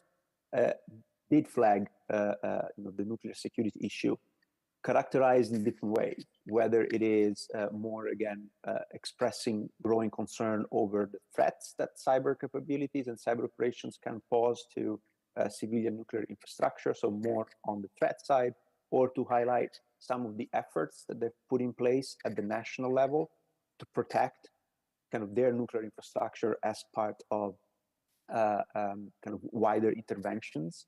Some states have dedicated, national cybersecurity strategies that have been designed and dedicated specifically to protect their nuclear infrastructure. So there is definitely a lot more that is going on at the national level that is flagged on, in the context of the OWG. But if you look at how the OWG discussions have been evolving, they went from being very general, then in 2021, also as a result of the pandemic and the sheer increase of cyber attacks that have characterized all sectors of society, including critical infrastructure.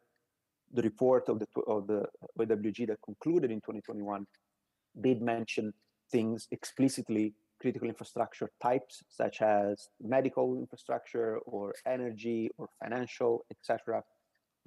So we are going down the path of discussing these topics more broadly. But my personal opinion, my personal sense is that as long as there isn't a dedicated forum for states to discuss implementation more than a kind of normative framework, but actually the implementation of these quite general purpose norms that have been designed, it's going to be difficult for states to really go deep into any of these topics, simply also because of matter of time that they have available. However, I think it is important to acknowledge that the topic has been, despite not necessarily being captured in consensus reports, it is being flagged by an increasing number of states in their national capacity when they make their interventions. So maybe just a question of some of those states trying to bring the issue to the general fora that the UN offers for these discussions, and maybe we should take up your idea of having a sort of like a more concrete implementation focused forum for these discussions. Thanks, Giacomo, for your thoughts and for your input. I'm now going to turn over to Michael, and perhaps maybe Giacomo and Tarek want to comment on this point, which is about the role of the tech industry in addressing those risks. So Michael, what is the role of the tech industry? You work for Microsoft, so what does Microsoft have to say about this?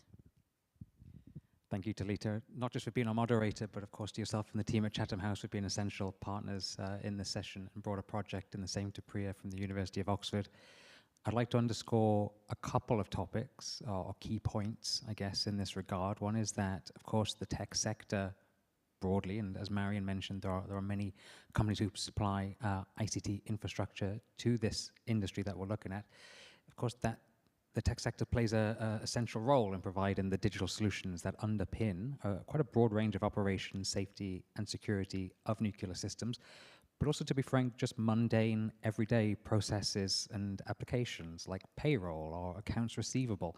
And so because of that, there are many entry points into the IT systems. And so the risks are quite broad. And as Marion mentioned, the supply chains are very deep.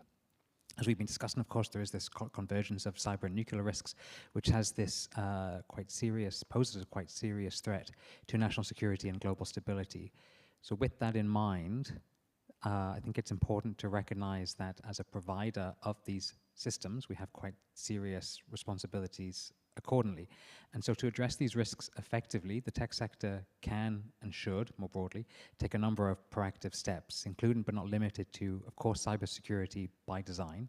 So prioritizing the cybersecurity of systems from the very inception of their products and services, and embedding security into the design, development, and deployment of processes. And by doing so, that will go a long way to reducing vulnerabilities and strengthen the overall resilience of nuclear systems. Continuous innovation is very important, as we've been discussing. The threat landscape it is ever evolving, and therefore continuously innovating to stay ahead of cyber adversaries is essential. That requires actively researching, but also sharing threat intelligence to detect and respond to emerging risks, and doing that with governments, international organizations, and other stakeholders. So a degree of transparency and threat sharing from the tech sector is also very important. Equally, education and training plays quite an important role. Tech companies can be pivotal in educating and training end users and administrators of their technologies. So providing guidance on cybersecurity best practices is essential too. And of course, multi-stakeholder engagement has already come up as a topic in this session so far, but collaboration is key to addressing the complex challenges that we're discussing here today. And so the tech sector, big and small, should be quite actively engaging with governments, civil society, and other companies to jointly tackle the cybersecurity issues that we're talking about. We already do see initiatives that are doing that broadly, like the Cybersecurity Tech Accord, which promotes collaboration and protection of critical infrastructure. That's a prime example of these efforts, and we can delve into them more in this session. Thanks, Michael.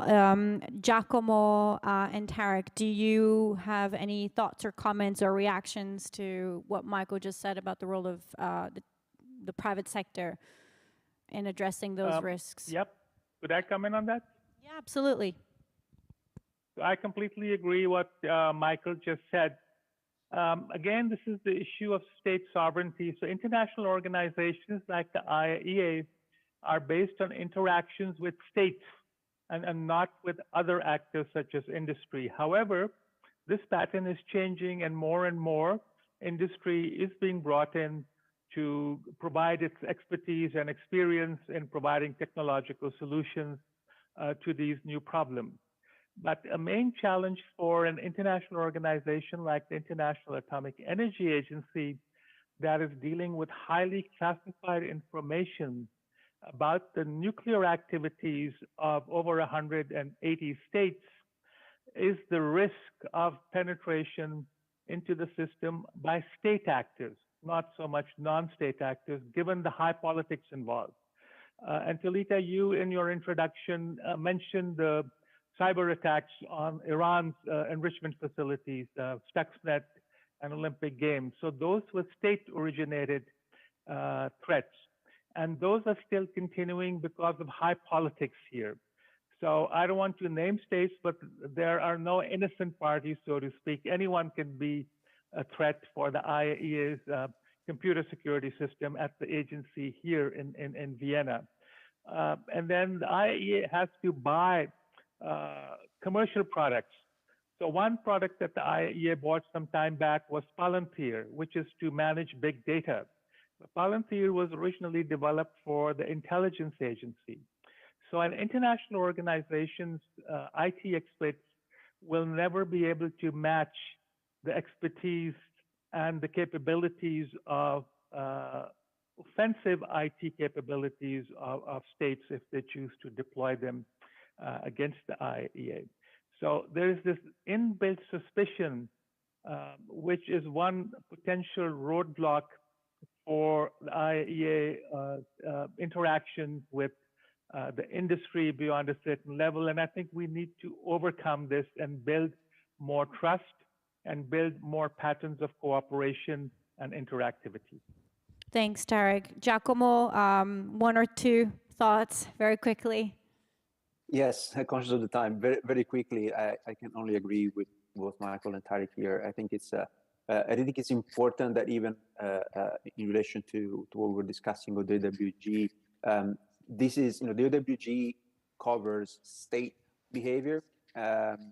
It's discussed by states to regulate or guide their own behavior. It doesn't deal with threats coming from non-state actors, which can be significant. But I think the private sector here can play a significant role in helping in states develop capacities, providing capabilities.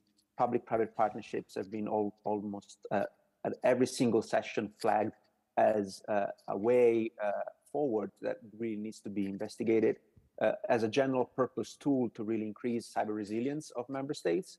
And this includes also the energy sector and in particular the nuclear one. So absolutely, it is key that we bring the private sector along in the journey. Great. So multi-stakeholderism is a recurring theme in this Internet Governance Forum, and we also needed to protect civilian nuclear facilities from cybersecurity threats. So that's the main lesson. That's the main takeaway from this discussion so far. So Michael, back to you. What best practices or recommendations have been developed by the tech sector, the tech industry operating in the civilian nuclear sector, including Microsoft itself? So I'll speak on behalf of Microsoft and say that actually we haven't developed specific guidance to the tech for the nuclear sector. The reason being, although the outcomes of the risks are differentiated, the underlying cybersecurity risks are almost universal. We see these same risks applying to all sectors across the board. And it's surprising that the sort of gaps that are out there. So 80% of incidents can be traced to missing security practices, which can be solved by quite basic modern approaches.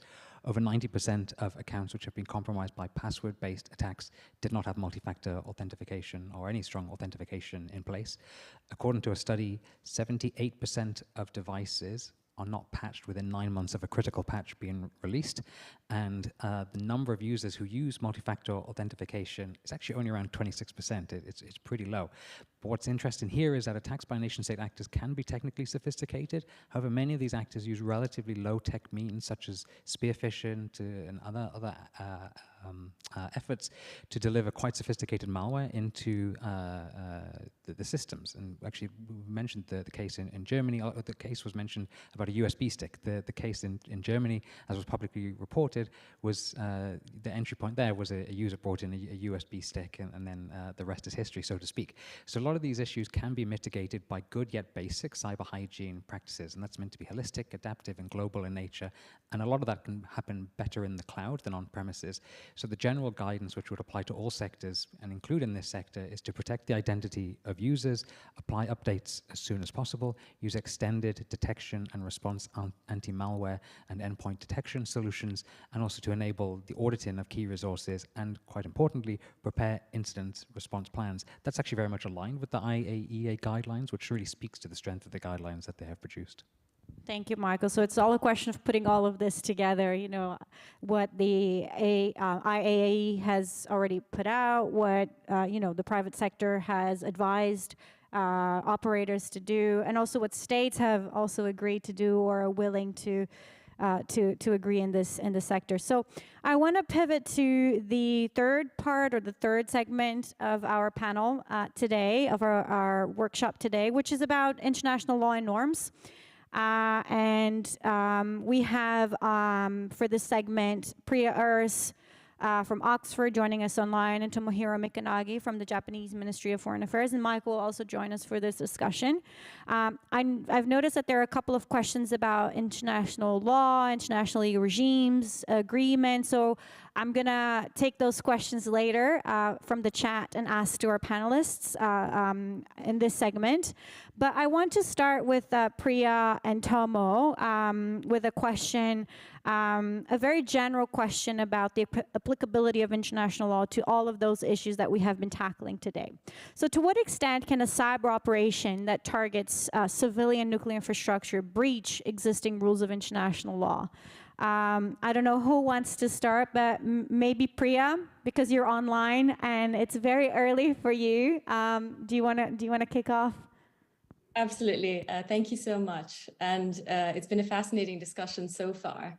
I think what's tough when discussing international law in this context is that, unlike the technical and policy guidance we've been talking about so far, international law doesn't yet have specific rules that prohibit or otherwise address cyber operations. And so even while states are increasingly recognizing, as we see, civilian nuclear infrastructure as part of what they call their critical infrastructure, which states suggest should be protected against cyber operations, this hasn't really translated into specific legal protections. And so what we're left with, at least for now, is more general rules of international law that could be applicable in this context.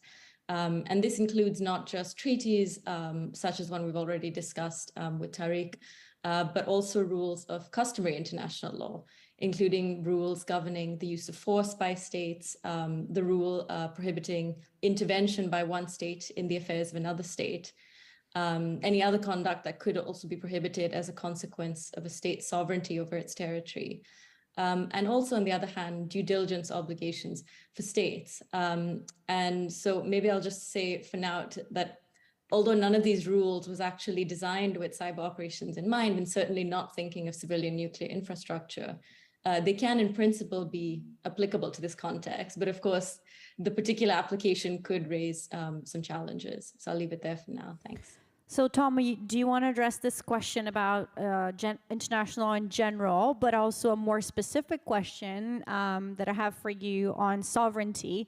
So I know you've written a lot about cyber and international law. So on top of the general sort of like landscape of international law applicable to this phenomenon, can you talk to us a little bit about the threshold for a violation of sovereignty by a cyber operation affecting critical infrastructure in general, and if that threshold for critical infrastructure in general differs for nuclear infrastructure? Thanks. Thank you. Thank you, Tarita and Rowan, for inviting me to this wonderful panel. This is a good experience for me to think about, connection between cyber security and nuclear security. Actually, in my brain, these two issues have not well connected before, but this is a great opportunity to think in depth these issues. Sovereignty issue is really difficult issue among international lawyers because of different positions taken by different countries. It is already very famous that the United Kingdom takes rather specific position that they don't think there's any standalone obligation arising from the sovereignty, apart from the non-intervention rule into internal or external affairs of states. That is not supported by many states, I must say, but that is a very strong position expressed by United Kingdom. And the other extremes are probably position is taken by France. France is saying that any effect caused by cyber operation in the territory of the country would amount to a violation of sovereignty. In between, there are several other countries like US, Germany, Netherlands, and maybe Japan is also a part of this group, which set certain level of harmful effect caused in the territory that would amount to the violation of sovereignty or territorial integrity of the state. But there's no consensus. But I think there's a general tendency or agreement, I must say, that the more serious the effect of the cyber operation, the more likelier for states to accept that is unlawful under the rules of violation of sovereignty. So I think nuclear cyber operations targeting nuclear facilities are more likelier to cause more harmful effect. If that is the case, the states should be able to agree on the unlawfulness of that kind of particular kind of cyber operations to be unlawful. But this does not necessarily mean there's a lower threshold for nuclear attack, cyber attack against nuclear facilities. Rather, nuclear facilities are more vulnerable and more, I think, likely to cause severe, serious physical and other effects. So they should, I think, secure more support for states when they are talking about application of rules of sovereignty. That's my view. So it's more a question of fact than law, right? So the law would apply a bit differently to the fact of an attack against a civilian nuclear infrastructure than other types of critical infrastructure because of the severity of harms, and because of that factual difference, then maybe states will be driven to agree on the applicability of sovereignty in this space. Thanks, Tomo. So I'm now going to go back to Priya and talk a little bit about another important principle of international law that plays out in this context, which is the principle of non-intervention. So what is the relevance of the principle in this context, And in particular, could a cross-border cyber operation against a civilian nuclear infrastructure constitute an unlawful intervention, breaching the principle of non-intervention? Priya. Thank you. I think this is an interesting question alongside the sovereignty discussions that Toma was mentioning. And the prohibition on intervention is interesting because states widely agree that such intervention is prohibited, but there is a serious lack of disagreement as to what kinds of activities are actually prohibited under the rule. And there are essentially two requirements for intervention to be unlawful, which will equally apply in the context of cyber operations targeting civilian nuclear infrastructure. The first requirement is that the intervention has to do with or has to address the internal or external affairs of a state. And when we think about civilian nuclear infrastructure, which is responsible for generating energy, I think it's quite easy, I would say, to satisfy this requirement and to make the case that the intervention does address a matter falling within a state's internal affairs. The second requirement for unlawful intervention is somewhat more tricky because the intervention needs to coerce the targeted state or be coercive in order for it to be unlawful. And there seems to be quite a lot of disagreement still as to what actually amounts to coercion. And the general view that's taken is that conduct is coercive when it deprives the targeted state of the ability to make a choice or to decide freely with respect to such matters. And I think there's also now an emerging view which could be relevant here, which suggests that if a state deprives another state of its control over the implementation of a policy falling within its internal affairs, then that could also be coercive. And I think this is relevant here because if a state adopts a policy with respect to the generation of nuclear energy, I think this a cyber operation that actually disrupts the production of such energy could be coercive and therefore unlawful.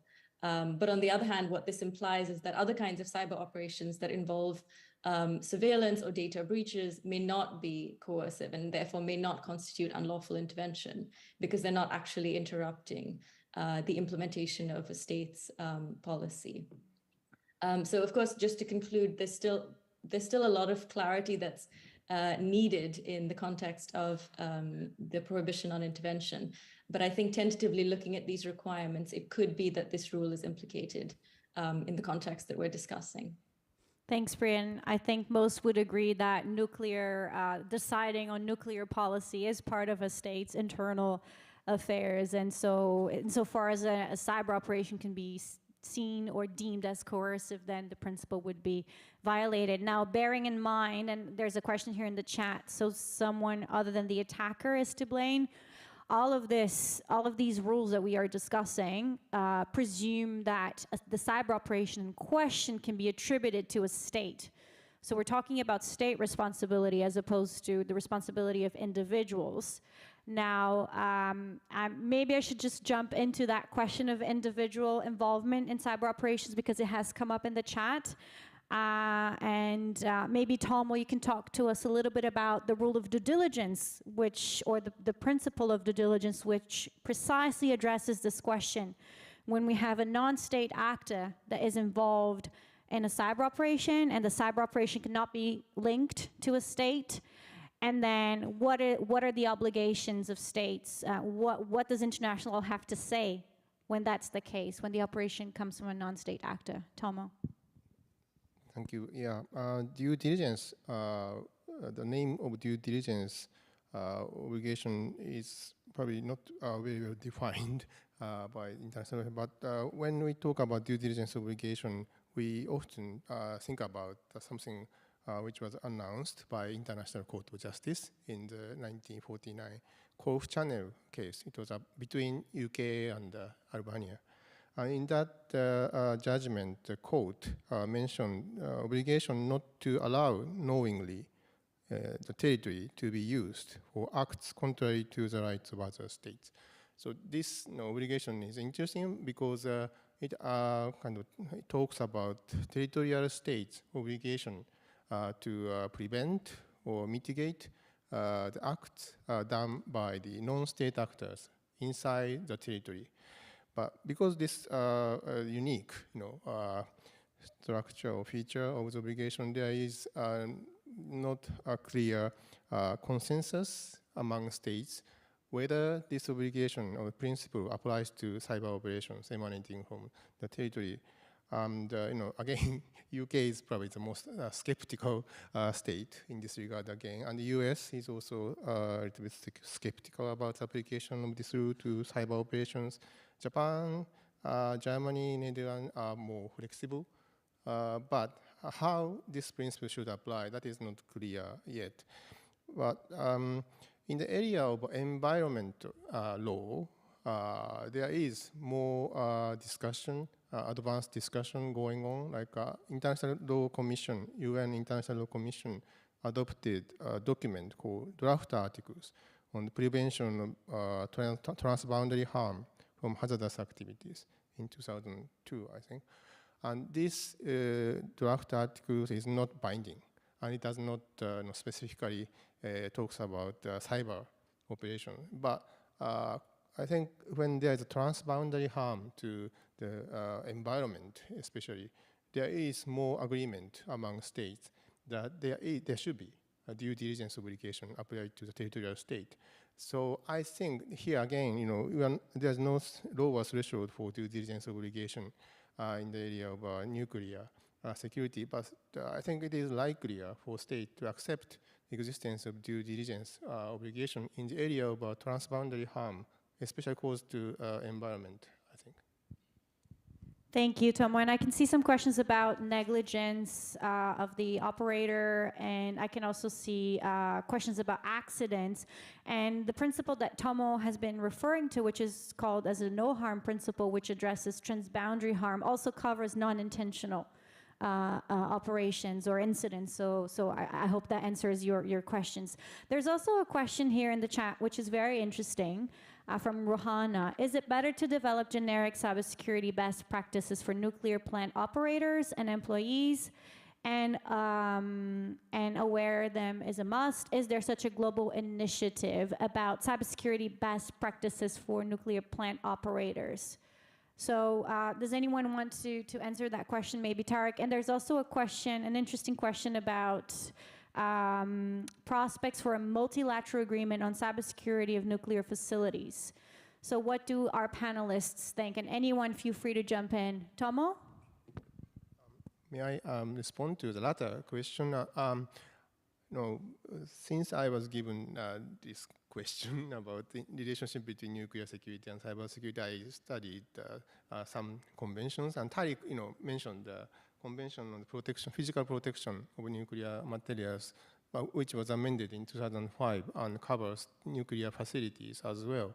And 2005, we didn't discuss cybersecurity issue in a specific manner, but conceptually, the sabotage, definition of sabotage in this treaty convention could theoretically cover sabotage through cyber attack. So I was wondering which path we should take. OEWG under the UN auspices, where states are discussing the general norms. Can we agree on the customary international law rules, existence of customary international law rules under OEWG? Or should we discuss this under IAEA auspices, especially with reference to this convention, to apply or interpret this convention to the cybersecurity issues relating to the nuclear facility? So I think there are several paths, but I think this latter path connected to the existing convention might be easier from my personal point of view. Could I come in on that? Yes, absolutely, Tarek. So I would suggest that since the IAEA is the internationally designated competent authority to provide regulations for nuclear safety and security and for safeguards, this discussion at one level properly belongs at the IAEA. And I will just list in response to the previous question some of the guidance that the IAEA has produced that is available to all member states. And as I mentioned, nuclear security, cybersecurity is considered by states to be a national responsibility still, and they are not willing to have an internationally applicable legal framework which is mandatory. And this is, I think, this thinking needs to change. But for example, the IAEA has computer security techniques for nuclear facilities guidance, security of information technology for nuclear facilities, implementing guide for security of information technology, also computer security of instrumentation and control systems, and approaches to reduce cyber risks in the nuclear supply chain, plus computer security aspects for design for instrumentation and control systems at nuclear power plants, also for incident response planning at nuclear facilities, and also for assessments and so on. So there is a lot of, there's a big body of literature and guidance, but it's up to states and the operators. So nuclear facilities have to be licensed. Most nuclear facilities are state-owned, but some are also privately owned. So in order to have an operating nuclear reactor or a nuclear facility, the regulator of the state provides a license, which is usually valid for 1 to 3 years and has to be renewed constantly. Otherwise, the regulator can shut down operations at a nuclear facility. So there is a robust system there, but we need to develop it further to encompass these new and evolving threats from cybersecurity. And my final comment here is there are also liability conventions, the Paris Convention and the Vienna Convention for liability. Although this is covering an accident, but one could also envision that if an operator has been negligent and their facility suffers a cyber-related incident which causes either nuclear damage or civil damage, who is liable and who provides compensation to the affected parties? Great, thanks. That's a good question for states to take up in their negotiations about future conventions on the topic then. Priya, I know you want to comment on that as well, and then we were running out of time, so we only have 3 to 4 minutes, and then I want to end the session with a survey for everyone. Priya? Thanks. Yeah, I'll be quite brief, but I just wanted to highlight the importance, I think, of getting at the problem from different angles. And I think Tomo put it quite well too. You know, on the one hand, we need to take certain preventative measures of cybersecurity, which Michael mentioned as well.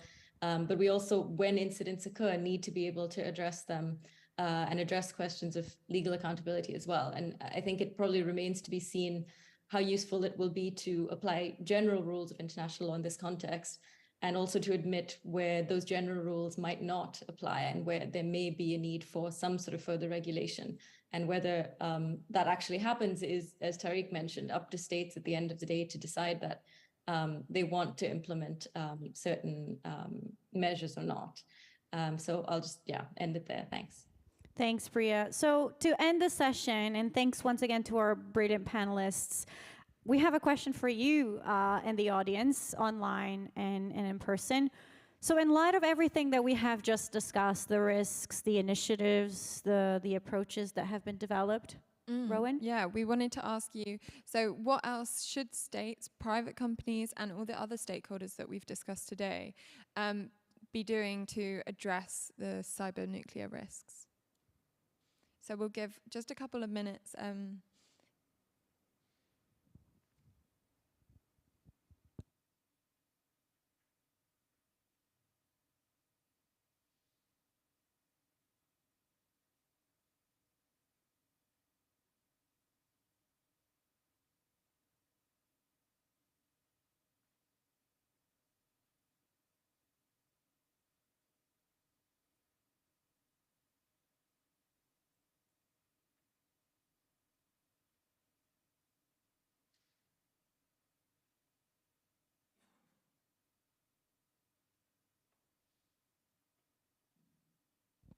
Okay, so let's see what you have responded to this survey. What do you think we should be doing next?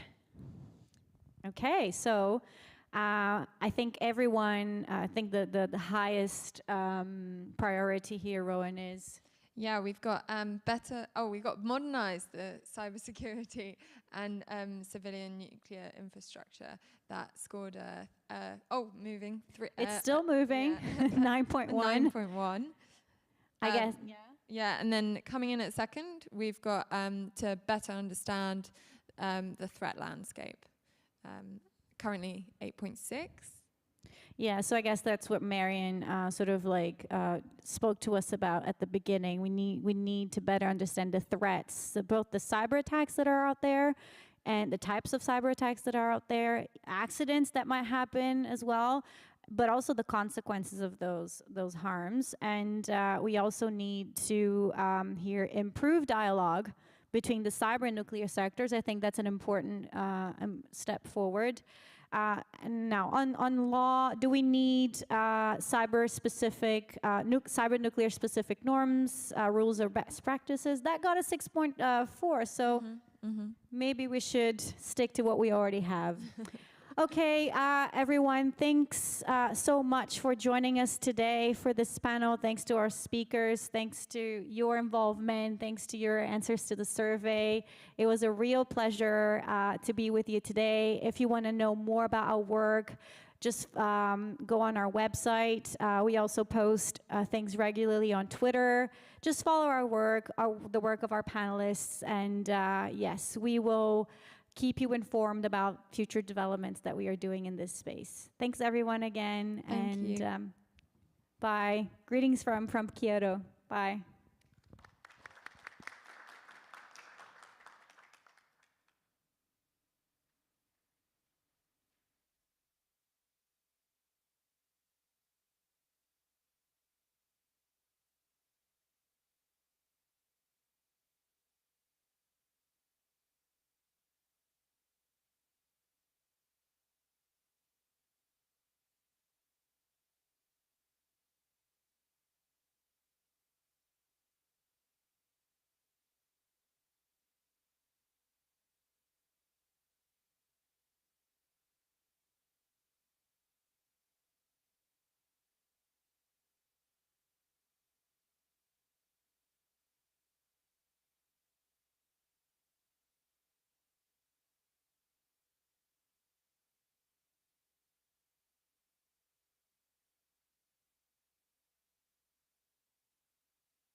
feel like it's like Putin's long dining table. You can sit wherever you're comfortable. Yeah. It might do. Exactly.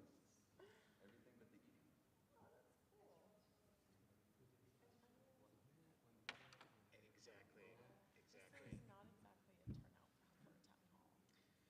No, but we have the hall. We just don't have the town.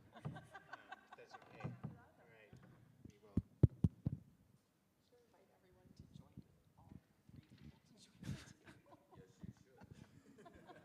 You guys, please come join the table. So we sit next to each other before? Yes. Nice to see you again.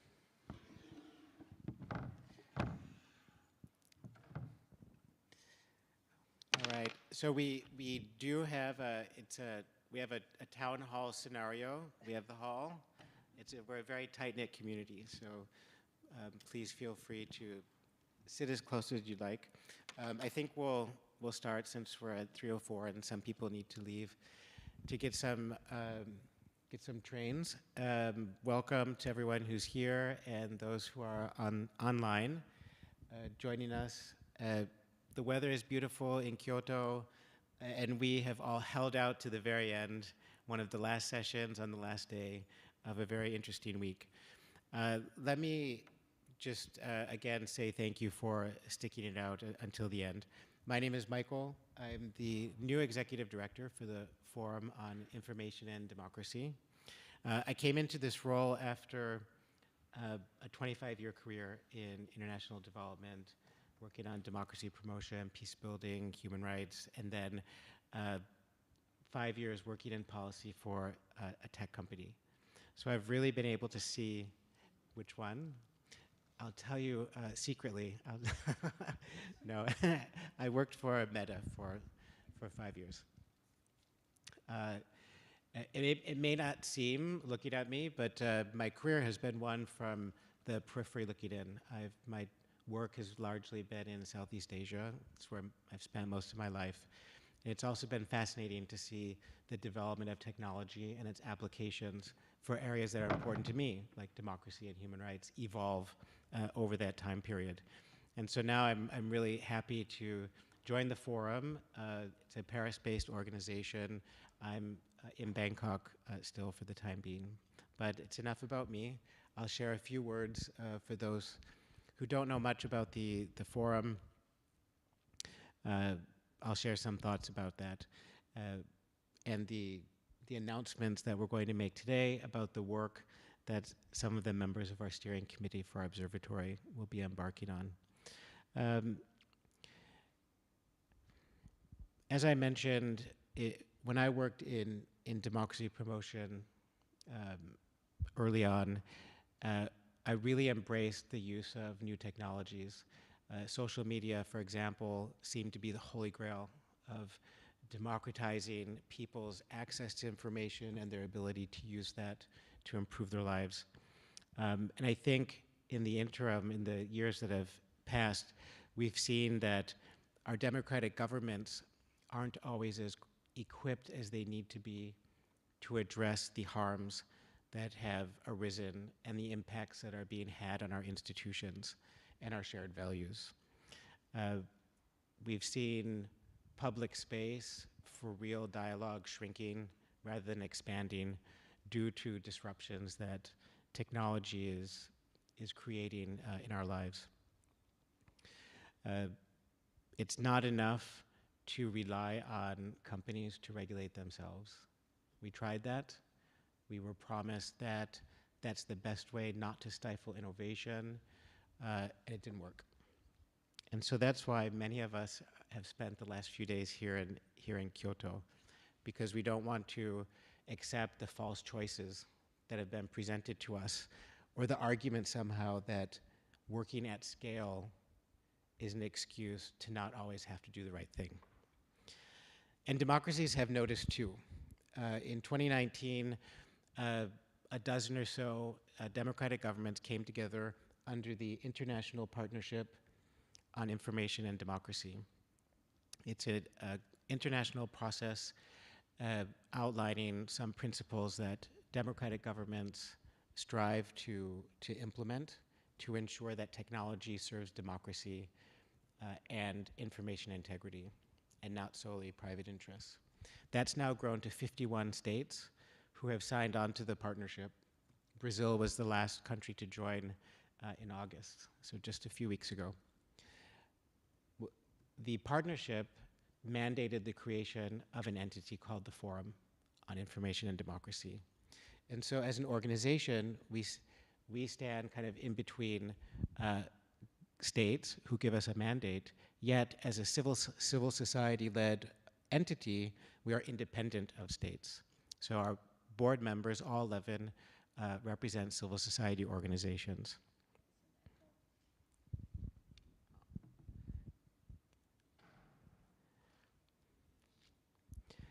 The work that we accomplish is done through multi-stakeholder engagements with experts around the world, an ever-expanding group of researchers, academics, and practitioners, some of whom we have today, who I'll introduce.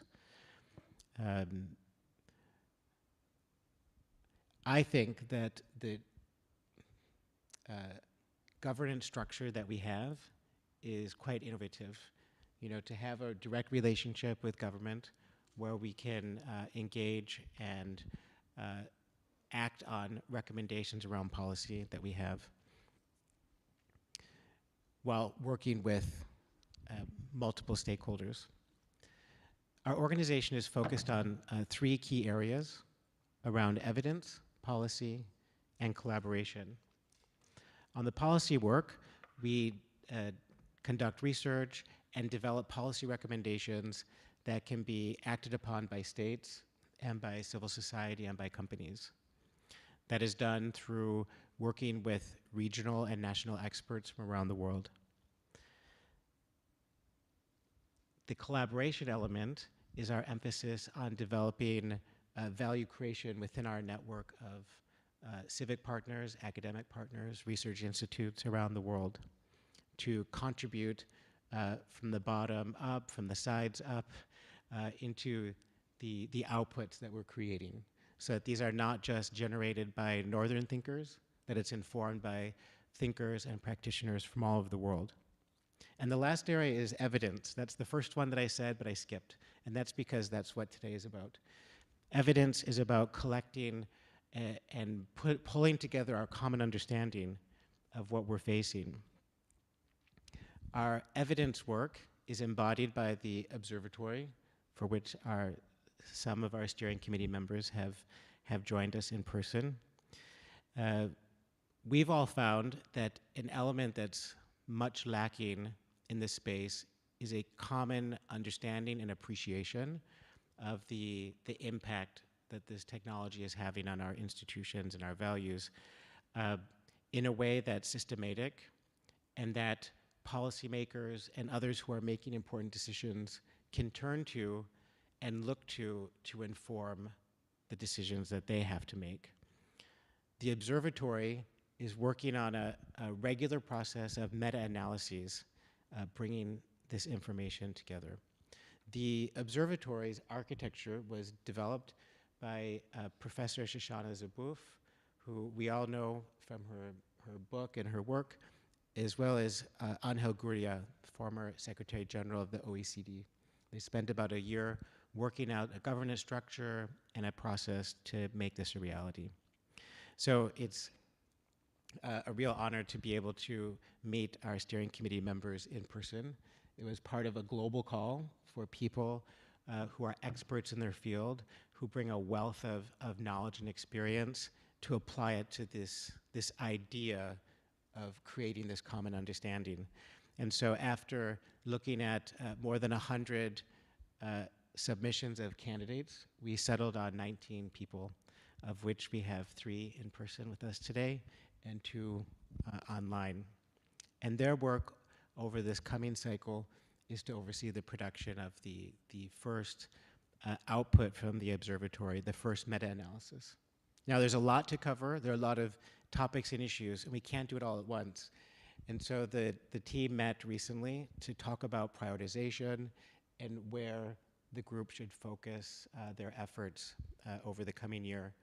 And those have been narrowed down to a very popular topic at this conference this week, artificial intelligence, but also about media in the digital age and data governance, as well as a cross-cutting theme of misinformation and disinformation, which is quite important. And then just lastly, going forward, this group of 19 people, supported by a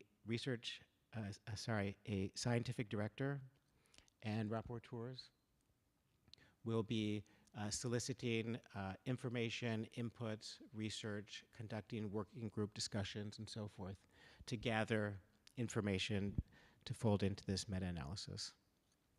So with that, I would like to introduce each of our steering committee members that we have, and maybe in just 2 minutes, share what your ambition is for the observatory, how it relates to your region of where you're at, before we go into some other questions and discussion. And I'm going to pick on Courtney first. Courtney Radsch is the director of the Center for Journalism and Liberty at the Open Market Institutes. And I think you may have other affiliations. Feel free to mention those too.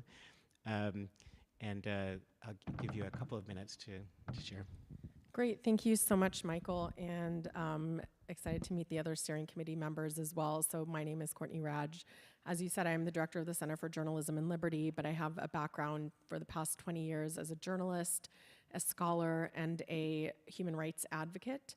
And so I bring a wealth of experience that has really focused on the global majority or the global south and understanding how technology and policies that are often developed in the US or the EU increasingly have an impact in shaping the viability of information ecosystems, human rights, and the political economy around the world.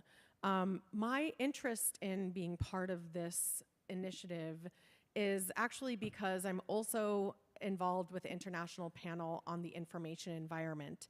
And I see these as very complementary efforts to understand what evidence exists to help inform policymaking, as well as, and I think as importantly, what evidence does not exist and how that should shape our approach to policy.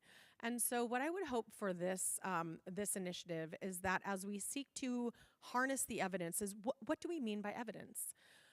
And I spent the past couple of years as a fellow at the UCLA Institute for Technology, Law, and Policy, doing a lot of research about healthy information ecosystems, again, like technology policy, et cetera.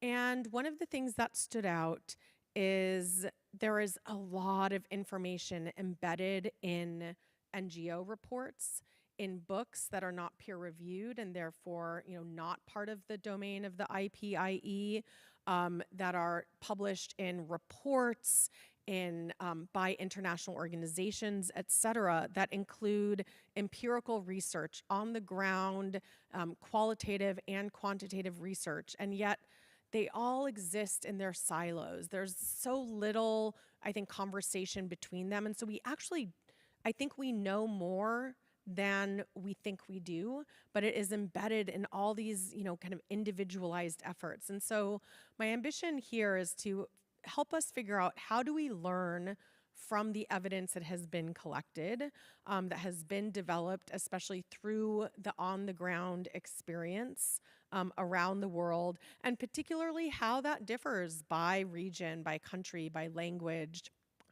by different stakeholders, et cetera, because the vast majority of published research, especially in peer-reviewed journals, is from global north, and especially when you get into information environment issues like the new issues of disinformation, misinformation, which actually have a long history in propaganda and media studies and information science. How so much of that is English focused.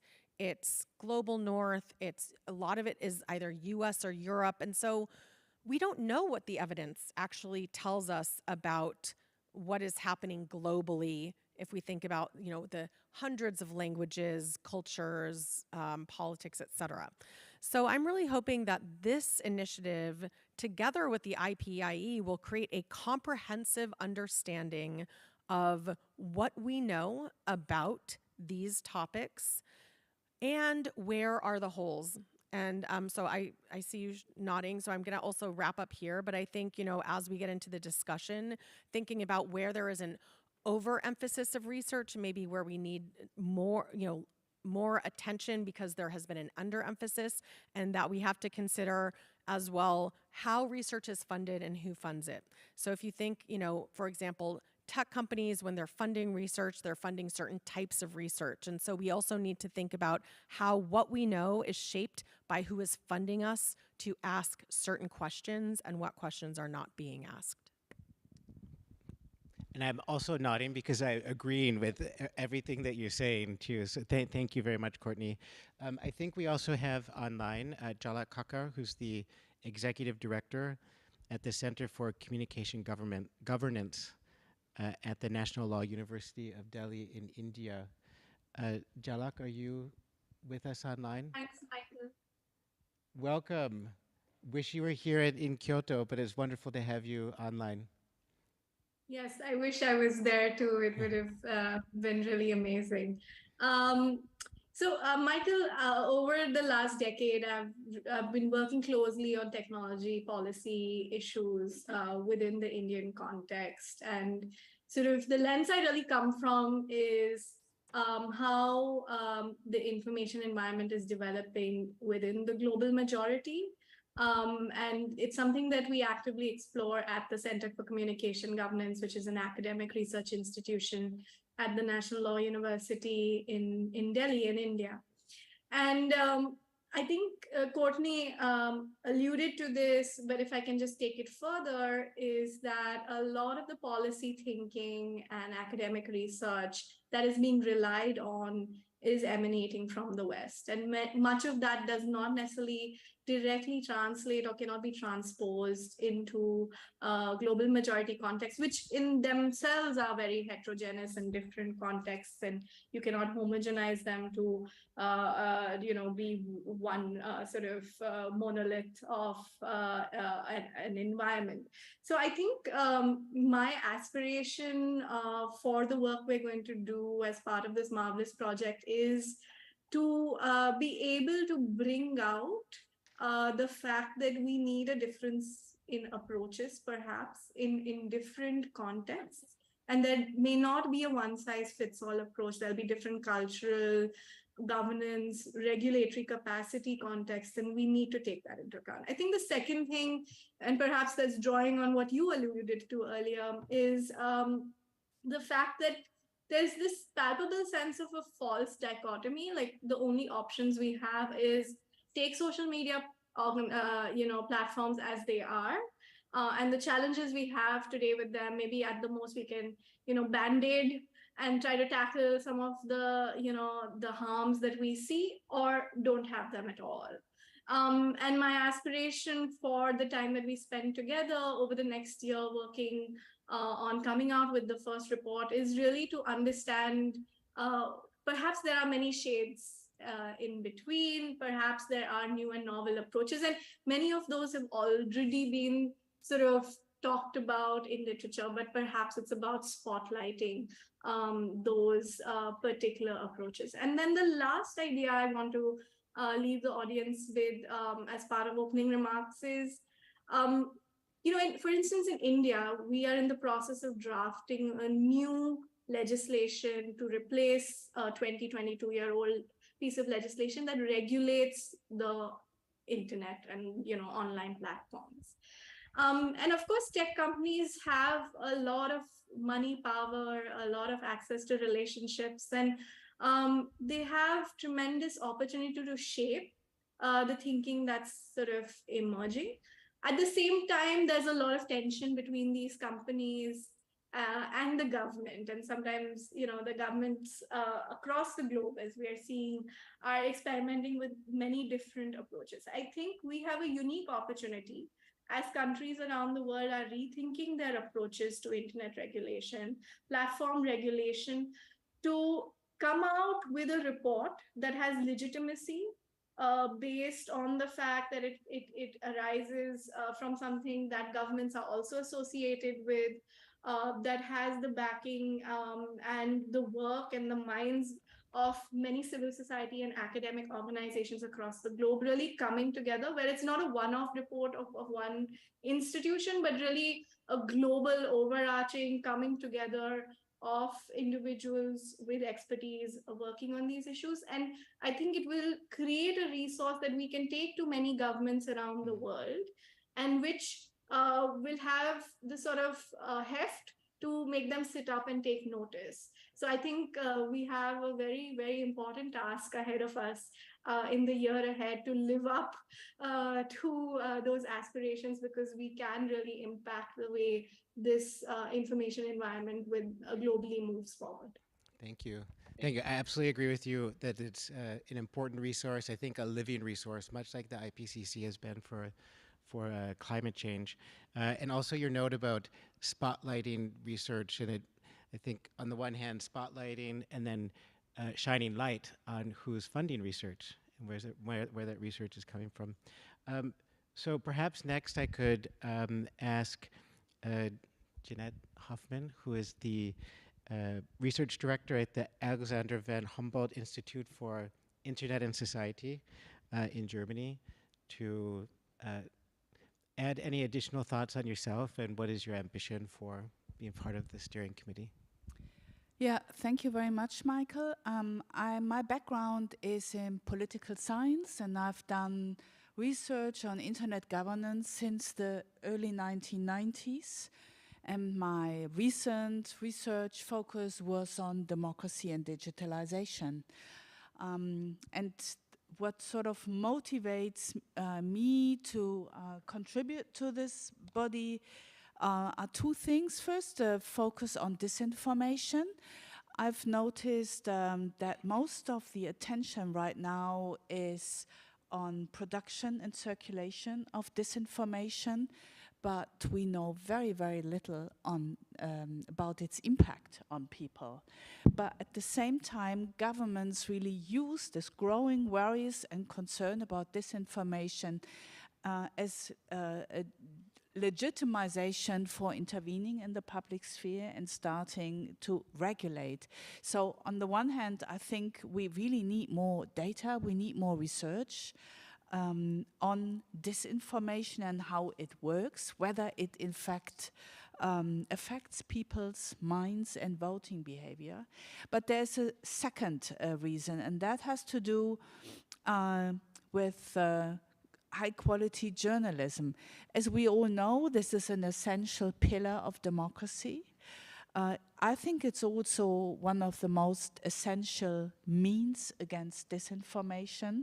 We can see already now that disinformation is less of a problem in countries with a healthy media environment.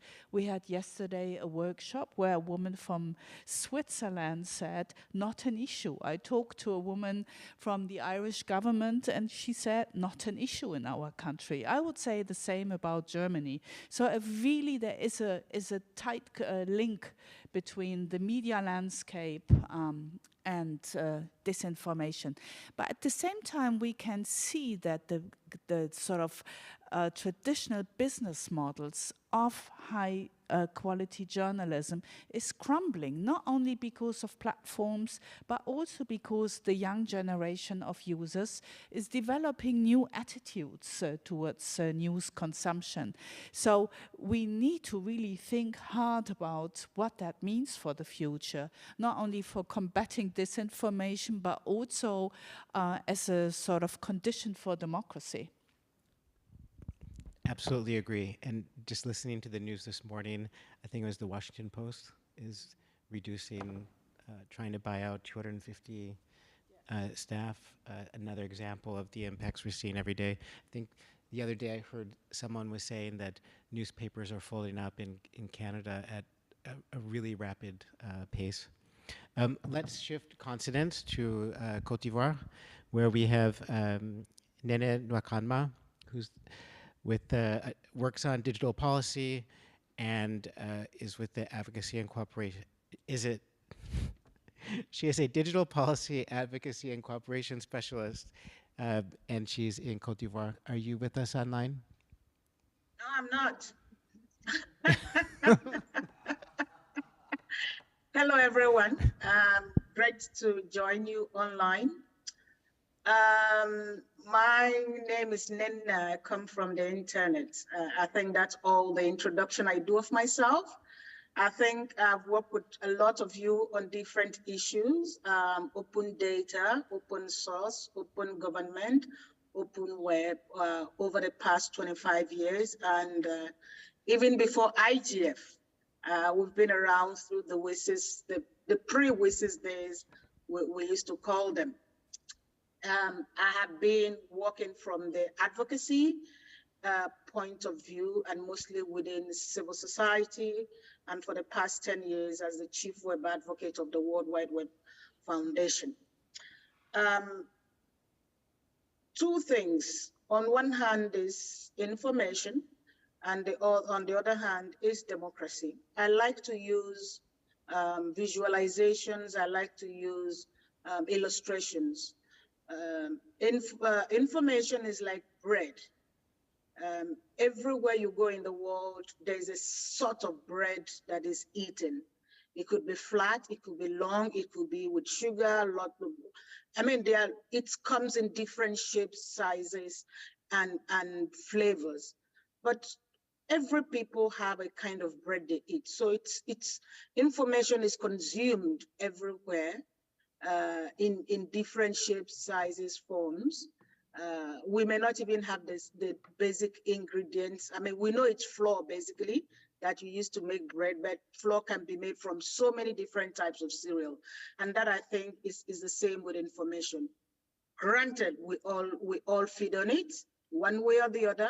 You cannot not be informed unless you are dead. Even when you are dead, information about you is still going to go out there. So that is the nature of information. Democracy is, in Africa, we say it's like cotton, the white fiber that you use to make clothing. Now, you make clothing according to your circumstances, according to your weather. Sometimes you have heavy clothing, sometimes you have lighter clothing. Some others are better for cold, some others are better for the heat. Some are very colorful, some are not. So with those two illustrations, I would like to bring our mind to the work of the forum and especially to the report that is coming. And that brings me to my interest. My interest is in nuances. I think Jalak has mentioned a bit about it.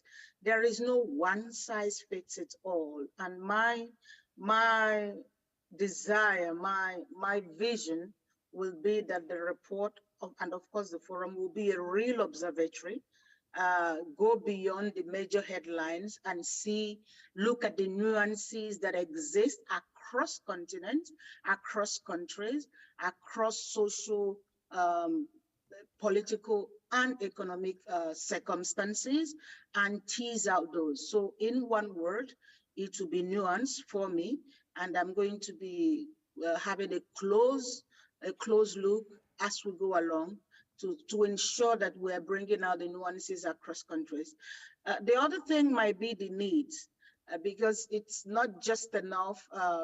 You don't build bridges in the desert because they don't have water. They don't have a water problem.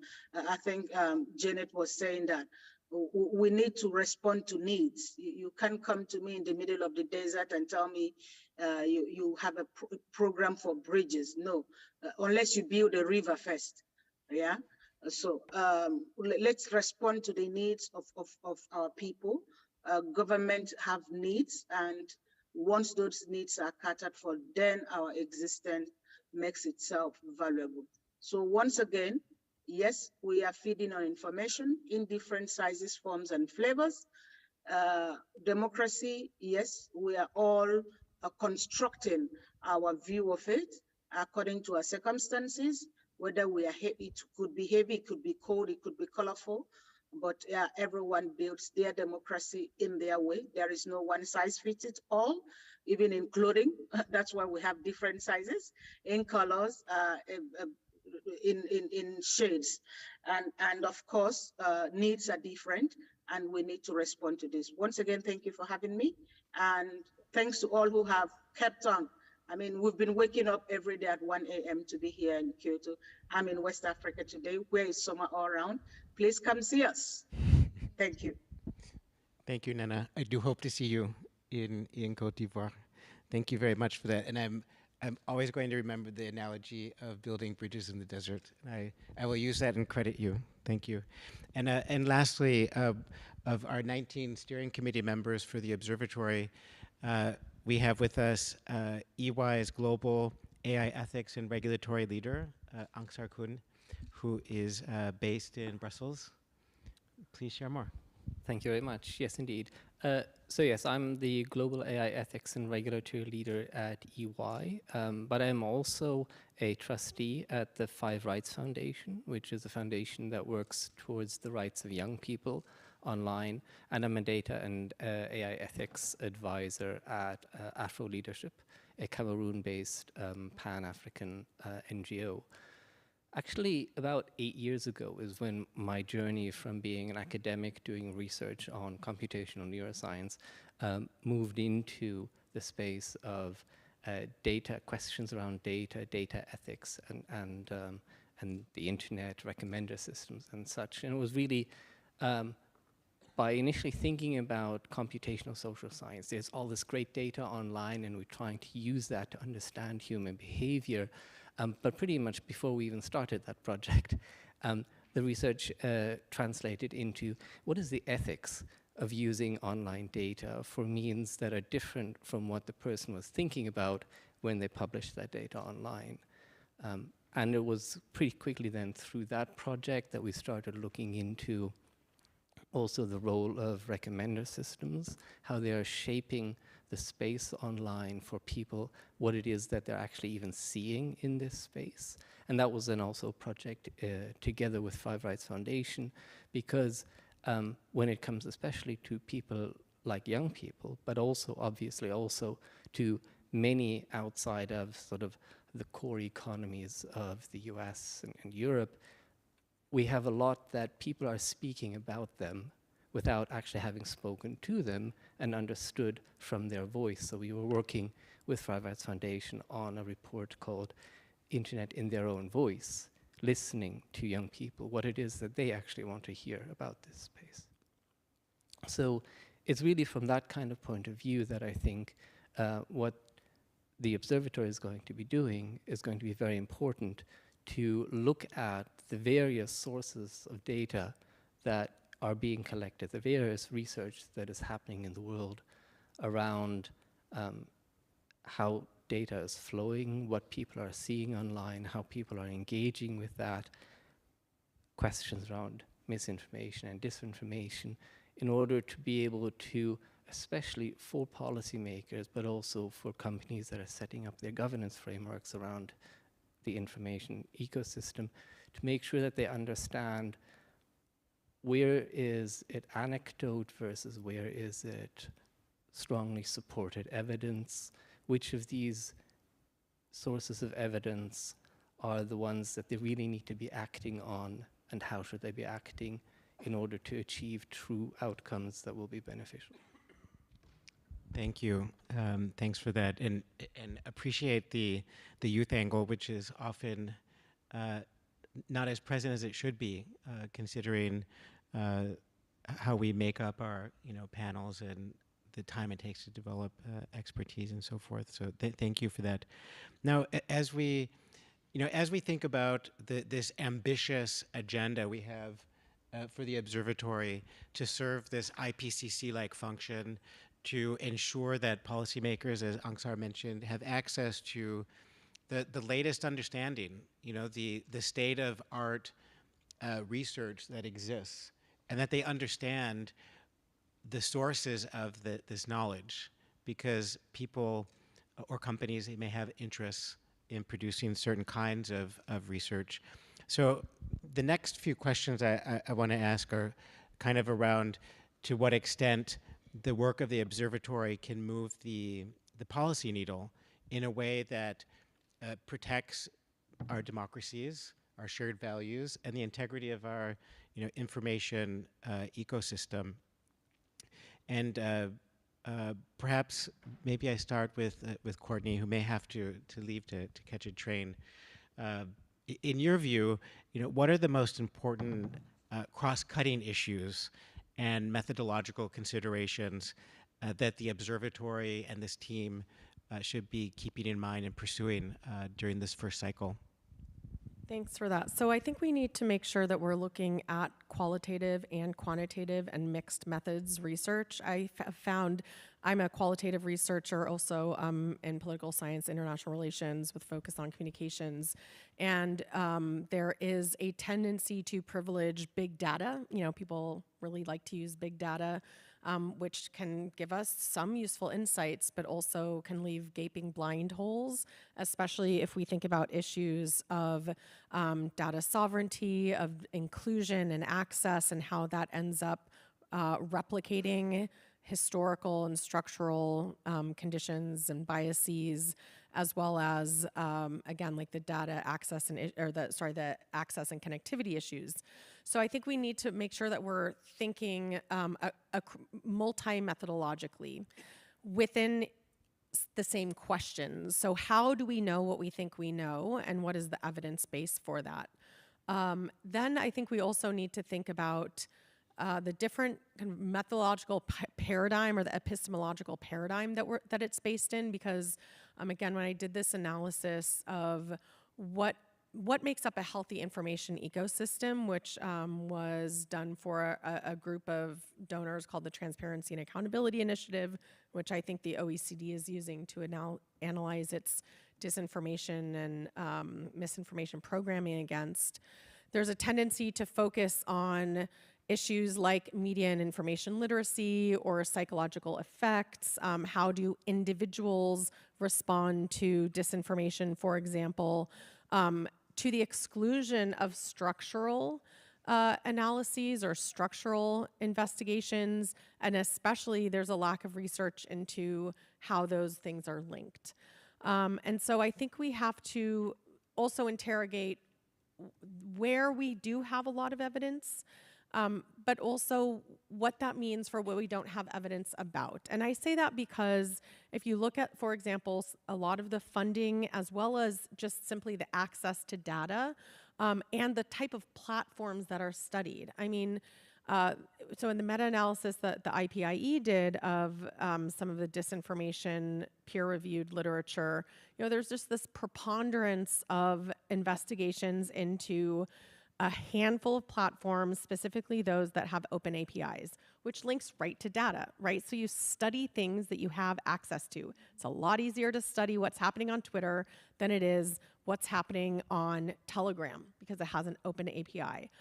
It's also easier to study that than going into a community to understand qualitatively how people are responding, or the links again between kind of the political economy and the individualized responses, because that's labor intensive. It requires linguistic expertise. It requires money. And so I think we just want to be very careful about that, because again, when I was doing this analysis, there's a lot of studies in this, kind of psychological realm, media effects paradigm. And part of that is because it's also to the benefit of the big tech monopolies, which do get the vast majority of studies are about, Facebook, Google, Twitter, WhatsApp to a lesser extent Telegram. But there are many other factors, and we don't have very many studies looking at, again, like the infrastructural and political economy of the internet, and now as we go into the AI era. So I really think we have to use a cross-disciplinary, multi-methodology perspective to interrogate these issues. What my concern is, for example, is that we can study all day how people respond to disinformation on social media, but it doesn't matter if those social media companies remain they remain monopolistic entities with the power to dominate economically, which translates into political domination, which translates into policy, and that we're going to see this replicated in the AI era that we're in now. And you can see that, for example, here at the IGF, which companies are up on stage at the AI high-level panels or at the AI main sessions. You can see that who's in the room with policymakers. For example, the United States, the Congress is holding a bunch of closed-door sessions, and it's a handful of large tech, big tech monopolies who are dominating those conversations. So we really need to pull in evidence from a much wider array. And I would love to also see this group look at what has the private sector developed. I mean, there are all these consulting firms, there are lots of domestic private sector reports into these various issues around data, around AI. So what can we learn from a much wider scope of research that we're looking into? And I think, you know, as Jeanette kind of alluded to, disinformation is not just it's not just the effects of disinformation. It's not just the production. It's also, we have to look at the entire kind of life cycle and the supply of quality information, which has to do with journalism, absolutely, but also with how information flows through ecosystems. Again, there's a dominance of studies into social media without considering the broader media ecosystem, the political economy of mainstream media or powerful alternative media. Again, in the US, the role of conservative talk radio, or in Turkey, the role of state-dominated media, or Egypt, which is where I did my doctoral research, you know, the role of state-affiliated media. And then how is that going to impact data, data and access information, the production of disinformation and reception in countries where you have a state-dominated media system or a captured media system. So, you know, the challenge is that these are all incredibly complex issues. And so I think the challenge for us is to get beyond where groups have already focused and take a new and fresh lens to that, and really try to get outside of the boundaries, particularly outside of the boundaries that are set by tech firms that are helping shape the research agenda through funding, through access to data, through, you know, consultations and lobbying in Brussels and Washington, and make sure that we are also hearing from people on the ground in countries around the world and in Englishes other than English. Thanks. You know, Courtney, as you're speaking, it made me think of both a competing analogy to the bridge in the desert, of the complexity of the issue. And I've spent much of my life in Thailand, and we have this analogy of an elephant. They're very big. And if you're blindfolded and you were to touch the elephant's tail, you would have a very specific impression of what an elephant is. You might think it's this tiny creature. If you were touching the elephant's nose, you would maybe think more of a reptile kind of thing. If you were only touching its body, you get this, wow, massive beast. So I think the idea is that through the work of the observatory, we can get to a place where policymakers can see the whole animal of all the elements that go into it, and also it's missing. And I think the added complexity of this issue is that it is constantly in motion. This is not a static elephant, correct? Right? This is a dynamic system. So when you study one thing, or when you affect one thing, it will have implications elsewhere, right? So again, like as I said, with the access to data will affect what you think you know about things, and then that will affect other aspects. And the AI, I think if you look at AI and you break that down again, like the large language models work way better in some languages than other because of data. And so it's like multidimensionally complex, which is another challenge I think for us. Absolutely. So given that complexity and all of the issues, and Courtney's mentioned many of them, and other speakers already, I want to turn to Jalak, and maybe you can reflect a little on the priority themes of AI, media in the digital age, and data governance, and why those are important priorities to start with in this first cycle, and maybe why it's important to you, particularly from the perspective of South Asia and the Global South. Thanks, Michael. I think, we did have a lot of discussion as the steering group in terms of what the priority areas for the next 1 year should be. And given that, the key theme that drives the work that we're doing over here is the impact of, platforms on our democratic societies. And if we look at the way platforms impact our societies, it's very much, I'm probably preaching to the choir over here in terms of saying that, platforms are our new public squares. They've privatized public discussion spaces. They have serious implications for the media environment in our societies, and hence it becomes very, very important to look at the media aspect as one theme. AI has such significant implications, and especially over the last few months, I think there's broader appreciation of the way AI can impact our societies, with generative AI really getting the spotlight over the last few months. During the last US election, we saw cheap fakes and deep fakes. We have several key elections coming up globally.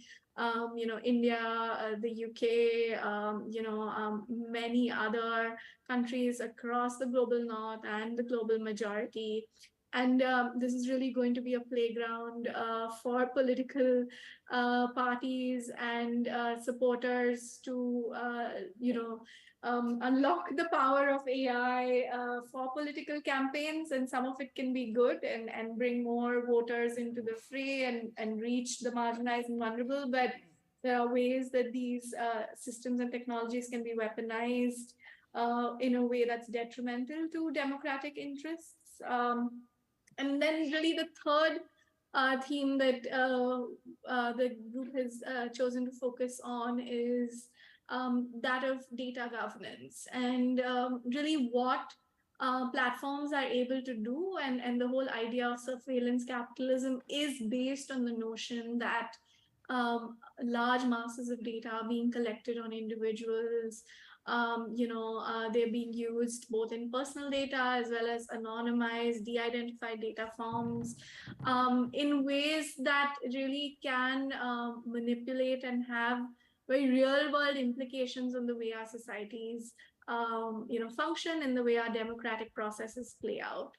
And of course, the cross-cutting theme in all of this is disinformation, misinformation, which is flowing through these public-private squares, which is heightened by the use of AI technologies.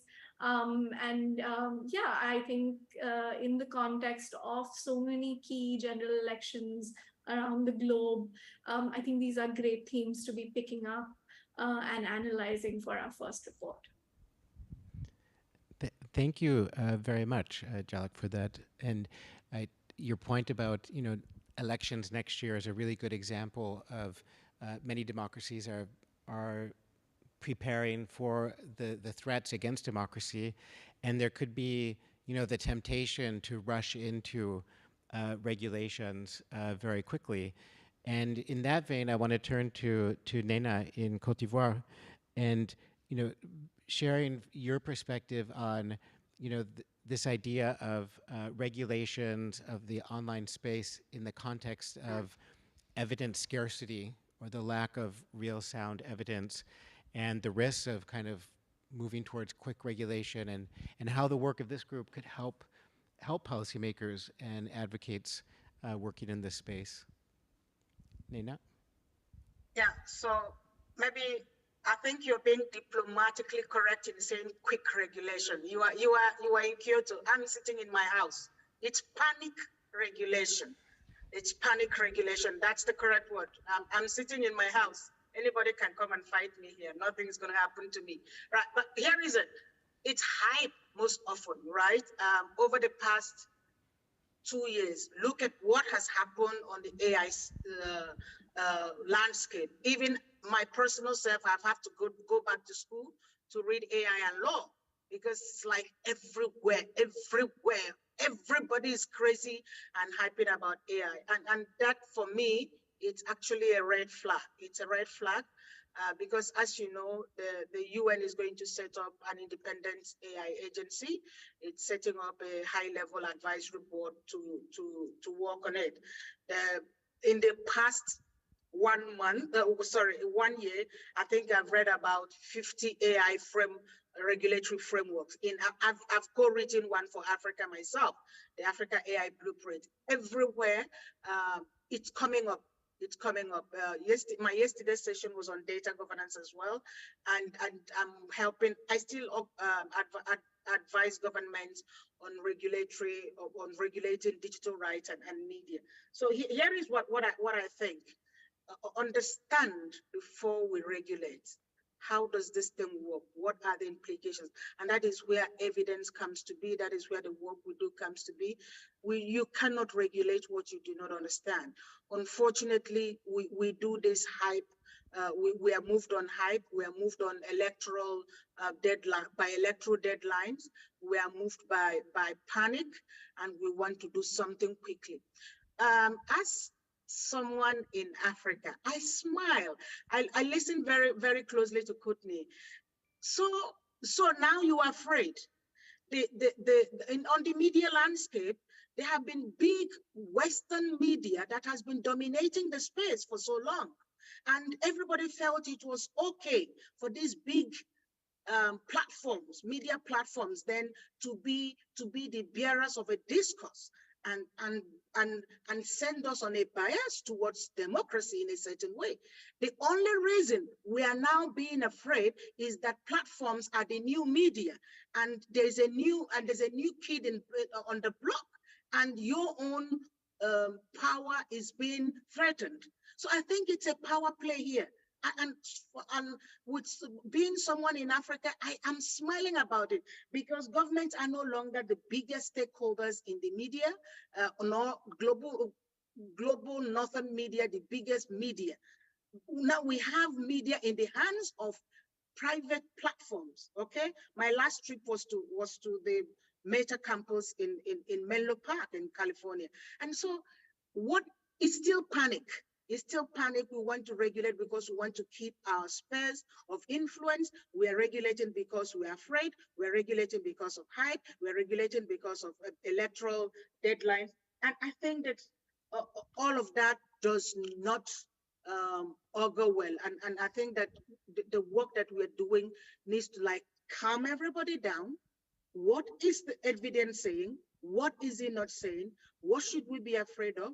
What should we not be afraid of? So for me, it's important to understand evidence is key. I've lived long enough, Michael, and I think you've been around to know that most often we regulate products. We are rushing into, no, this is fake news, shut down this platform, then we'll all be okay. That is wrong. I think that we should be building on principles, and we should be building on fair processes. And that is really very important. We've seen big companies. I mean, 20, 25 years ago, it was software. Software was the big deal. Everybody wanted, it was open software and proprietary software. And we're like, no, go down. Don't stop attacking Microsoft.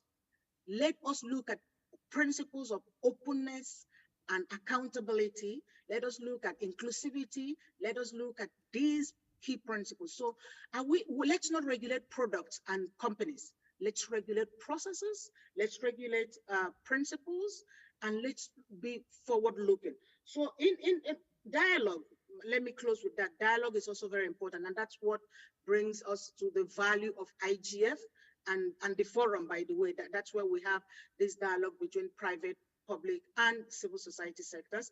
Dialogue, I think, is very important. We should learn that. And finally, let's breathe. Let's just breathe. Let's just breathe. Panic regulation. We've seen that it takes us nowhere. And let's breathe. Let's take a breath, and let's look at what the evidence says. And that's why the work we do is here. Thank you. Thank you very much, Nina. And in the spirit of calming down and finding out what we don't know and filling in those gaps, maybe and in the spirit of multi-stakeholderness, Angsar being a representative from the private sector. Maybe you can share some of your thoughts on, the importance of gathering evidence to create ultimately better policies that will benefit us all. Sure. So, I mean, what Nina was alluding to, that we are in a moment in which there is a huge rush to try to come up with the right kinds of regulations, commitments, guidelines. We're not even sure yet whether things should be mandatory or not. Different cultures approach this from a different point of view. But one thing that is clear is it doesn't really matter which of these approaches we decide to choose, and different countries will choose different ones. We also need to be having the tools in order to check whether or not they are being implemented correctly.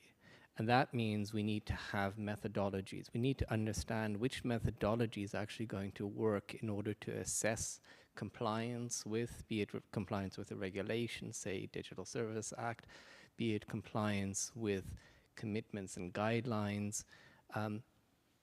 For all of these, we need clarity on what are the good methodologies for tracking the ability to implement these kinds of commitments and obligations. And so that's one of the things that a kind of meta-study approach to the research that exists out there is really going to help us to understand, by looking at the various different methodologies that the research community, including academia, including journalists, including also work that has been done within companies. What are the various different methodologies that have been attempted, that have been used?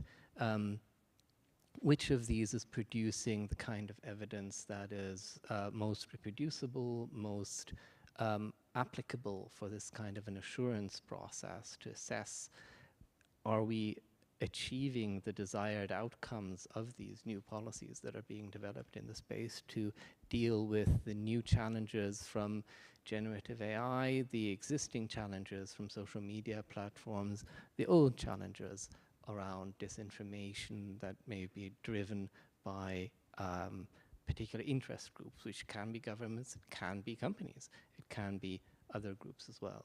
But really we need an understanding about what is the way in which to assess where do things stand, so that we can also provide the appropriate kind of recommendations. And so the kind of meta-study that the observatory is going to be doing is going to be key to be able to achieve that kind of a baseline. Thank you. And I realize that we're already a minute over, although I don't think there's any session after ours, because I think we're one of the last. But I'd like to just give Jeanette a moment to share a thought or two, and then if anyone has any quick questions. But perhaps, Jeanette, if you wanted to share thoughts on how you think the work of the observatory, in a year from now, the kind of impact or gap that it'll fill, and as a tool for moving us further into the future from this long perspective you have of work in the field. Yeah, thank you, Michael. I think there is not so much to add after what has been said. Perhaps two things I'd like to emphasize. One is that this focus on platforms and social networks cut us off from research that has been done on very similar questions in the 70s, 80s, 90s. Exactly. It's not a new topic to discuss manipulation and propaganda, right? We were discussing these issues also in the 70s. Also the question of how easy is it to manipulate people? Do they actually believe what they listen to or read? That translates into the question nowadays, when you forward disinformation, do you necessarily believe in what you see? Or are you rather signaling belonging? Say, you forward a message about that the US election has been stolen. Do you do this out of loyalty for Trump, or do you believe in your message? These questions are very old. And by focusing on platforms, on the one hand, we develop new skills, say computational social sciences and stuff like that. But at the same time, we sort of forget all the work that has been done on these questions before. So that's one issue. We should not, as Nana pointed out, chase a new pig through the village every year, but really also ground our work on previous research and contentious outcomes. And the second thing is, what is really lacking in digital research is comparative work. And I hope that this meta-study will be able to look more systematically, or also encourage comparative work, so that we also get data of the many countries in Asia and Latin America and Africa where not much has been done to gather data. Thank you. Thanks for that. And I also just learned that there's a question from someone who's watching us also online. So maybe I take that one and then one more. Yeah. Because this is actually the first time I've seen a question online during the conference. So please let us know who you are and ask the question. Put my glasses on.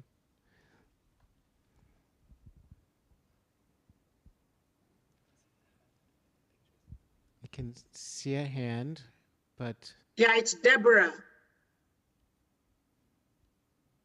Would you like to ask your question?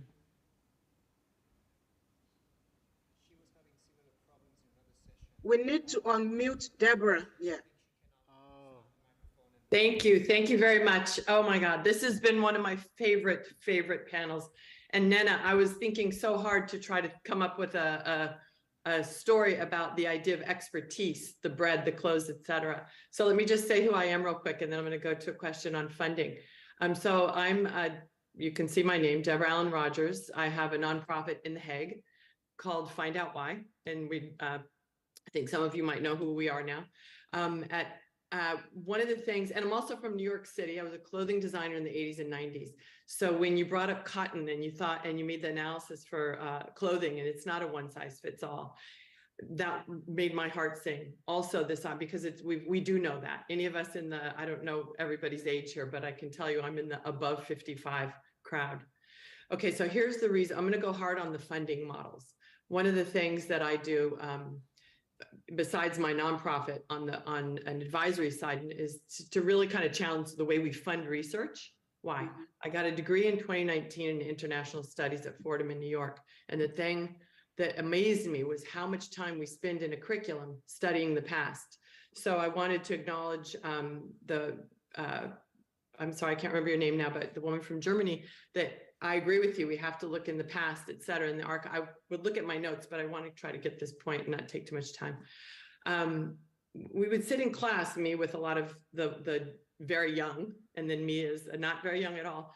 And we would be reading the old reports, and we celebrate these minuscule differences. And so this idea of, in political science, reading this research and celebrating a 0.003 difference in something is something that I find very problematic from a design standpoint. So I want to ask this question about, we all know, all of us here who've had to deal in the world of funding know that it's a political system. And once we get the funding, it is highly political. And if we make some changes in the middle of the funding, we risk losing the funding, right? If we're on our research path and we're like, this isn't working. We just hit a wall and we need to change it. But the funds are allocated for this one particular path.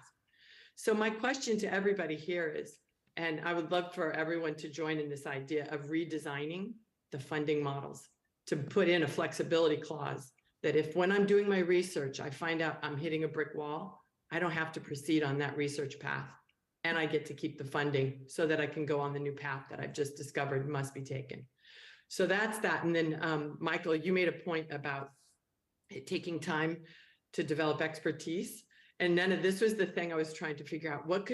How could we quantify or frame expertise, because I work with 15-year-olds that have a lot more expertise in the digital realm than I ever could. And I'm sitting with members of European Parliament and US Congress, listening to people that do not have expertise in the digital realm, set policy or tell us how the world works, et cetera. And for any of us who are a little bit counterculture, we've had the world explained to us many times over the decades. And I think being a New Yorker, this is something I find very frustrating when I've lived already through, 9/11, the AIDS pandemic, global transition in manufacturing and supply chains. There's expertise in the room, even if I come from design. I mean, if I humbly could say that myself, and sometimes I do try to get a seat. So I think the redefinition of expertise, I want to hear, Nana, I hope you can come up with a fabulous illustration, because 5-year-olds have more digital expertise than we do now. It's phenomenal. We all know it, who've seen it. They don't have business model expertise, my last comment, but do we? Because a lot of us have grown up in and fed the models that are ruining many, many industries. And we celebrate minuscule differences and we archive really fabulous studies because they didn't make the one tiny little difference to get the funding. Okay, so let's redesign the funding models together. That's what I really wanted to say. Thank you very much. Thank you, Deborah. We do have to wrap up, so I think it was Nina was set up to answer this very quickly within a minute, and then the organizers are typing. We have to stop. Oh man! So Deborah, refreshing hearing from you. Here is what I'll say. One of the reasons I chose not to go to Kyoto is that there is a time to come and a time to go. And it is only intellectual probity to bow before new expertise.